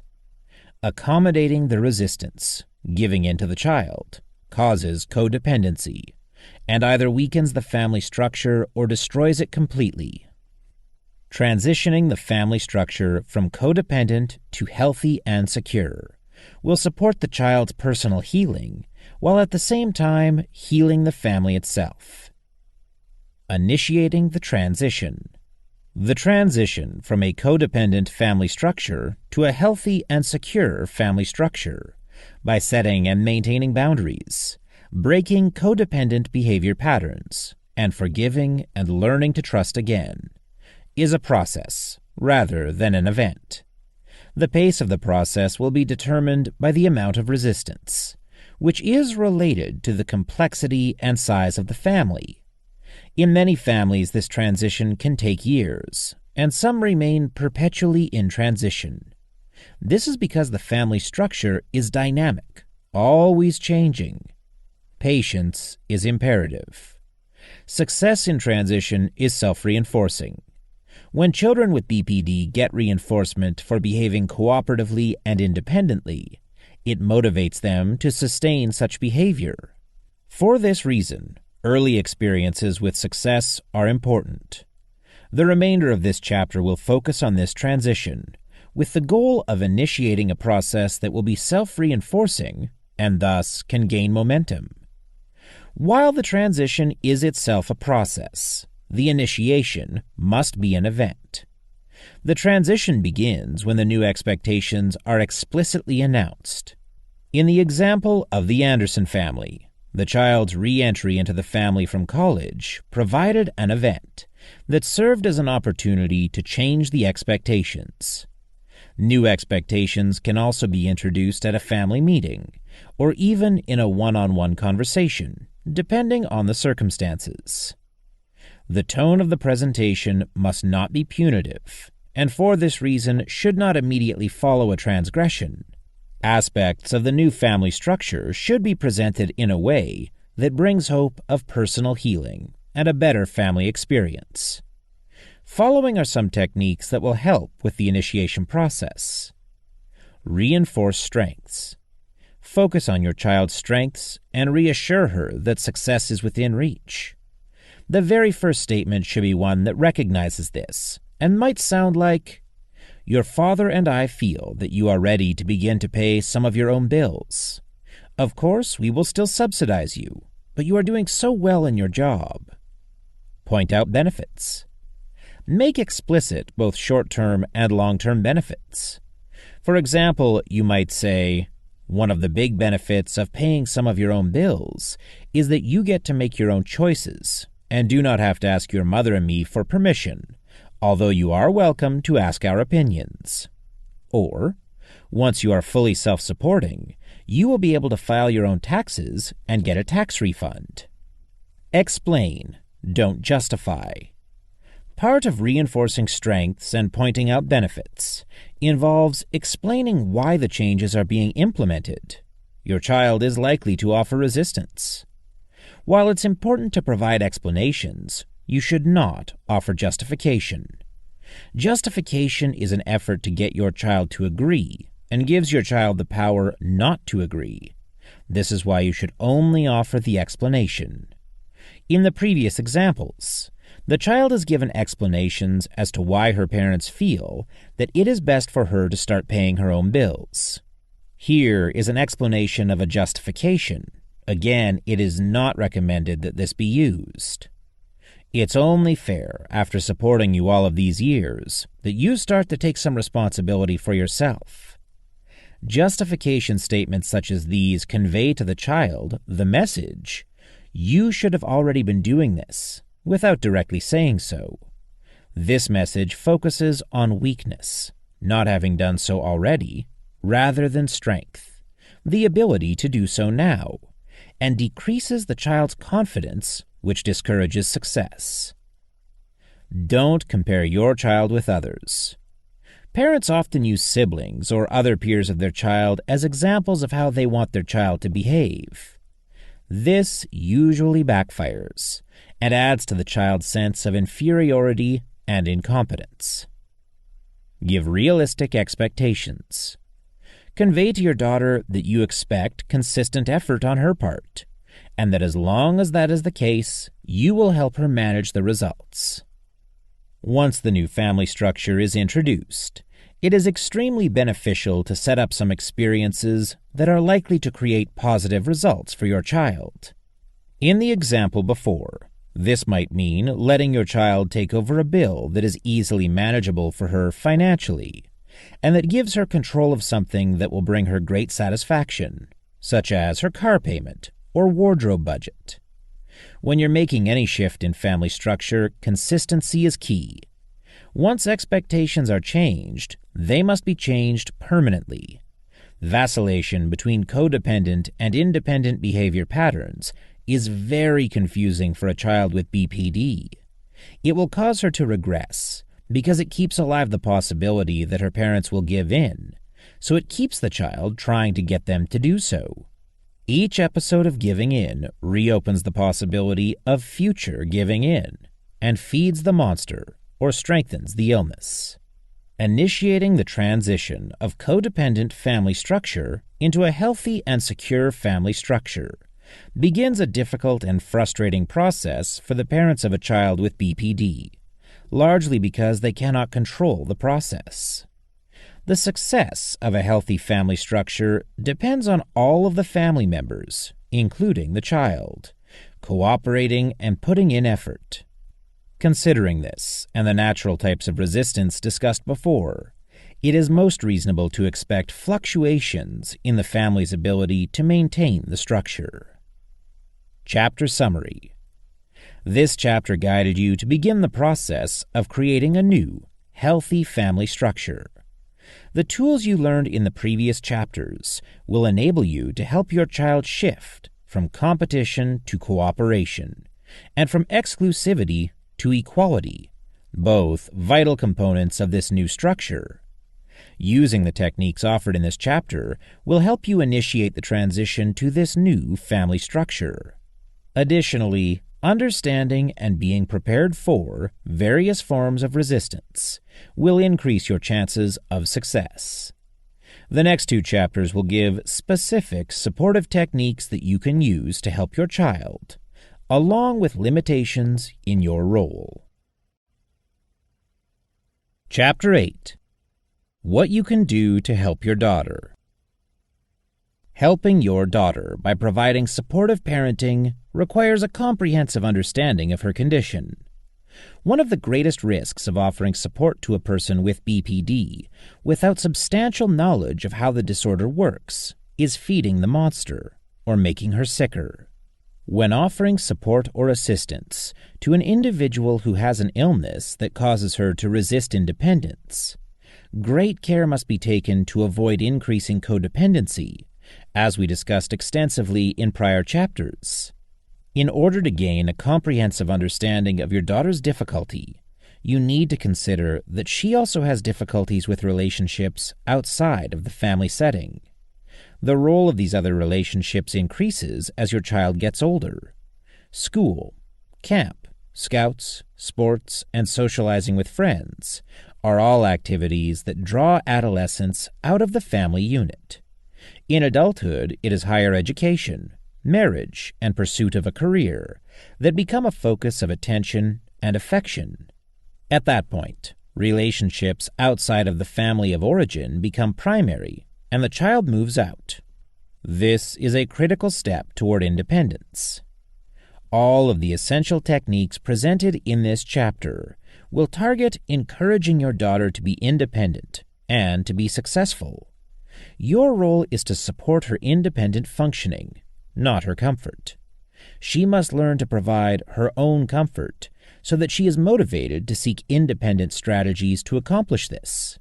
For this reason, it is imperative that you do not do for your daughter what she is capable of doing for herself. Rather, you should support her efforts to do things for herself. Supportive versus selectively supportive parenting. Most parents consider themselves supportive of their children, and most of them are, in many different ways. Supporting another individual involves providing some sort of service, material backing, or emotional endorsement of the pursuits of that individual. For families that have children who are internally motivated toward independence and not resistant to it, support can be provided without restriction. If the child is using any and all resources to increase her independence and become successfully autonomous, her parents can give her funds, logistical assistance such as rides, and emotional support, knowing that most of these resources will be directed toward the triad of health. This is called supportive parenting. It is generally successful at producing confident and independent adults. In children who have BPD, however, supportive parenting is less likely to be effective. For these children, a modified technique is more effective: selectively supportive parenting. Selectively supportive parenting occurs when all resources are offered selectively, only under circumstances in which the child uses the resources to pursue the triad of health.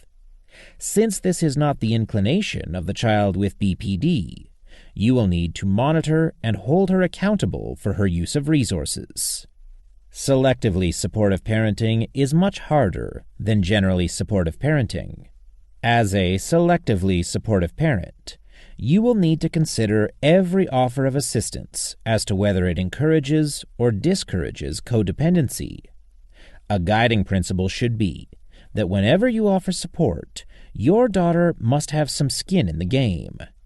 This means that she must have a motivation to be independent that is more potent than her need to maintain dependency on someone else. She must see that there is something out there that is better than dependency on others, that she can get only through independence. Defeating the codependent patterns of behavior is likely to cause your daughter to feel unloved and abandoned, because she sees others servicing her as reassuring. Yet, these same feelings will motivate her to pursue healthy relationships as the unhealthy ones are no longer available. In order to have access to these healthier relationships, she must have skin in the game.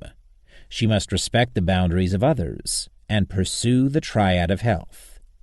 If she does so, she will have access to your support while pursuing other healthy relationships. This is how you motivate your daughter to pursue independence when she is not intrinsically motivated to do so. The hurtful nature of the child's behavior toward parents and other family members often causes parents to see their child with BPD as mean and aggressive. These feelings make empathy and compassion difficult to express. This is why it is critical for you to understand the wounds that your daughter lives with and the pain that they cause her. The primary wound is the constant feeling of being unloved and unlovable. Most of the hurtful behaviors that your daughter does are for the purpose of getting others to love her. These behaviors do not accomplish this, but they may get others to give in to at least some of her demands. Parents who experience this pattern frequently or regularly build up hurt and resentment as they give in and feed the monster. The result is that it becomes harder and harder for parents to express loving feelings while they are feeling exploited. The absence of the parent's loving expressions, often replaced by feelings of irritation or resentment, reinforces the child's feelings of not being loved. For this reason, any healing for an individual with BPD must include some sense of feeling loved. For parents who have been beaten down and exhausted, this can be difficult to offer. A more reasonable and healthier way to begin this process is by helping your child differentiate behaviors that elicit loving feelings from others from behaviors that don't. Obviously, in order to do this effectively, your daughter must be willing to accept some suggestions and guidance. Successful boundary setting and elimination of codependent behavior patterns will increase your daughter's likelihood of receiving these suggestions as helpful and productive, and to put them into place. Experiencing genuine loving feelings from others, rather than forced expressions of allegiance or agreement, will hopefully be reinforcing and encourage her to routinely choose cooperative behaviors toward others rather than hurtful ones.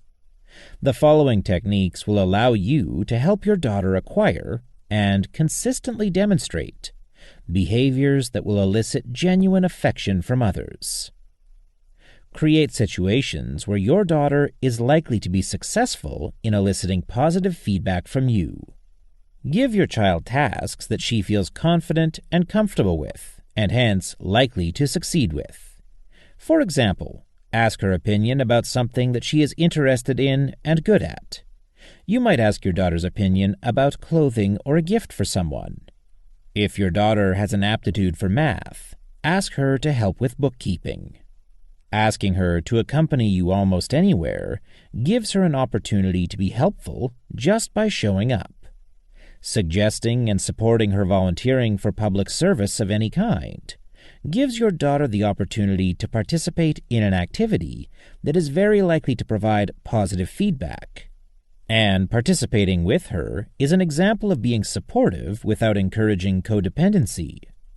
Volunteering puts your daughter in the position of being supportive to others, which encourages her to be independent while supporting her self-esteem. Offer genuine, positive feedback when possible. Look for genuine opportunities to recognize or show appreciation toward your daughter or compliment her skills and achievements. Verbalize any recognition or appreciation both privately and publicly. In addition to her productive behaviors, you can compliment her efforts, intents, talents, and judgments, including her social choices and even fashion. You should utilize any opportunity to point out to your daughter a success of hers, as long as it is genuine. Create situations where your child is likely to be successful in eliciting positive feedback from others. A simple example of this is asking your daughter to do things for others that she is comfortable and confident with, and hence have a high probability of success. For example, she can visit a sick family member or offer advice or assistance to someone in an area she is confident in. Here are some techniques that you can use to help your daughter learn to create opportunities to elicit positive feedback from others. Verbal correction. Utilizing this tool involves replacing a hurtful verbalization with one that conveys the same message but is not offensive. In this example, the grown child with BPD wants her mother to watch her child while she goes on a trip. This parent uses the exchange to help her daughter with getting better responses from people. Grown child. Mom, why don't you take your granddaughter overnight like other grandmothers do? Mother. Do you mean, Mom, would you please take Gina tonight? Grown child. Will you please? Mother. People are always more likely to give you what you want when you put it in positive terms. Pre-gaming. This technique involves preparing for social situations before they occur in order to discuss expectations and offer response choices and alternatives. For example, you might let your daughter know in advance that someone has a hearing problem and that she needs to speak up. Or you might let her know that someone is often late so that she has something productive to do while she waits. This will help her with her frustration tolerance by giving her the chance to prepare. You can also tell her what others like to eat, drink, talk about, and so on, in order to increase the chance that she will experience successful exchanges as a hostess. Post-gaming. This technique involves discussing interactions that your daughter has with others after they occur. Using this technique is supportive in that it helps her compensate for her weak empathy. It allows her to express to you her understanding of interactions with others and how she expected them to react. You can then offer her alternative explanations and choices for future use. The following example demonstrates how post-gaming can be used to help your daughter correct her perception of an exchange and save the relationship. This conversation between a mother and her child with BPD takes place after the family had just met the sister's fiancé for the first time. Mother. So wasn't John such a nice boy? Child. I don't think he likes me. I am not going to the wedding. Mother. Why would you think that? Child. He did not say goodbye to me when he left. Mother. He got an emergency call while you were on the phone. He said to say goodbye to you. Child. He hardly even noticed me. Mother. He had to meet 3 of us, and we only had to meet 1 of him, so I am sure he was trying to get to know all of us as best he could. But I understand that you love your sister and want to be a part of her new life. Give John a chance to get to know you over time. In the previous dialogue, the child with BPD feels slighted by her sister's fiancé because he left without saying goodbye to her and because she felt that he did not pay enough attention to her. The mother was able to support her daughter's weak empathic capacity by adding observations of the exchange and offering alternative explanations for what she observed. The child's natural interpretation is the worst possible one for her interests. The mother offered alternatives.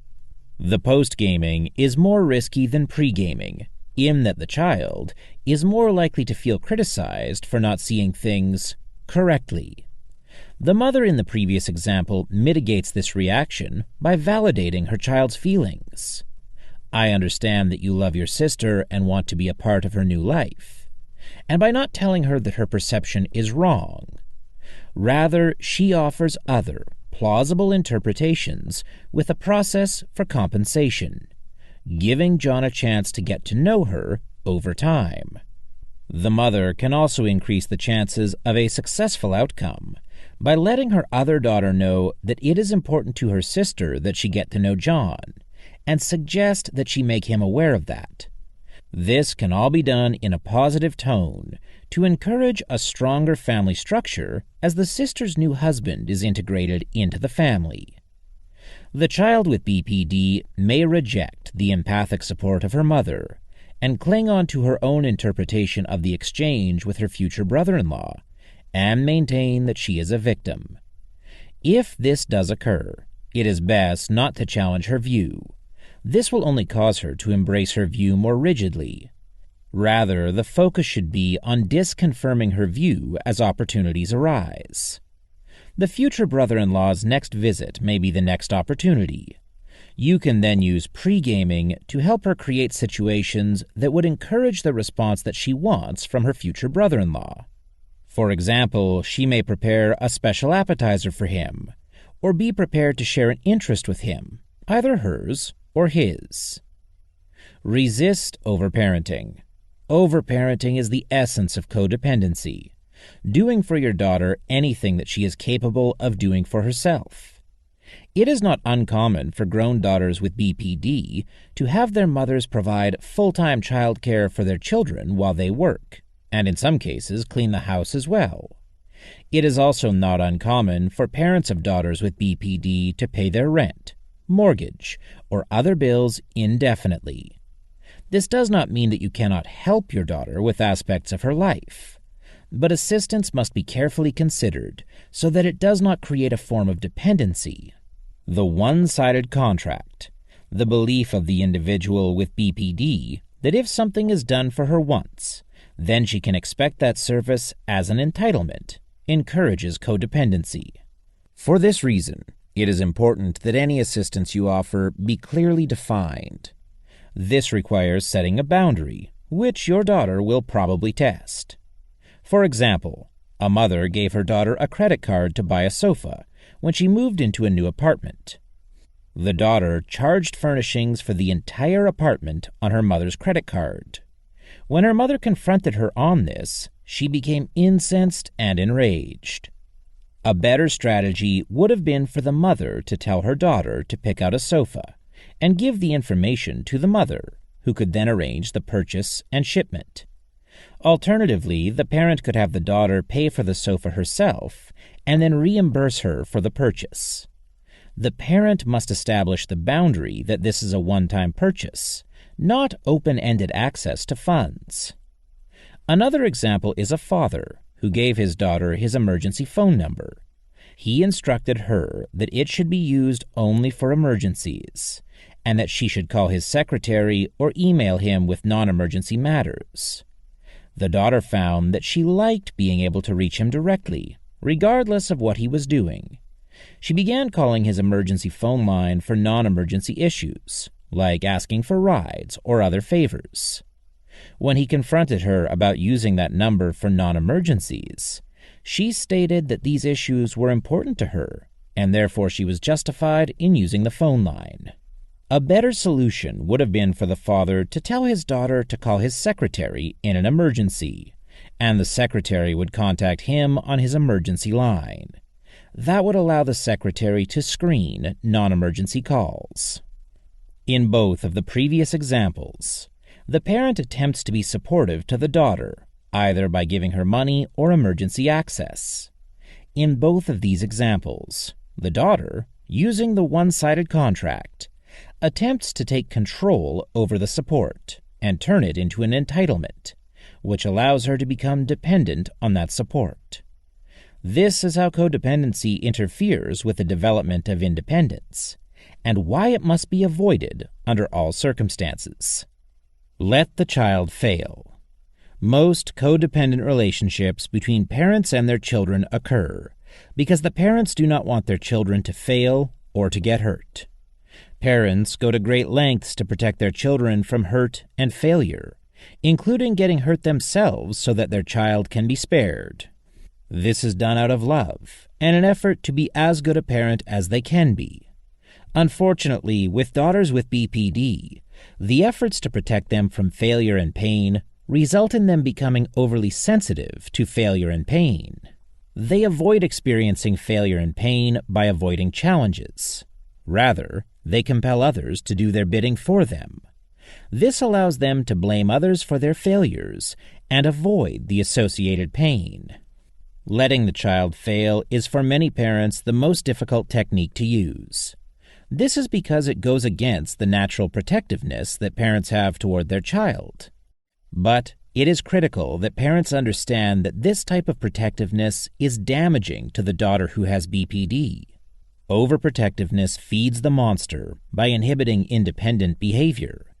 It does this by removing the child's burden of being responsible for her choices and behaviors, and in this way encourages her to see herself as a victim. This further disempowers her and causes her to regress and become more needy and less independent. Letting the child fail means forcing her to take responsibility for her behaviors and her choices. Failing is generally the consequence of not executing the proper actions or making the correct choices. For example, a child was in an automobile accident while driving intoxicated. Her parents bailed her out, paid her legal bills, and bought her a new car because she said that she would be more careful. She then totaled the new car and, tragically, killed someone in a high-speed accident. Defending the child legally and buying her a new car right after the first DWI, driving while intoxicated, was a serious error.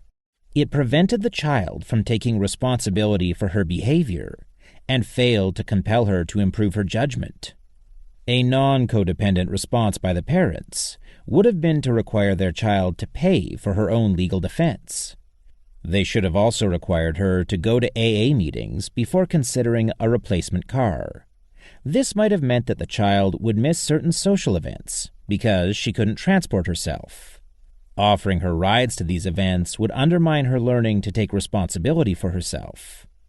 Moreover, it might have prevented an innocent victim's loss of life. Allowing her to fail when she makes poor decisions is the only way that she will ever become more responsible and independent. Letting your daughter fail does not mean making her fail. Quite to the contrary, if you see a situation that you feel is likely to result in failure and/or pain for your daughter, then you should bring this to her attention as soon as possible. You should be as clear as possible with her as to why you think her intended plan is likely to fail or cause pain, and you can help her formulate alternative strategies if she lets you. In the example here, a mother believes that her daughter is making a decision based upon a poor judgment. The daughter is planning to move in with her boyfriend. The mother has several concerns. 1. The daughter's boyfriend has no job. He is working on getting one. 2. Since he has no job, he has a roommate to help pay the rent and other bills. 3. The boyfriend has had some difficulties with substance abuse, although he claims to be currently sober. 4. The daughter only has a part-time job. The daughter has made several assumptions. 1. That she can continue to drive one of her parents' cars. 2. That her parents will continue to insure the car. 3. That her parents will continue paying for her medical insurance. 4. That her parents will continue paying for her cell phone. The mother attempted to caution her daughter about her decision, but her daughter assured her that she was in love, and that she and her boyfriend would work it out without help. The mother made several efforts to show her daughter in rational terms why the arrangement that she was entering into was overly risky and likely to end in failure. She attempted to make a budget with her daughter and to project costs and responsibility. She also brought up the complexities of her moving into her boyfriend's home with a pre-existing roommate who will not be leaving. The mother tried to make alternative suggestions about how she can be close to her boyfriend without entering into a living arrangement that is likely to not work out. But she found that the more she tried to explain, the more her daughter became angry and argumentative. She approached her daughter on different days and found that her daughter had not achieved any additional insight and had come to defend her position rather than examine it. This is the point at which the mother has to accept that she must let her child fail. It is critical that she not offer resources at this point, as it would send a very confusing message. She would be telling her that her plan is likely to fail, and yet she is supporting it anyway. If the child succeeds under these circumstances, it will set up a situation where she can succeed only with unsustainable support from her parents, and hence, codependency. Letting your child fail is not the same as giving up on your child. In fact, it is quite the contrary. It is a technique that is necessary to give your daughter the opportunity to learn that she is competent to take responsibility for her choices and behaviors. Caring and loving parents are highly invested in helping their children be happy and successful. When they see that their daughter is not going to take their advice and will likely fail, they become upset. Do not take this personally. Your daughter's choosing not to follow your guidance is not a statement about the quality of the advice. It should not be taken as a rejection. It is your child attempting to move forward in her life, but misjudging some aspect of the plan. This is to be expected from someone who has been dependent all of her life. Once you've determined that the best strategy is to let your child fail, there are two techniques you should use simultaneously. The first is setting boundaries. You should make it clear to your daughter that you are not supporting her plan because you do not think it is viable. In the previous example, the parents would need to establish many boundaries if their daughter does move in with her boyfriend. These boundaries largely concern issues of support. When young adults move out, parents may have to decide whether or not to co-sign a lease or to continue paying the bills for their children that they were paying while they were living at home. Many individuals with BPD are not good bill payers. Their weak empathy makes it difficult for them to appreciate that not paying bills can have a substantial negative impact on other people, most notably the creditors. As a result, they often accumulate bills as they live beyond their means, creating a personal credit bubble. If your daughter ends up in this bubble, when it pops, the creditors will pursue her aggressively. She will come to you in crisis, and you will have to decide how to respond. These boundaries should be set using the principles of selectively supportive parenting presented before. Any assistance that you offer to your daughter must not be in the context of codependency. While it is very common for parents to co-sign leases for their children's first apartment or mortgage, it is almost impossible to offer this without setting up a codependent situation. Many children take pride in paying their rent and not burdening their parents with the financial responsibility of being a co-signer. However, the daughter with BPD typically sees her parents' support as an entitlement and uses it to test her parents' consistency in giving her what she wants. The daughter with BPD is likely to let the rent bill go into arrears, thus forcing her parents, as co-signers, to pay her rent. For this reason, you should avoid co-signing a lease. You should also refrain from dealing with your daughter's creditors, as this would remove your daughter's burden of taking responsibility for putting herself in an unsustainable financial situation. The second technique that you should use at the same time as boundary setting is encouraging your child to return and seek your advice if she fails. She will not be likely to come back if she perceives you to be judgmental, angry, or punitive. When your child embarks against your advice, you should make every effort not to convey anger, but rather, you should let her know that she can come back for advice and selective support if her plan does not work out. A statement of this sort might sound something like, "Honey, we wish you the best with what you are doing, and we hope that it works out for you. But if it doesn't, we will always be here for you." Or, "Let me know how you make out." If your daughter does return, having failed and in pain, you should greet her with sympathy. You should express a recognition and appreciation for the fact that she has been hurt. Blaming her will serve no function. You should encourage your daughter to make another plan and offer to help her formulate it. In the previous example, this might involve waiting until her boyfriend secures employment before moving in together, or perhaps trying to get her own apartment. She must be held responsible for the consequences of her failure. If she has amassed a debt, she must be held to paying it.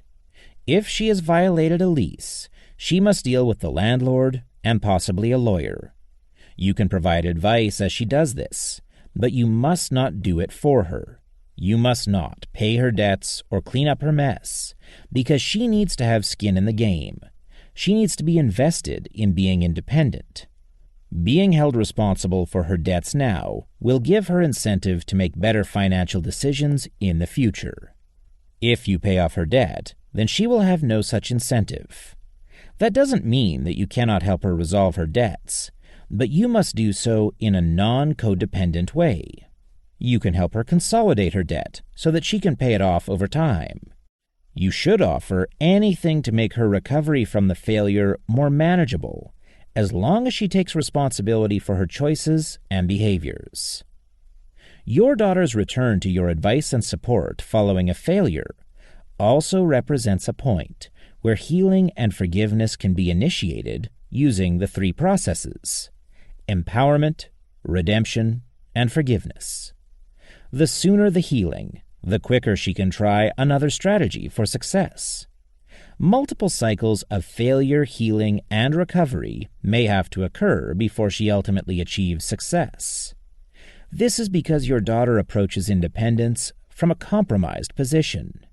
She is very likely to have underdeveloped skills of independence and lack confidence in the skills she has. While other children her age grew up seeking independence and reveling in becoming proficient in this area, because of your daughter's BPD, she was likely resisting independence and seeking to test and strengthen her dependence on others. For this reason, she may need several attempts before she is successful. Patience will yield the best results. Don't be hard on yourself. Although this chapter is about what you can do for your child, this technique is being included because allowing yourself to get beaten down, either by your daughter or by yourself, is detrimental to your child. Most parents listening to this book have already been beaten down by years of conflict and pain associated with a family member suffering from BPD. Some of the techniques introduced in this book are challenging to implement, as they are most likely unfamiliar. Repeated use of these techniques will make them feel more natural and will allow you to use them more fluently. Successful outcomes depend on your daughter's response to these techniques. How long it will take and how consistent the result will depend on how receptive your daughter is. Do not get discouraged. These techniques are often initially rejected, so it is important to be persistent and consistent. Chapter Summary. There are numerous ways to support your daughter on her difficult journey toward developing independence. These methods primarily involve selectively supportive parenting. Be careful not to overparent. Assist your daughter by creating situations where she is likely to elicit positive responses from you and others. Give her positive feedback whenever possible. And, as hard as it may be, allow her to fail if necessary. Borderline personality disorder can have a devastating effect on individuals and families, and it is important to have realistic expectations. Depending on the severity of the condition, your daughter may always struggle with some symptoms of this disorder. The next chapter describes specific limitations that parents of daughters with BPD must accept. Use the next chapter to reevaluate any feelings of guilt or inadequacy as a parent that you may have based on unrealistic expectations of what you can do for your daughter. Chapter 9. What you can't do to help your daughter. The focus of this book thus far has been on what you can do to help your daughter with borderline personality disorder and also help your family cope with the illness. BPD is a very serious psychiatric disorder that affects all aspects of the functioning of those affected. Although most adults with BPD develop more stability in their relationships and careers in their 30s and 40s, the cure rate of this disorder is very low. For this reason, treatment approaches focus more on living with BPD than on eliminating it. This chapter focuses on the limitations that parents will encounter when trying to help their daughters with BPD be well. Being aware of these limitations will help you have realistic expectations as to how much change and growth can occur. It will also help you understand what your daughter is capable of achieving and what may be beyond her control. Hopefully, this will reduce any feelings of guilt that you experience. A parent's sense of guilt is often increased by accusations from the child of being a bad parent or ruining her life. Understanding the limitations discussed here will help you heal by supporting your efforts at empowerment, redemption, and forgiveness. The success of the parenting techniques offered in this book depends largely on your daughter's ability to change her behavior and allow herself to become independent. The limitations are largely those of your daughter. Factors outside her control. While people can overcome many challenges, we are all limited to some degree by our biological makeup and cognitive capabilities. Exploring these factors may help increase your understanding of your daughter's behaviors and responses. Biological factors.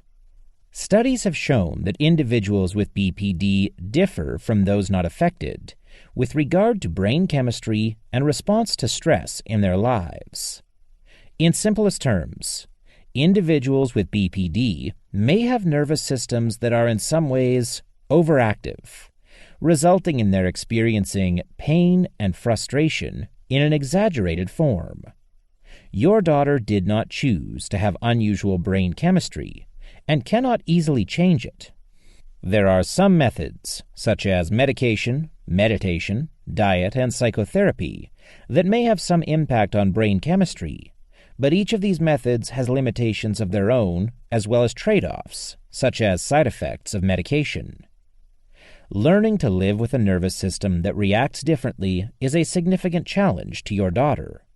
She has to learn how to control her behavior, even though she cannot control how she feels.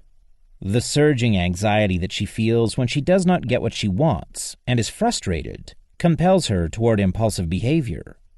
She must learn to fight this internal compulsion thoughtfully. Tolerating frustration is more difficult for your daughter than for individuals who do not have BPD. Cognitive emotional factors. Some areas of your daughter's functioning are affected by both cognitive and emotional factors and their interactions. In some instances, this is due to a delay in development, such as of empathy. In other instances, she knows the correct response to a situation, but cannot produce that response, because she cannot tolerate the emotion necessary to do so. For example, she might impulsively make hurtful comments due to her inability to tolerate anxiety.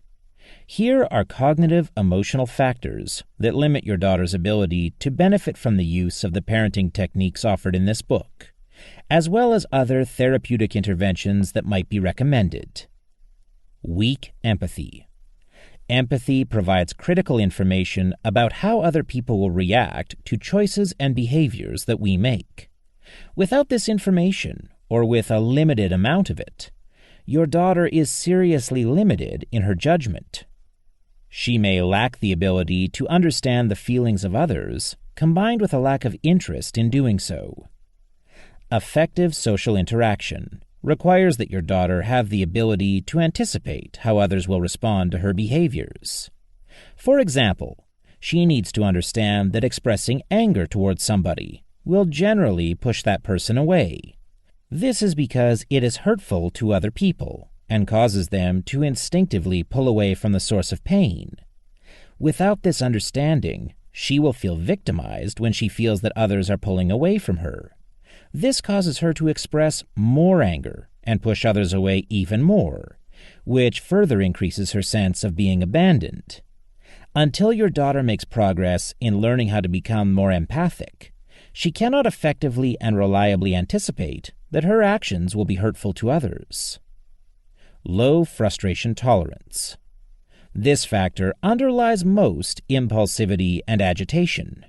When people with BPD cannot get what they want when they want it, they experience frustration. Their low tolerance for this frustration causes them to experience intolerable stress reactions to not getting their way, and they often act impulsively, choosing behaviors to relieve their internal turmoil without sufficient thought and consideration. Only after they act, if at all, Are they able to consider the effects of their behaviors on others? The inability to tolerate feelings of anxiety or apprehension long enough to make a well-thought-out decision is a limitation. There are therapeutic techniques available that can help individuals increase their tolerance for frustration, but they generally require professional guidance.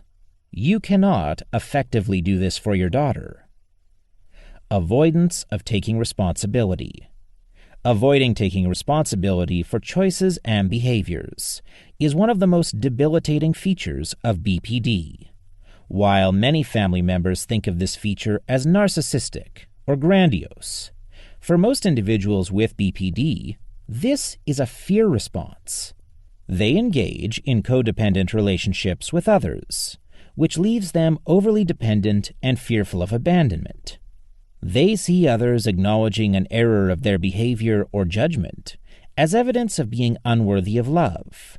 This is associated with intolerable fear and anxiety and frustration, and hence they avoid it. The avoidance can take many different forms. Denial of the act or decision. The individual simply denies that she did something that had an unwanted result, or she denies a decision she made. When this happens, it is extremely unlikely that further conversation will be fruitful. Confronting your daughter will most likely make things worse between you and her. This is because anything you say in this situation will be heard as a challenge, and she will likely use this as a way to justify being the victim. Denial of the significance of the act or decision. For example, after losing something that she borrowed, such as a blouse, she explains that it was old and stained anyway, and therefore of no value. Contradicting this will most likely result in anger, and then her claiming to be the victim. This might be expressed as follows. "All right, I won't borrow your precious clothes anymore. You obviously value them more than me anyway." Blaming others. Claiming that others are responsible for undesirable outcomes allows your daughter to avoid taking responsibility herself. A very common example of this is breaking something in anger or frustration and then blaming the person she is frustrated with, which will often be you. If you accept this from your daughter, it frees her of taking responsibility for breaking the item. This also allows her to not take responsibility for working on her destructive expressions of anger and frustration.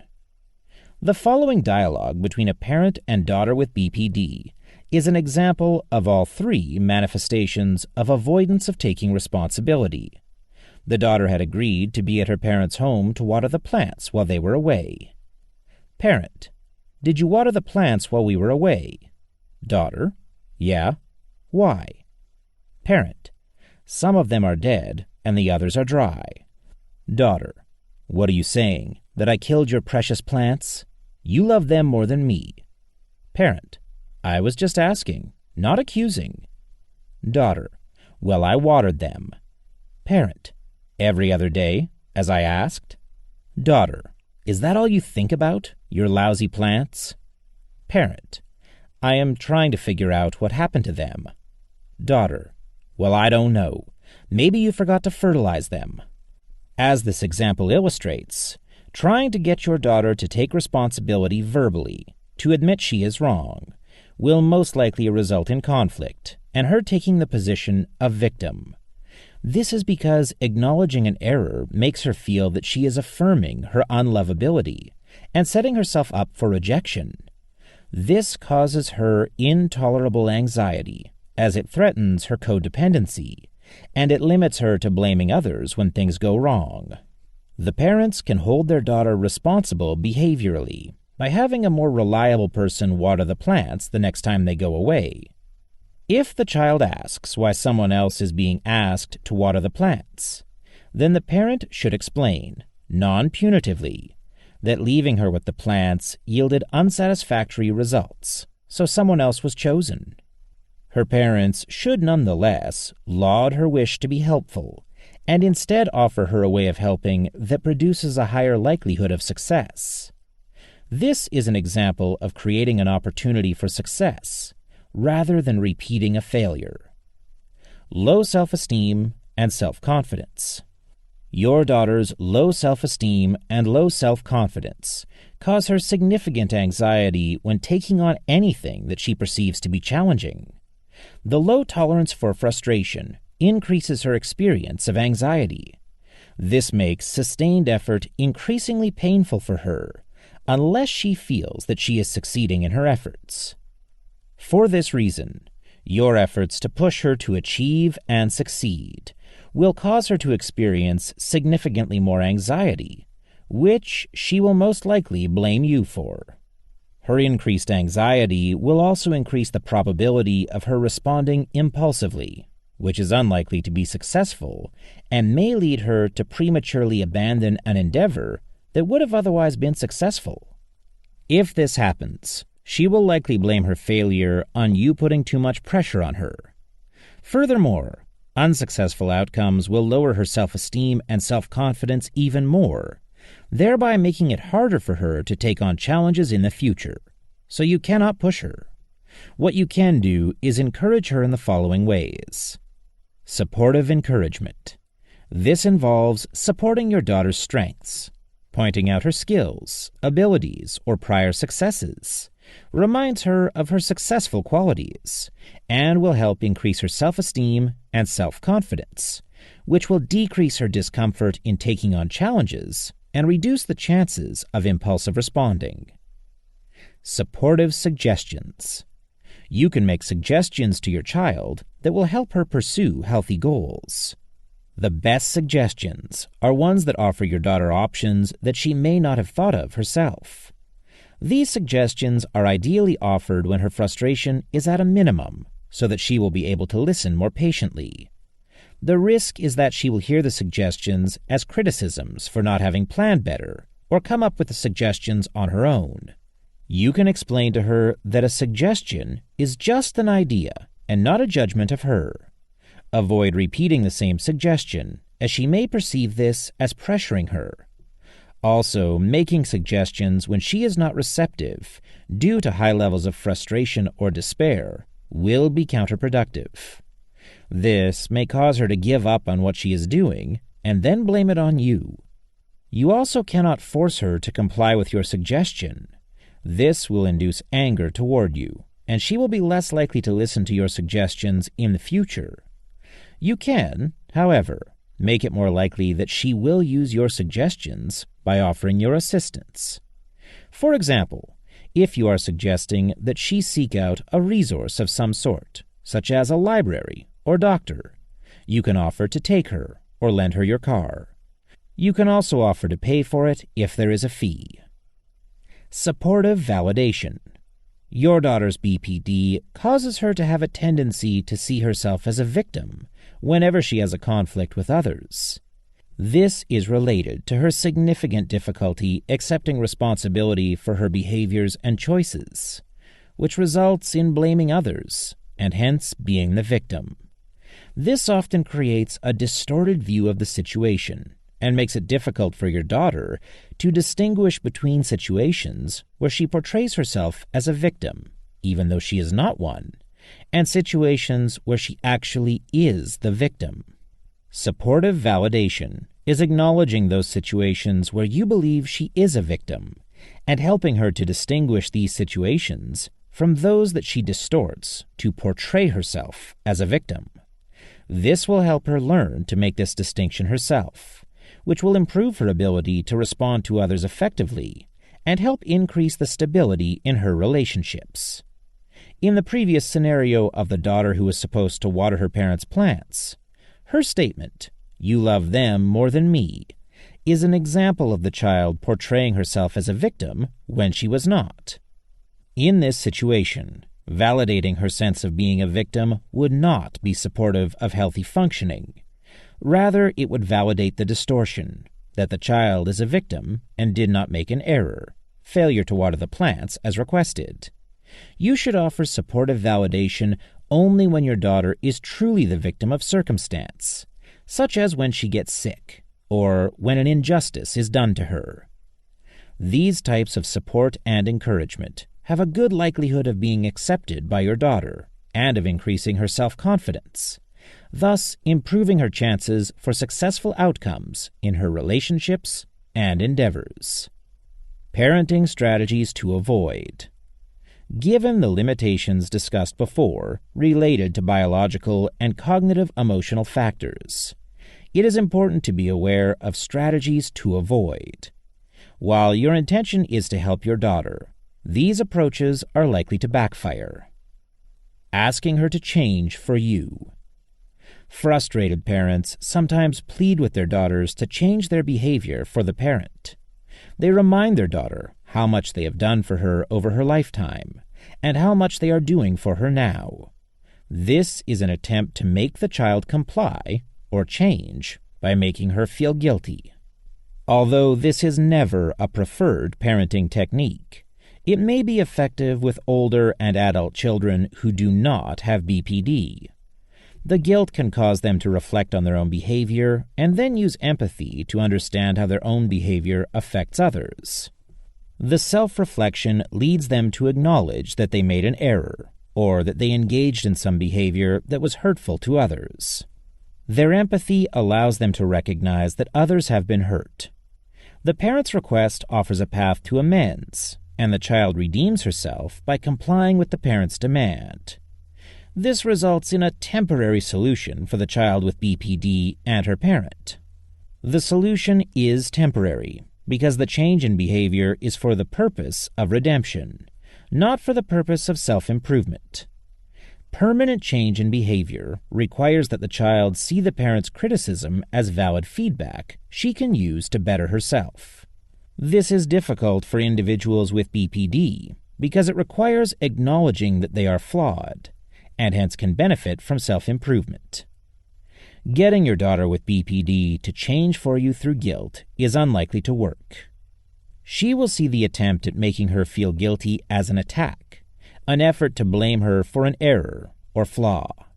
Since she cannot accept responsibility, she cannot accept blame. Self-reflection is extremely painful for her because it threatens to make her feel unlovable, so she avoids it. She has weak empathy skills, so she is not likely to appreciate how you feel under the stress of conflict. Instead, she is more likely to be defensive and then distort the situation so that she is the victim of your efforts to manipulate her by trying to make her feel guilty. This will not likely result in her changing her behavior for you. In order for your child to make consistent and enduring changes in her behavior and choices, she must come to see these changes as benefiting her. Having her admit she has a problem. Individuals with BPD have a constant fear of abandonment by others. They worry that they will be judged to be unworthy of love, kindness, and respect, and that this will justify others abandoning them. Admitting any flaw or weakness causes them to have intense anxiety as their greatest fear, abandonment, becomes a present reality. For people who have emotional problems other than BPD, admitting that they have a problem is the first step toward healing and recovery. Admitting that they are depressed, anxious, or even addicted is likely to elicit a sympathetic response from friends and family, whom they expect to be supportive of treatment and care. Individuals with BPD typically respond in the opposite way. They feel and believe that admitting to a flaw will cause others to reject or abandon them. They believe that it makes them less worthy of love. For people with BPD, admitting that they have a problem makes them feel worse, as it spikes their anxiety. Their low tolerance for anxiety and frustration increases the chance that they will act impulsively, which is where hurtful behaviors come from. One very serious effect of your daughter's not admitting that she has a problem is that it makes it very difficult to get her to accept mental health treatment. Doing so would make her feel flawed and cause intolerable fear of abandonment. People with BPD do enter mental health treatment, but they have to do so with an understanding that they are not flawed. Telling your daughter with BPD that she needs to see a therapist because she has issues is not likely to get her to seek therapy, because to do so would be to admit that you are right and she is flawed. It's unlikely that she will enter therapy under those conditions. You will have a better result encouraging her to enter psychotherapy for other reasons. Once she enters into a therapeutic relationship, the issues related to the personality disorder can begin to be addressed. Here are a few examples of ways that you might get your daughter to see a mental health provider without her having to admit that she has a problem. Physical or medical problems. Individuals with BPD rarely admit to having an emotional or behavioral problem because it makes them feel unlovable. This does not apply to physical or medical problems. They will often enter psychiatric treatment if they believe that they are depressed or have an anxiety disorder, because they see this condition not as a flaw, but rather as a medical condition, and they most easily accept medical treatment such as medication. Since individuals with BPD often have coexisting mood and anxiety disorders, they often benefit from medications. Once they begin to feel better, their trust in the provider increases and allows them to address other issues, such as coping mechanisms and social skills. Trauma. BPD causes individuals to embrace being a victim. If they are the victim of a trauma, such as a car accident or crime, they generally don't resist treatment. Once they avail themselves of therapy for trauma, the borderline issues, such as exaggerated fear of abandonment, poor self-esteem and self-confidence, low frustration tolerance, and weak empathy, can be addressed. Collateral. If you are in therapy, you can invite your daughter into your therapy as a collateral. A collateral is someone who comes into another person's therapy to help with relationship issues. The therapy is used to heal the relationship between the patient and the collateral, while correcting the patient's ineffective patterns of behaving with others in general. She can enter your therapy because she sees it as your problem, not hers. She is just helping you out. Once she enters into the therapeutic situation, she might be convinced to work on her own issues. Getting your daughter to see a mental health professional is highly desirable because the professional has a better chance of helping her see that she has a problem and helping her with it than you do. Your daughter will still need to accept that she has a problem that needs to be addressed therapeutically in order to function optimally and heal. You cannot do this for her. You can be aware of how scary this is to her and be supportively validating of that pain by acknowledging that she is having a hard time and that things are difficult, but maintaining that she must do them anyway. Minimizing her pain when she expresses it with statements such as, "get over it," or "grow up," will make her feel more alone and increase her anxiety, decreasing her chances of success. Being her provider, fixer, or therapist. Parents of daughters with BPD often find that it is easier to do things themselves than to try to get their daughters to do anything that they don't want to do. The built-up frustration of parenting a daughter with BPD often leads to placating the child in order to avoid conflicts. The conflicts up to this point have probably seemed unresolvable and have probably been painful for everyone. It is understandable that parents will attempt to solve conflicts by giving in to codependency. In the most severe cases, parents assume almost all of their daughter's adaptive functions and provide complete financial support. They pay for homes for their daughters, and even the daughter's family, while taking care of utilities, maintenance, and taxes, without the daughter even being aware of these expenses and that they are being paid. The parents provide a vehicle and service it for their adult child. They provide a cleaning person for their daughter. They cook for her and even provide childcare for her children. All of this worsens the BPD. It is feeding the monster. As previously discussed, this makes the child feel less competent and allows her to avoid pursuing independence. You cannot do all of these things for your daughter without making her sicker. You cannot live her life for her. Some parents of daughters with BPD try to fix or heal their daughters.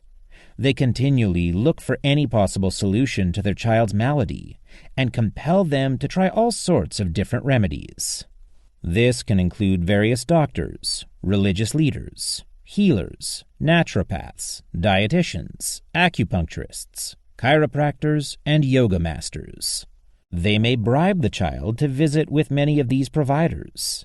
They offer additional support, either financial or otherwise, in order to get their child to seek health.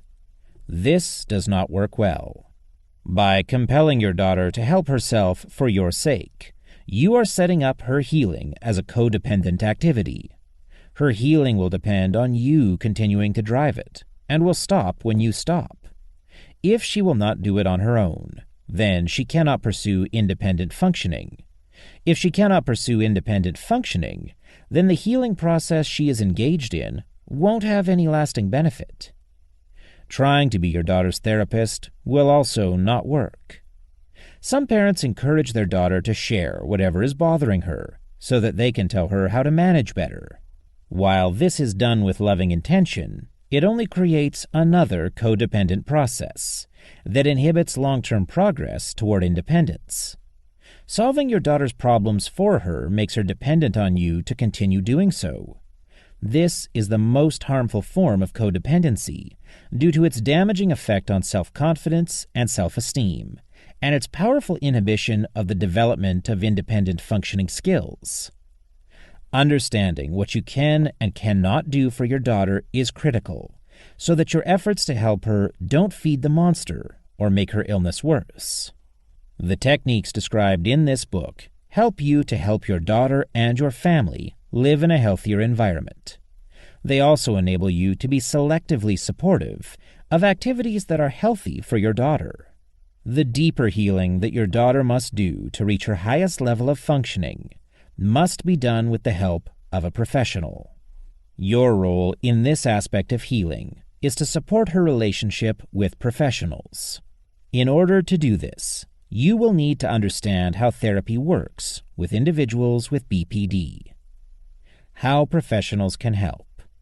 Many aspects of healing and growth for your daughter need to occur between her and a professional, or a team of professionals, not you, because the professional is able to maintain more rigid boundaries with your daughter that do not permit the development of codependence. Psychological treatment of most disorders involves going to a professional in a state of discomfort and having the professional assist you in obtaining relief. Psychological treatment of BPD is a painful process, and especially in the early phases, may increase discomfort rather than provide relief. This is because of the necessity for your child to acknowledge that she has a problem so that it can be treated. As she endures this process, she will become increasingly anxious because acceptance of her problems and responsibility for her behaviors and choices makes her feel less lovable and hence more vulnerable to abandonment. The supportive role for you at this phase of your daughter's treatment is to reassure her that you will not abandon her. Convey to her that you appreciate that she is strong and brave to face her demons and accept that she needs help. The beginning of treatment involves the therapist assessing your daughter and her situation. This tends to be a validating experience, as the therapist bonds with your daughter and attempts to establish trust. This is a sort of honeymoon period when the need for your support is minimal. The honeymoon phase is the period of the therapy where she does not have to acknowledge a flaw or take responsibility for her behaviors and choices. Once the therapist begins to address the difficulties associated with BPD, unstable relationships, low frustration tolerance, codependent relationships, weak empathy, your daughter is likely to doubt or reject the therapist. Your support of the therapeutic process is critical at this juncture. Your daughter may approach you, questioning the therapist.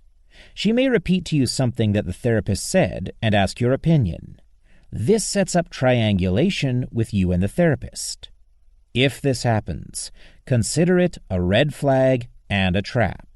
Your daughter's ability and willingness to properly represent the therapist's statements and ideas are very susceptible to distortion. Therefore, she is likely to tell you what she wants you to hear, so that you tell her what she wants you to say.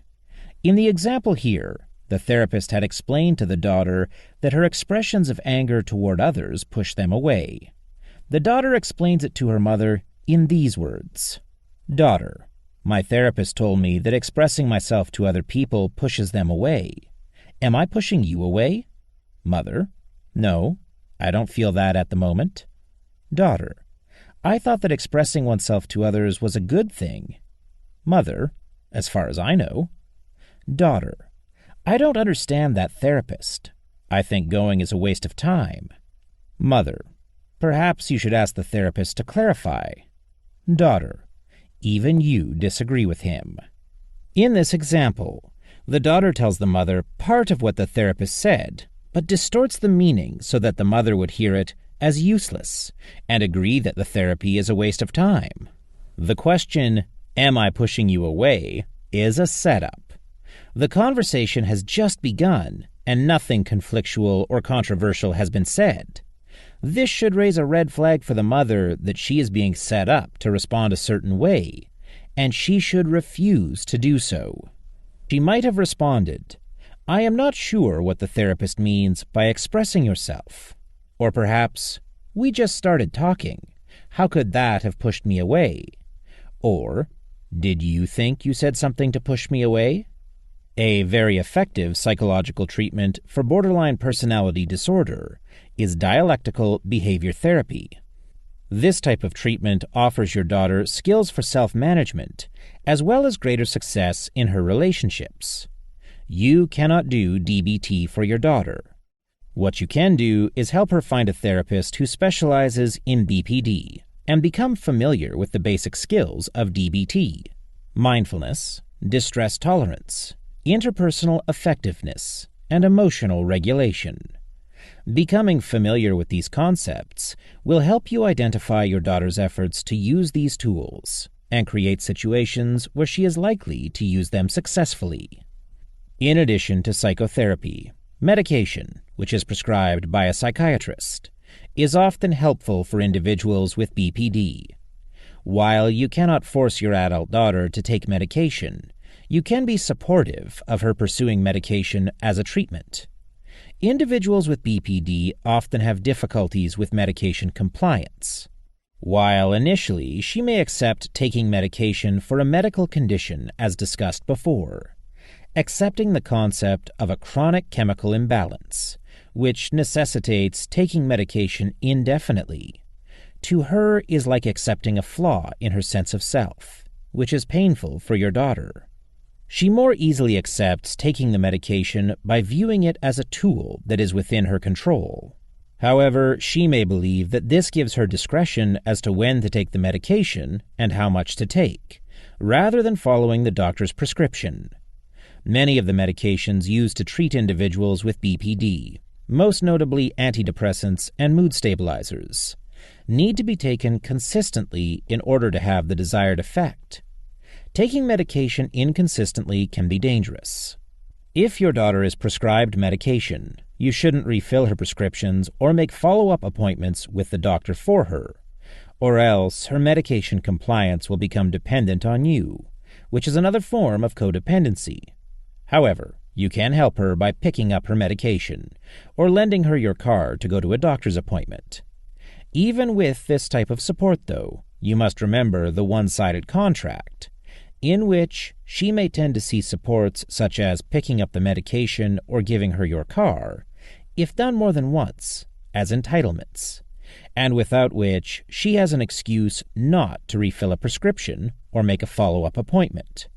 So you can do this sometimes, such as when she is busy with healthful activities, but you must not let her rely on you completely for any aspect of her treatment. Chapter Summary. This chapter focused on how you can be supportive of your daughter's healthy initiatives, even though you cannot succeed for her. Accepting the limitations of what you can do to alleviate your daughter's suffering is very difficult. Loving parents are naturally motivated to do whatever they can to make life better for their children. Parents of daughters with BPD have additional limitations as to what they can do for their daughters, because the disorder causes their daughters to respond differently to what parents offer from how many people who do not suffer from BPD respond. In many circumstances, helping your daughter by doing things for her can actually make her condition worse. Frustration from not getting desired results from traditional parenting techniques makes some parents of daughters with BPD want to rescue or save their daughters from failure by doing things for them that they should be doing for themselves. This prevents them from developing the ability to tolerate failure and erodes their self-confidence and self-esteem. Understanding the types of treatment available and how to increase the chances of your daughter's willingness to pursue these and to have a successful outcome is one of the most important ways that you can bolster her health. Perhaps the most difficult decisions regarding how to support your daughter must be made when she becomes a parent. The next chapter will focus on how the effects of BPD on your daughter affect multiple generations within the family, and how to be most effective under these circumstances. Chapter 10. Transgenerational Effects when your child becomes a parent. Most parents look forward with utter joy to the arrival of a grandchild. However, this wonderful opportunity to be a grandparent also presents the potential for a shift in the family structure and threatens to introduce or intensify codependent patterns between you and your daughter and grandchild. Grandparents are typically called upon to support both their children and their grandchildren, and they generally enjoy doing so. In most families, parents welcome the role of grandparents in their children's lives, within limits. However, individuals affected by BPD experience persistent feelings of emptiness that drive them to act competitively around others. These competitive feelings are so strong that they are often expressed toward their own children. This is particularly true when it comes to grandparents' attention and affection. Because of her disorder, your daughter may be constantly torn between appreciating and welcoming your attention toward her children and being jealous of the attention and affection that you give to her children. This chapter will describe how your daughter's internal conflict is likely to manifest in inconsistent behavior regarding your relationship with your grandchildren. Of course, the degree of this will vary, depending on the extent of intervention she and your family have received, and the healing that has occurred as a result of putting into action the techniques you've learned throughout this book. The chapter will also offer ways to avoid triangulation, or being drawn into your daughter and grandchild's conflict without damaging your relationship with either one. The patterns of codependency that could form when your daughter becomes a mother will be presented in developmental order, beginning with pregnancy. The intensity of the drive toward codependency will depend on the level of neediness that your daughter experiences as she accepts the reality of becoming a mother. One factor that will have a major impact on her level of neediness is whether or not she has a supportive partner. If your daughter has a partner who is reliable and willing to raise the child with her, then her neediness towards you will be at a minimum. If she is with an unreliable partner, they may both become dependent on you. If she has no partner at all, she may be inclined toward total dependence on you. Not everything you do for your daughter is codependent.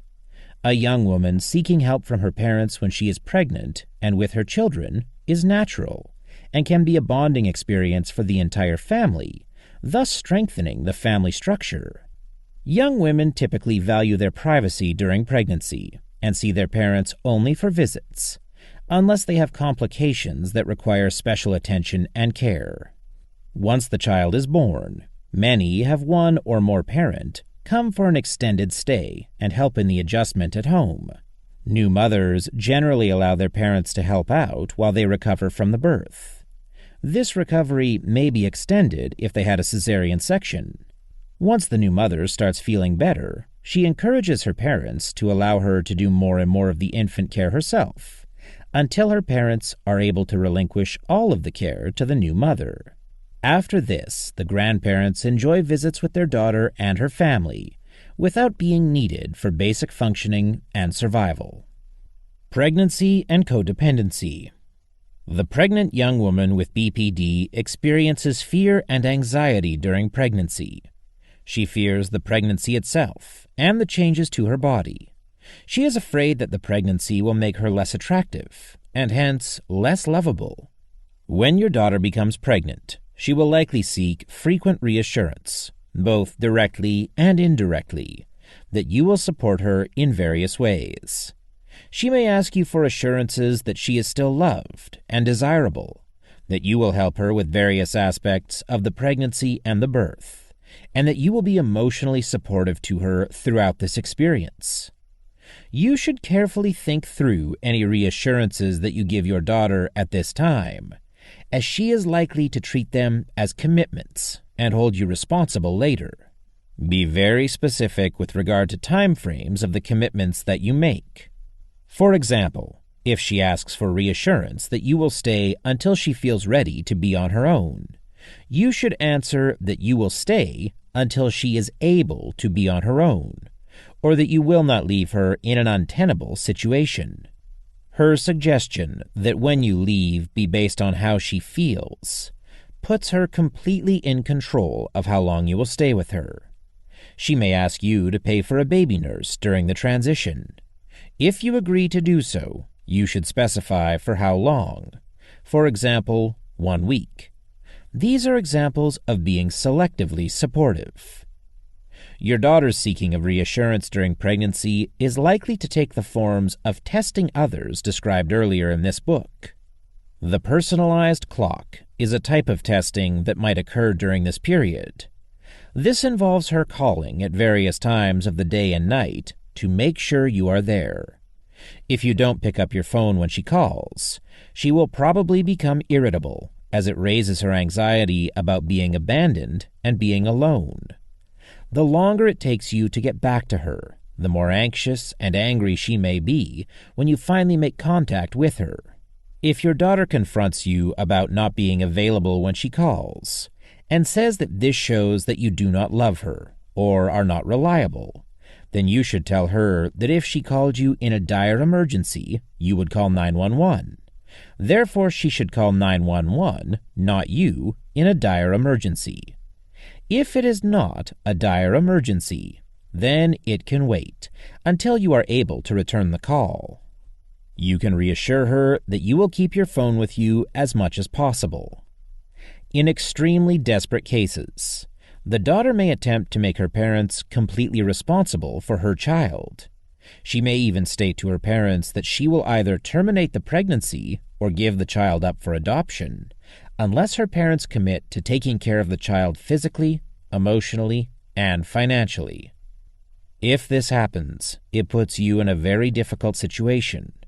You will have to either decide to take full responsibility for your grandchild throughout his or her childhood, or be honest with your daughter that you cannot make this commitment.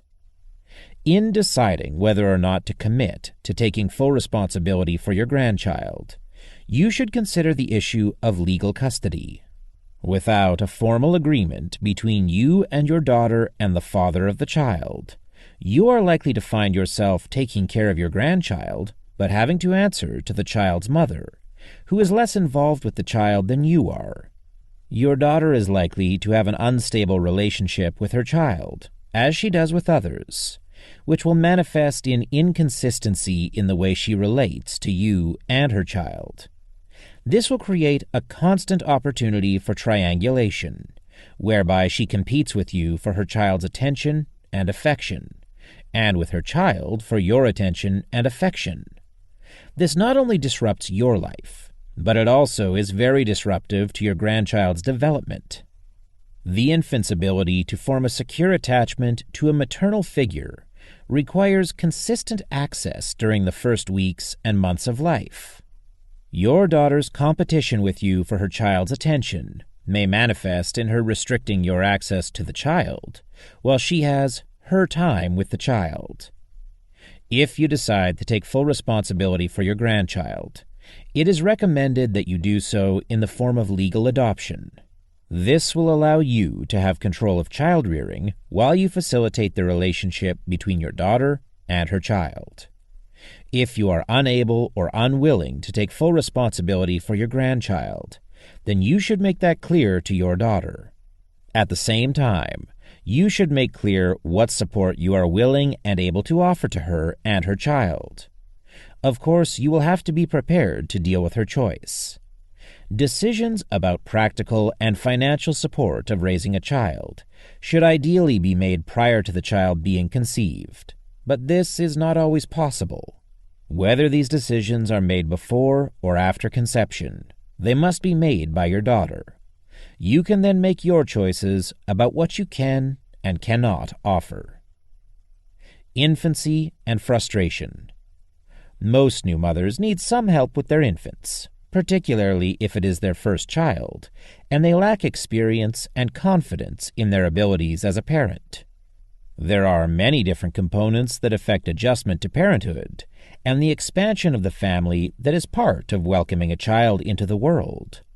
The mother must recover from the physical challenges of carrying a child through gestation while being available to a completely helpless infant who is totally dependent on her for survival. Everything in the new mother's life changes, all at the same time. It is quite normal for new mothers to feel overwhelmed and to seek help of various types. Typically, they get help from parents and/or other family members, friends, and professionals, such as nurses, nannies, or babysitters. Under healthy circumstances, most of these resources are used for a short period of time, 1 to 2 months, and then the parents resume primary responsibility for their child. Your daughter with BPD experiences all of the same stresses that other new mothers experience, but she most likely lacks the confidence to be able to take full responsibility for her infant. Caring for an infant is a very frustrating experience for new mothers. Human infants are born completely helpless. They are unable to feed themselves or care for themselves in any way.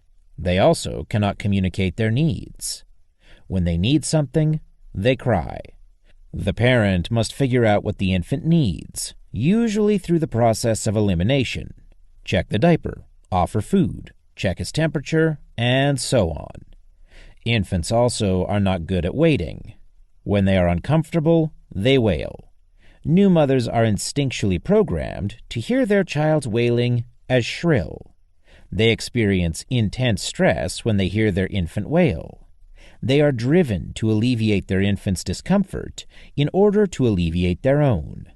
This is a very frustrating situation, as it requires the mother to be available 24 hours per day to try to guess the needs of her newborn infant. All parents experience some frustration with this situation, but your daughter's low frustration tolerance as a result of her BPD makes tolerating this situation even more challenging than it typically is for new mothers. If your daughter has a capable and willing partner, that person might provide sufficient support. If your daughter has no partner or an incapable partner, she is likely to seek out codependent arrangements with you. If this occurs, you are once again charged with having to differentiate healthy requests for support from debilitating codependent behaviors. The determining factor is whether your support will ultimately contribute to your daughter's independence from you or codependence on you. Efforts that begin as supportive of independence can end up being a codependent pattern. This occurs through the use of the one-sided contract, or the tendency of the individual with BPD to assume that things done for her once will be ongoing. For example, you might notice that your daughter is exhausted from getting up with her infant during the night, and offer to watch the baby for a few hours while your daughter naps. The BPD causes your daughter to lose confidence in herself and become needier of others.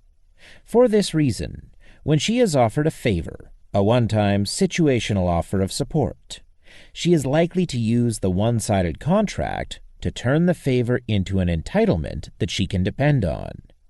So when you offer to watch the infant for a few hours while your daughter naps, you must be prepared to clarify that this was not an open-ended offer to watch the infant whenever she feels tired and needs a break, even though she would like to see it that way. If you need to set that boundary with her, you should do so gently. For instance, saying, "I am happy to watch the baby whenever I can to give you a break, but I cannot guarantee that I will be available every time you want me." It's important to resist any attempt your daughter makes to permanently transfer any parenting duty to you, which indicates codependency. You should not permit your daughter to rely on you completely for anything. She needs to be able to change her infant's diaper and take her to the doctor when necessary. She needs to be able to bathe and feed her child and keep her child properly clothed. You can help your daughter the most by teaching her how to do these things and then ensuring that she does them herself. Doing these things for her deprives her of the opportunity to form these skills and to develop confidence in her ability to be a mother. Teaching her and encouraging her allows her to learn to function independently. It is very important that when you decline support to your daughter in order to prevent or diffuse codependency, you provide her with a non-codependent alternative. This is because low frustration tolerance, when tested, can lead to impulsive behaviors. Since the source of frustration is an infant, it is best to offer your daughter as many non-codependent choices as possible to minimize her frustration with her infant. For example, if your daughter asks you to watch her baby while she returns to school, you can tell her that you will watch the baby whenever you are able, and you will help her find a suitable babysitter she can call when you're not available. This forces your daughter to develop a relationship with a babysitter and to take some responsibility for her child's care when you are not available. Childhood and attachment.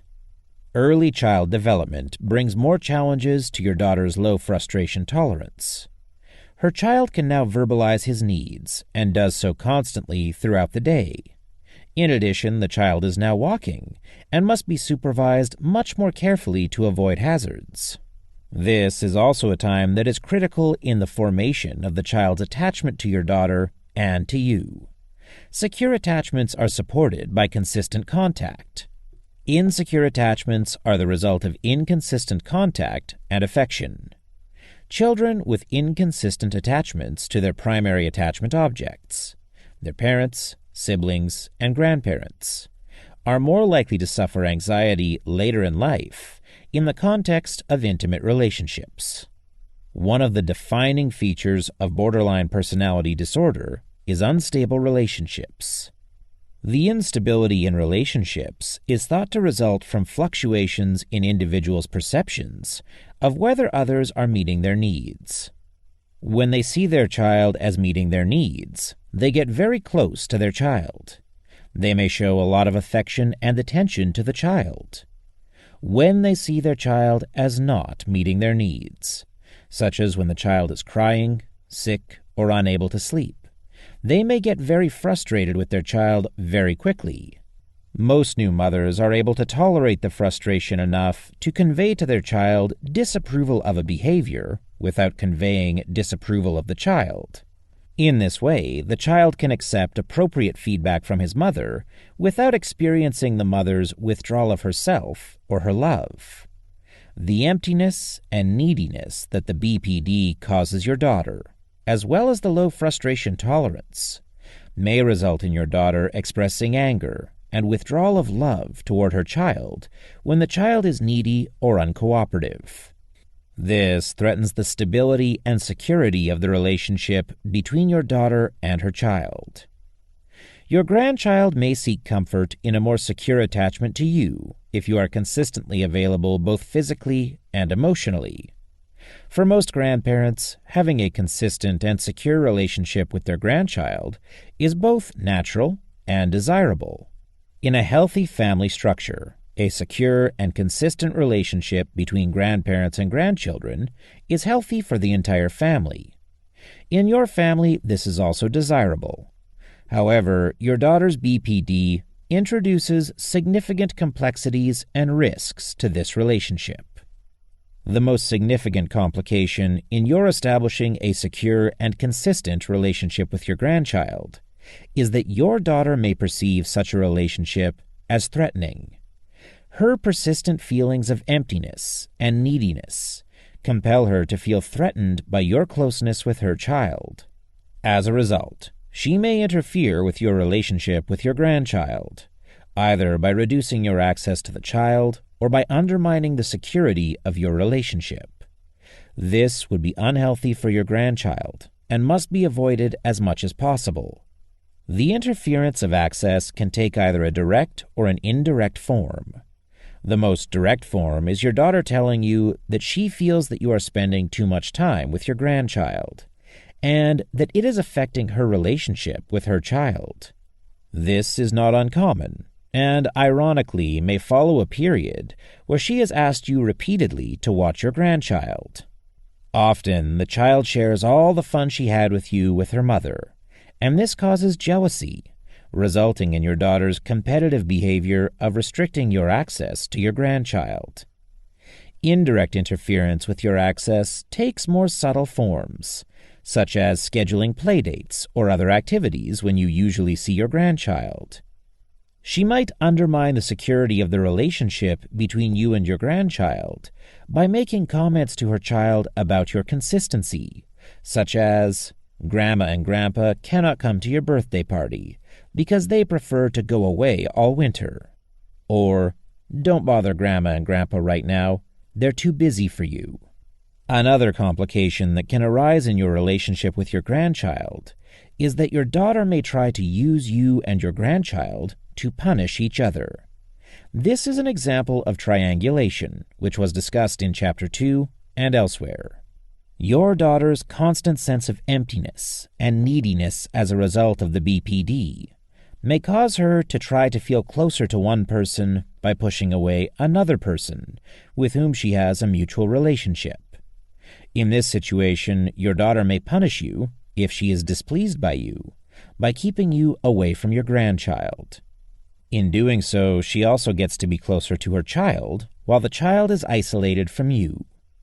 Similarly, your daughter may punish her child by not letting her see you. This gives her a chance to bond separately with each of you while undermining the consistency and security of your relationship with your grandchild. Another complication of your secure and consistent relationship with your grandchild is the high likelihood of the relationship between you becoming codependent.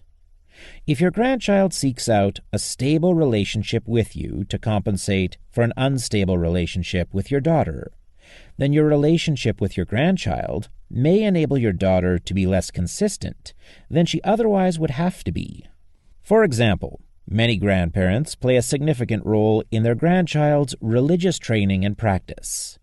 If the grandparents become consistent facilitators of prayer, then the mother doesn't have to.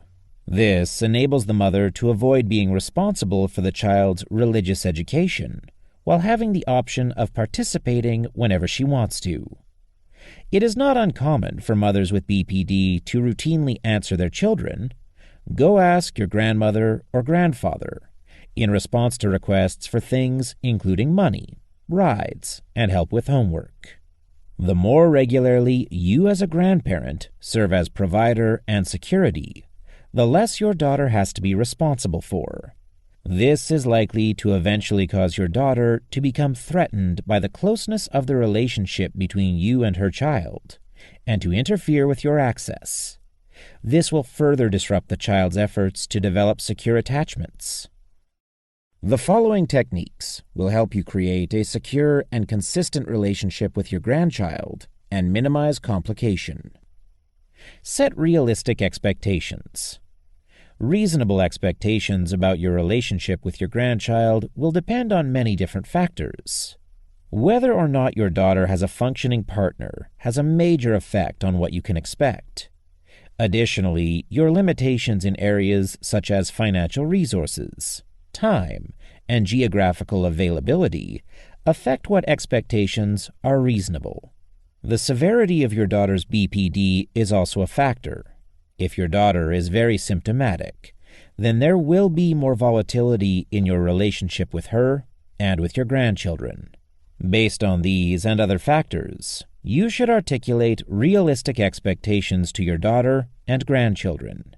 Some grandparents are involved in their grandchildren's lives on a daily basis, while others see their grandchildren only a few times per year.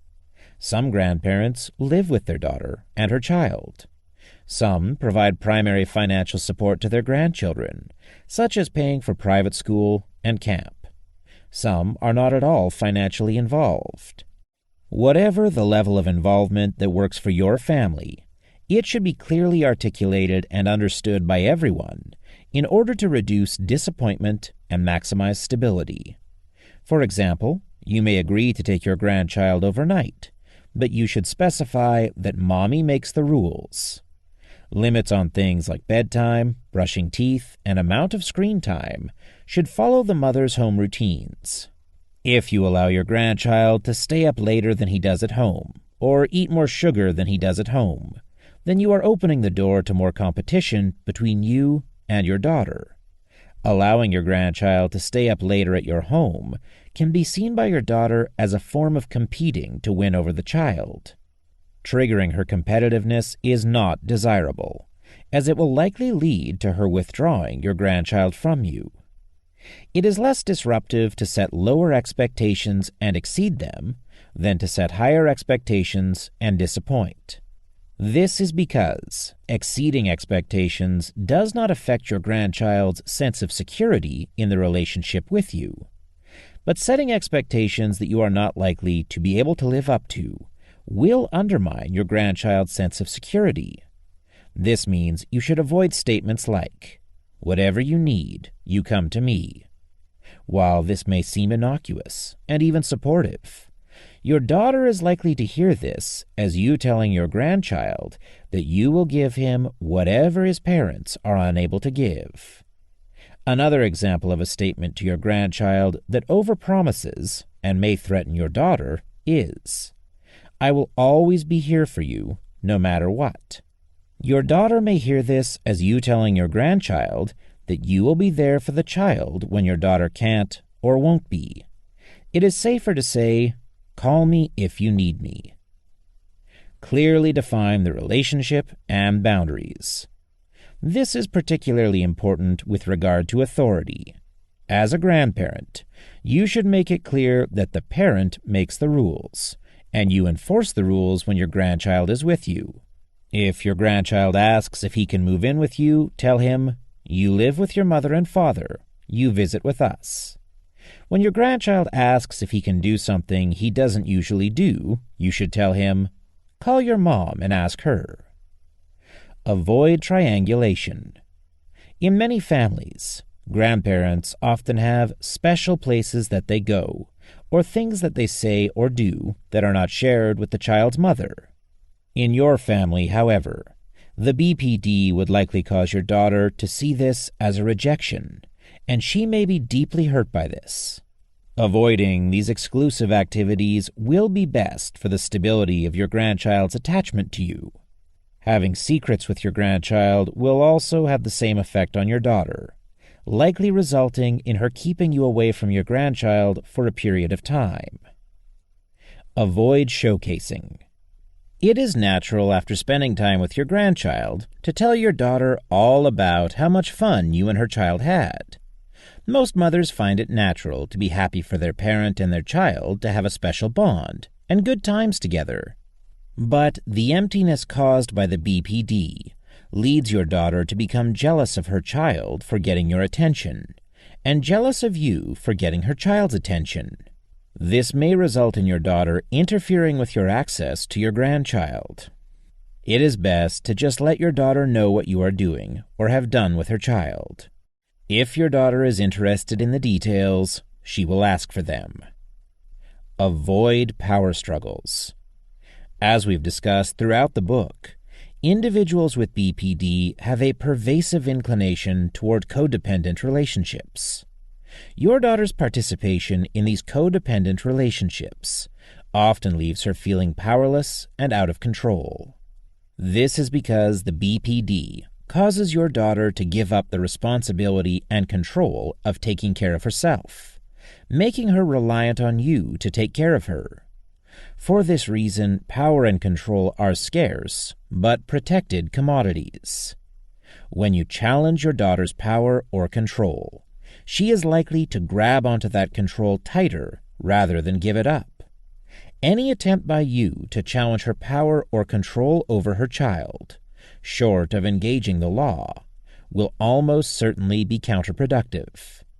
Avoid statements such as, "You can't keep my grandchild away from me," as they will likely have the paradoxical effect of her keeping the child farther away from you. If your daughter does prohibit contact between you and your grandchild, do not challenge it immediately. Be honest about your sad and hurt feelings, but do not overstate or emphasize your feelings. Because of the weak empathy that is associated with BPD, your daughter will not feel bad about your being sad. Rather, it will increase the value of isolating you from your grandchild as a means of control. You will have better results if you wait a few days and then just ask to see your grandchild. If it becomes a frequent occurrence that your daughter keeps you from your grandchild, then you will have to be open with your grandchild, particularly as he becomes older and more aware, that although your love never wavers, sometimes visits get canceled unpredictably, or predictably if the BPD is severe. The security of your relationship will have to be based on the quality of the contact when you are together. Being open with your grandchild about the limitations of the relationship is critical for the child to be able to build trust around your word, in the absence of reliable physical access. The previous strategies align with the techniques you have learned throughout the book that are geared toward effective parenting of a child with BPD at any age. As a result of these techniques, as well as professional treatment she may have received, hopefully your daughter will display fewer codependent tendencies and maintain healthier boundaries and behaviors, not only in her nuclear family, but in the new family she creates as well. Closing. Borderline personality disorder is a serious psychiatric condition that affects entire families. The symptoms of this disorder make many traditional parenting techniques unsuccessful. BPD causes individuals to resist independence. Therefore, many traditional parenting techniques actually worsen your child's illness by feeding the monster. This book was written as a guide to parents in the use of essential techniques that have been specifically adapted to the needs of parents of daughters with BPD. Use of these techniques requires patience and perseverance, as many do not work at first. Boundary setting, for example, requires consistent and persistent confrontation of boundary violations in order for the boundary to be accepted. As a parent of a daughter with BPD, you must accept many limitations, knowing that BPD in most families gets managed rather than treated. Treatment of the BPD requires that your daughter entrust herself to a team of professionals who specialize in alleviating the symptoms of this disorder with a combination of medication and psychotherapy. The essential techniques offered in this book are best suited for management of the symptoms of BPD, also referred to as maintenance. The goals of maintenance include the preserving the functioning of the family structure, as well as the individual family members, and preventing further impairment from BPD. This involves preserving communication, trust, and respect within the family, and offering a selectively supportive environment to help your daughter and family heal. As part of this maintenance process, healing should be viewed as continuous rather than as a distinct event. Much like the body heals from the persistent effects of the chemicals and radiation in the environment by cleansing itself by shedding skin, tears, and deoxygenated air, you must continue to use the processes of healing to renew your sense of self and maintain your mood. Helping your family and its individual members to heal and function in as healthy a manner as possible depends on your successful installation of boundaries and your consistent maintenance of them. Using the essential techniques offered in this book will enable you to accomplish this and create a new, stable family structure. The boundaries you establish will promote health and independence for your daughter and healthier relationships among all members of your family. This concludes When Your Daughter Has BPD by Daniel S. Lobel, Ph.D. Narrated by Terrence Bays. Copyright 2017 by Daniel S. Lobel.